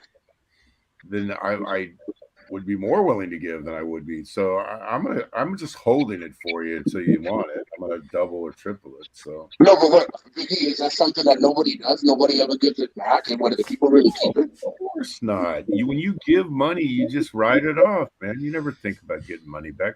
I never give money hoping for anything reciprocal. I never want a wrench. I'm never asking for special favors, anything like that. If I get money or something, I've done things for Kevin behind the scenes that would have shocks. I've taken some heat for some of the stuff I've done. But I'm not telling him, put me on your panel, give me a wrench, dude. I never asked Kevin to do anything for me in return. You give out of your heart, and you never talk about it after that. That's my policy. Well, let me tell Mr. Fisher and Biggie and the other gentleman, Jay, guys, if I know you guys understand now, but if I by any chance made you feel that it was anything but appreciative, I did not want you guys to think I was not, that I was upset. Again, this is something new. It won't happen again. So, Mr. Fisher, put it in the savings and let it collect interest. And next year, you can triple that bitch. Yeah. No, I thank you. And again, I'm glad we spoke about it because it teaches me something new. Again, this is all new water. So. Well, we were talking about Kevin was bringing up about e-begging earlier. I don't think there's anything wrong with having super chats or having PayPal links or having buy me a coffee, which he has going by. People they can give or not give. It's I agree. Total democracy. But if you're gonna give, you should give without expecting anything. But I agree with that. I agree with that. Man, about how an e-beggar he is because he has even having a super chat button, they call him an e-beggar. See, I think like you do. I think as long as it's going to go to, I think as long as it's going to go to a good place, it's going to be done right by. I think there's nothing absolutely wrong. I mean, I don't think it's right or wrong. It's my thought pattern is if you're going to give to somebody, like you said, it's out of your kindness of your heart, you give it. Hopefully it's still a good cause.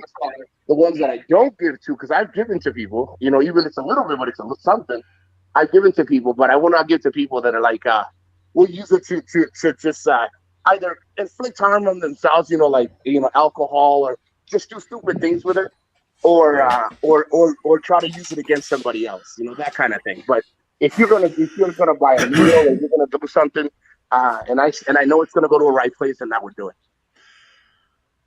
I tend to not even go for the good cause stuff because I don't, people make stuff up. I like to do it for people that I like. True. I like that. That's true. Yeah. If I like the person, and especially if someone who's either a little down on their luck or they're going through a tough time or something like that, if I'm having a good year, then I'll give money like crazy. And I'm sure I've had people that have gone and taken money and ran to the liquor store with it. Hey, look at Biggie, look at Fisher. Look what he put in the comment. I'm in a month, just kidding. I lost. Biggie, I didn't even get there. Fisher already scooped her, bro. He already scooped her, man. Guys, I give you my word. I'm a man of my word. I do the best I can with my videos and content, but I will go see her. She again. We've been planning on the in the back. We're gonna do simple things, man, and then we're gonna get some ideas from Biggie. Biggie's gonna be traveling always, like always. It would be nice to catch you and your wife, catch together, hang out, and get to meet each other. We'll make that happen. I was supposed to meet Philip Janik last week in Vietnam, but he wasn't returning any messages. We were there on the same 2 days, and then I went up north. He was on the low. How did you like Vietnam? I've been to Vietnam maybe 10 times Oh shit! for work. It's a work thing. I incorporate pleasure into the work trips. I'll add days before and after.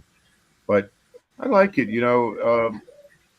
It's cheaper. It's better food, better infrastructure, but the English is pretty horrific. So Philippines versus Vietnam. If you were married, if you're with somebody and you were, Vietnam might be a better choice. But if you're playing the field, probably the Philippines would be better. You know which place I definitely one day I have to go when I'm out in Asia? It's Cambodia. I've been told because I lived in Lowell, and Lowell is they have one of the, if not the highest, Cambodian population in most of the 50 states. And I grew up with a lot of Cambodians, Laotians, what we call Laos, and Vietnamese. And I've never been to Vietnam, but everyone's like, dude, you got to go to Cambodia. If you had to choose one or the other, which one would you choose?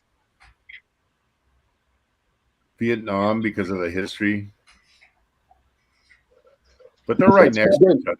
They're both interesting, very interesting. Well, I hear Cambodia is a little more dangerous, so you got to be more careful. Yeah, I'd say so. Okay, yeah, so I can scoot over to Vietnam, or again next year if you're in and around that area for work.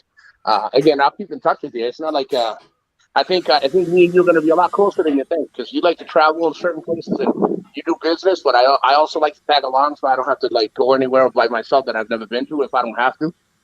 So we'll definitely be keeping in touch and seeing where you're going. Yeah. Oh no, I'll make it a point to hook up with you in one of these countries. But yeah, I definitely recommend you go there. And another place I would recommend if you haven't been already is Taiwan. Vietnam, or else. Even Indonesia. I don't know if you've ever been to Indonesia, but that's the only Asian country that I've been to has been only Philippines. I was supposed to go to Taiwan. I was supposed to go to friggin' Thailand, and I don't know if you remember back in the day when I first went.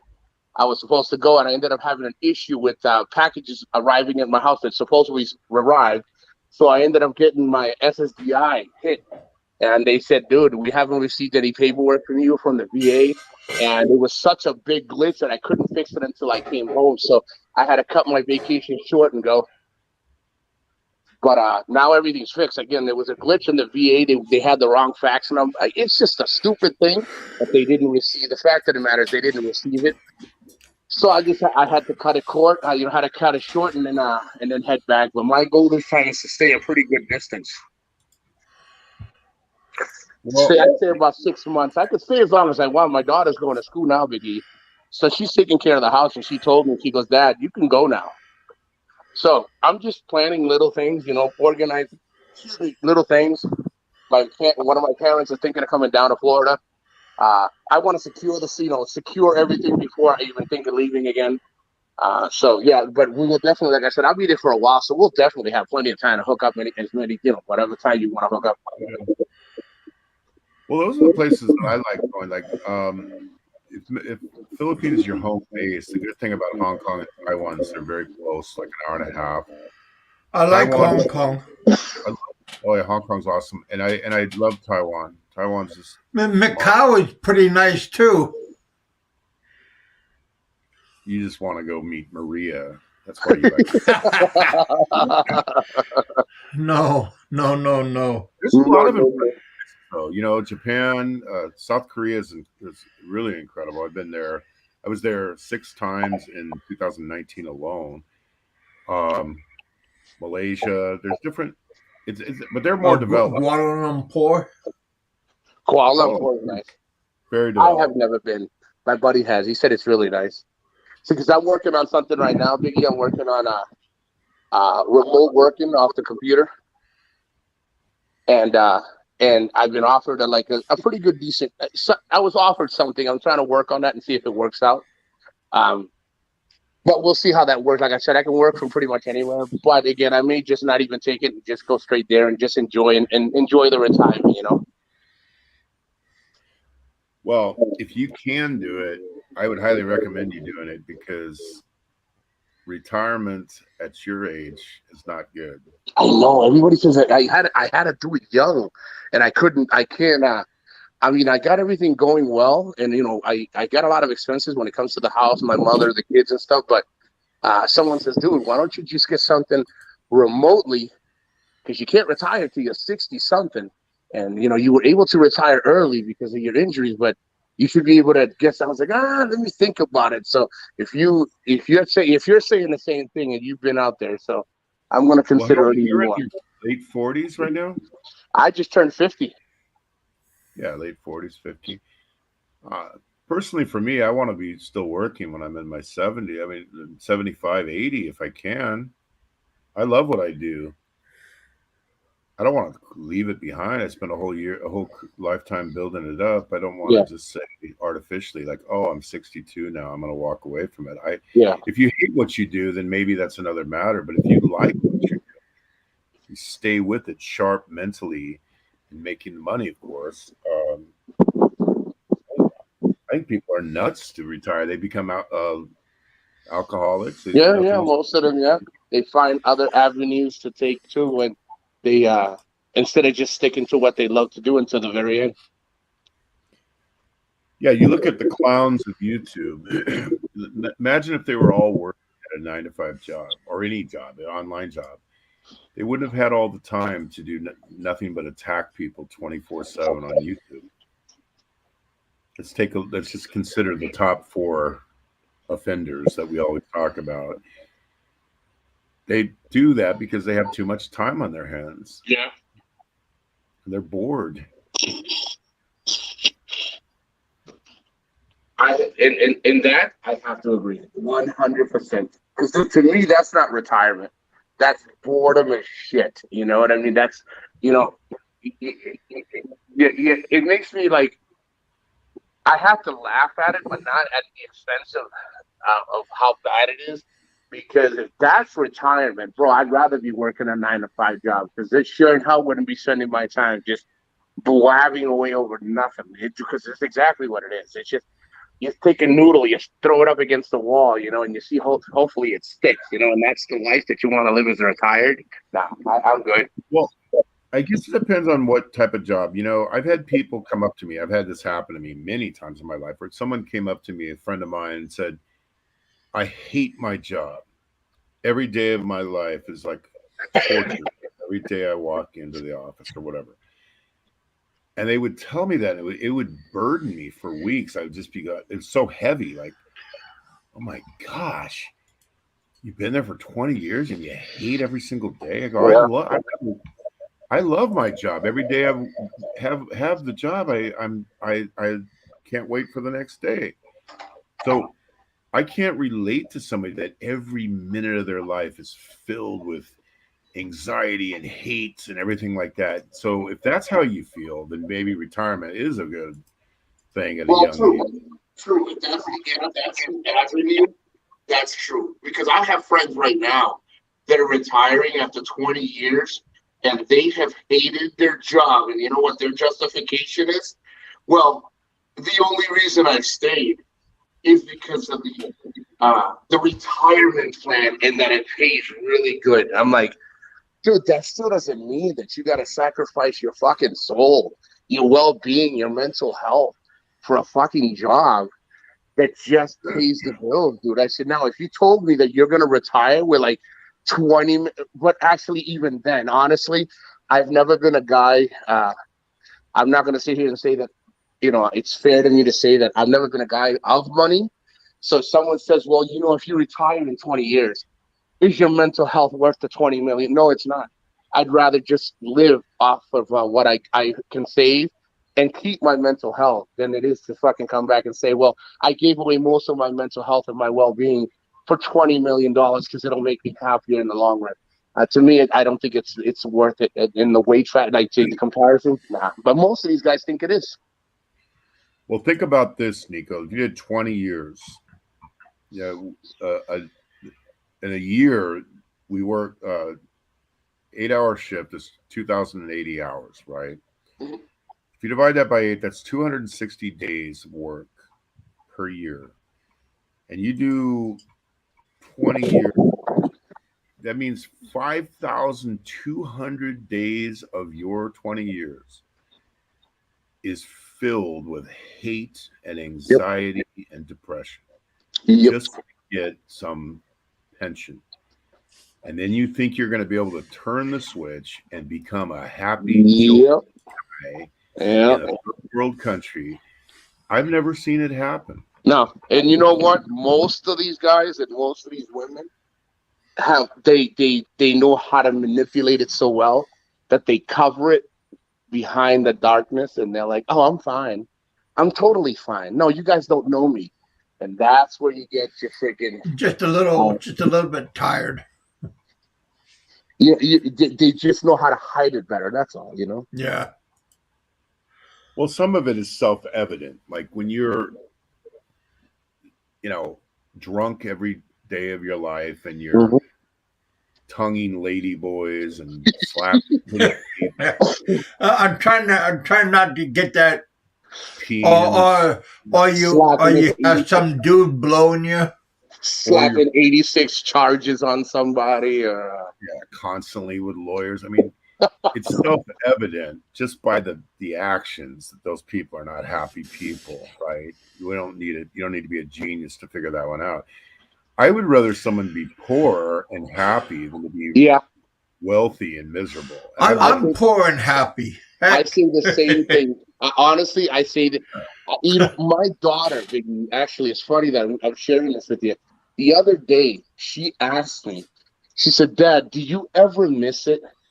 And I said, I don't know what you're talking about, but I think I have a feeling that you're talking about what I had to leave in order to be your dad. And she goes, "Yes." And I said, I couldn't have chosen any better way. I said, because I would have had money and misery, but I'm happy. But I'm not poor. I make it by. You're happy. You're going to college. You got a home. Mom gets, my mother gets to visit. I got my own home. You know what I mean? Like, I can't say I'm like most of these guys that go over there with $3 million. That's okay. That's them. But I'm happy. You know what I mean? Happy in and happy out. Not, in the beginning of YouTube, I might have like got a little astray. Because it's new. You're not used to people. You think people automatically know you in YouTube. So now there's nothing people can say, but you're right. I'd rather be poor and happy than rich and fucking miserable. Yeah, I mean, by the way, it was nice seeing you with your kids at that wedding thing. I thought that was really God, thank you, dude. I even said, dude, my son, I was trying to tell him to tell you and say, hey, shout out to Biggie. I was actually, because my son's a big kid. It would have sounded freaking awesome, but he's like, Dad, I can't hear you. It was nice to see those videos.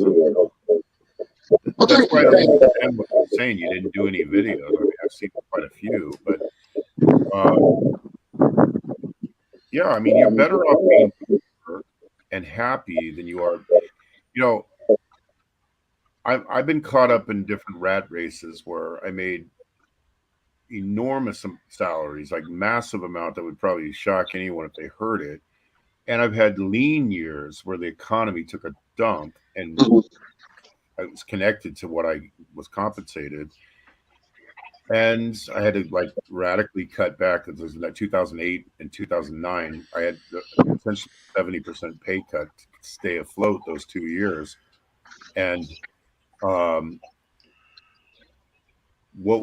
did that affect my happiness quotient? Well, just to give you an example, I made a gigantic amount of money the year leading up to that financial crisis, right?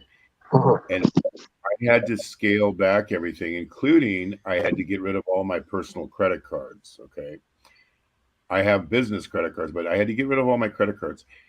And I've never bought anything on credit since, other than my booking my trips. That's all business expenses. Well, the mere fact of never going into debt and not using credit cards, it seemed like a real difficult trial I was going through at the time. Well, once I recovered and my wages went back to normal, I've never owed a single thing in my life. I saved money like I never did before. Just everything improved, even though it was difficult and bleak for those 2 years. Good came out of it. And our happiness should not be connected just to our paycheck or how much money we have in the bank. Excuse me. And I agree. I mean, again, you know what I have learned is people will come back and defend that, and they'll say, well, you know, those people that don't have money can always say that money can't buy happiness. Well, you know what? Whatever you feel you define happiness as is one thing, but the real definition of happiness has nothing to do with money, man. Well, okay. Look, I have a family, right? Little kids, wife, the whole bit. And we have the happiest life together. But it has nothing to do with the money that is made. Now it's fun to do the money, we Yeah, trip. I mean, it helps. The money helps. It sure helps. In a position, puts you in a good position, but you know the amount that people think they need. No. Yeah, but let's just say that it was the same exact cast of characters, and we didn't live the lifestyle that we live. Okay, let's say we radically were downgraded to where we live right now. I don't think our happiness would be that much affected.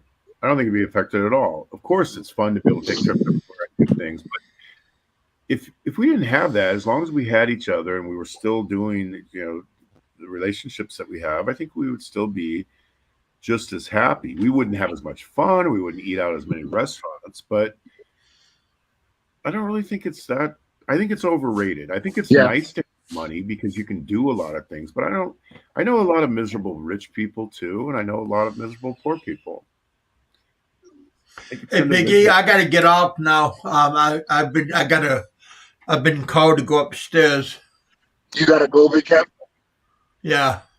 Okay, well, Biggie, thank you so much. We're gonna definitely send me a link next time you're on the show. We can definitely shoot the shit. We don't have to worry about Kevin booting us the fuck off. Thank you, Kevin. But thank you so much for those words and teaching me a lot of things. Every time I talk to you, I really do learn something new. And Kevin, awesome show. Thank you for letting me come on. It's always a pleasure. Oh, anytime, man. Thanks for coming on. I'll keep an eye out because, most of the time I want to come on you guys' show, but I'm out in the streets doing something. By the time I get back, you guys are already done. But I'll try to catch you guys' shows as much as I can. And you guys, awesome. Thank you so much. What time is it in Colombia right now? It's only 1 hour difference right now. It's 3:12. So I think, if I'm not mistaken, if it's 3:12 here, it's 4:12 over there. It's only an hour difference. Yeah. It's 3:12 here in Kentucky. Yeah, so it's only an hour. But Biggie, you're awesome. Kevin, you're awesome. Mike Fisher, you're awesome. Peter V, you're awesome. You're not going to get under my skin, but you can enjoy. Guys, thank you so much. And you guys don't forget to show Kevin the love and get him to where he needs to go. And you guys are awesome. Take care. And Biggie, awesome. Be safe, man. Hey, you too. Take care, buddy. And you too, Kevin and John. All right, buddy. HVAC, everybody. Nice talking to you, Mick Fisher, everybody. Take care. Yep. John Baker, thank you for the super chat. Peter V, thank you also for the super chat. Big E and Nikko, thank you both for coming on and hanging out with me here in Bullpen. You guys have today's hump day. Thank you guys for coming up and hanging out with me. You guys have a good rest of the day. 2 thumbs up. All right, you guys. Talk to you guys later on. Be safe. Eat, drink, and be merry. For tomorrow, you don't know where it's going to take you. So live life to the fullest. Be happy whatever you do. Don't let the little things bring you down. Just try to be happy. Eat, drink, and be merry. Just be happy. Don't worry. Be happy. No time to be sad. All right, you guys. I'll talk to you all later on.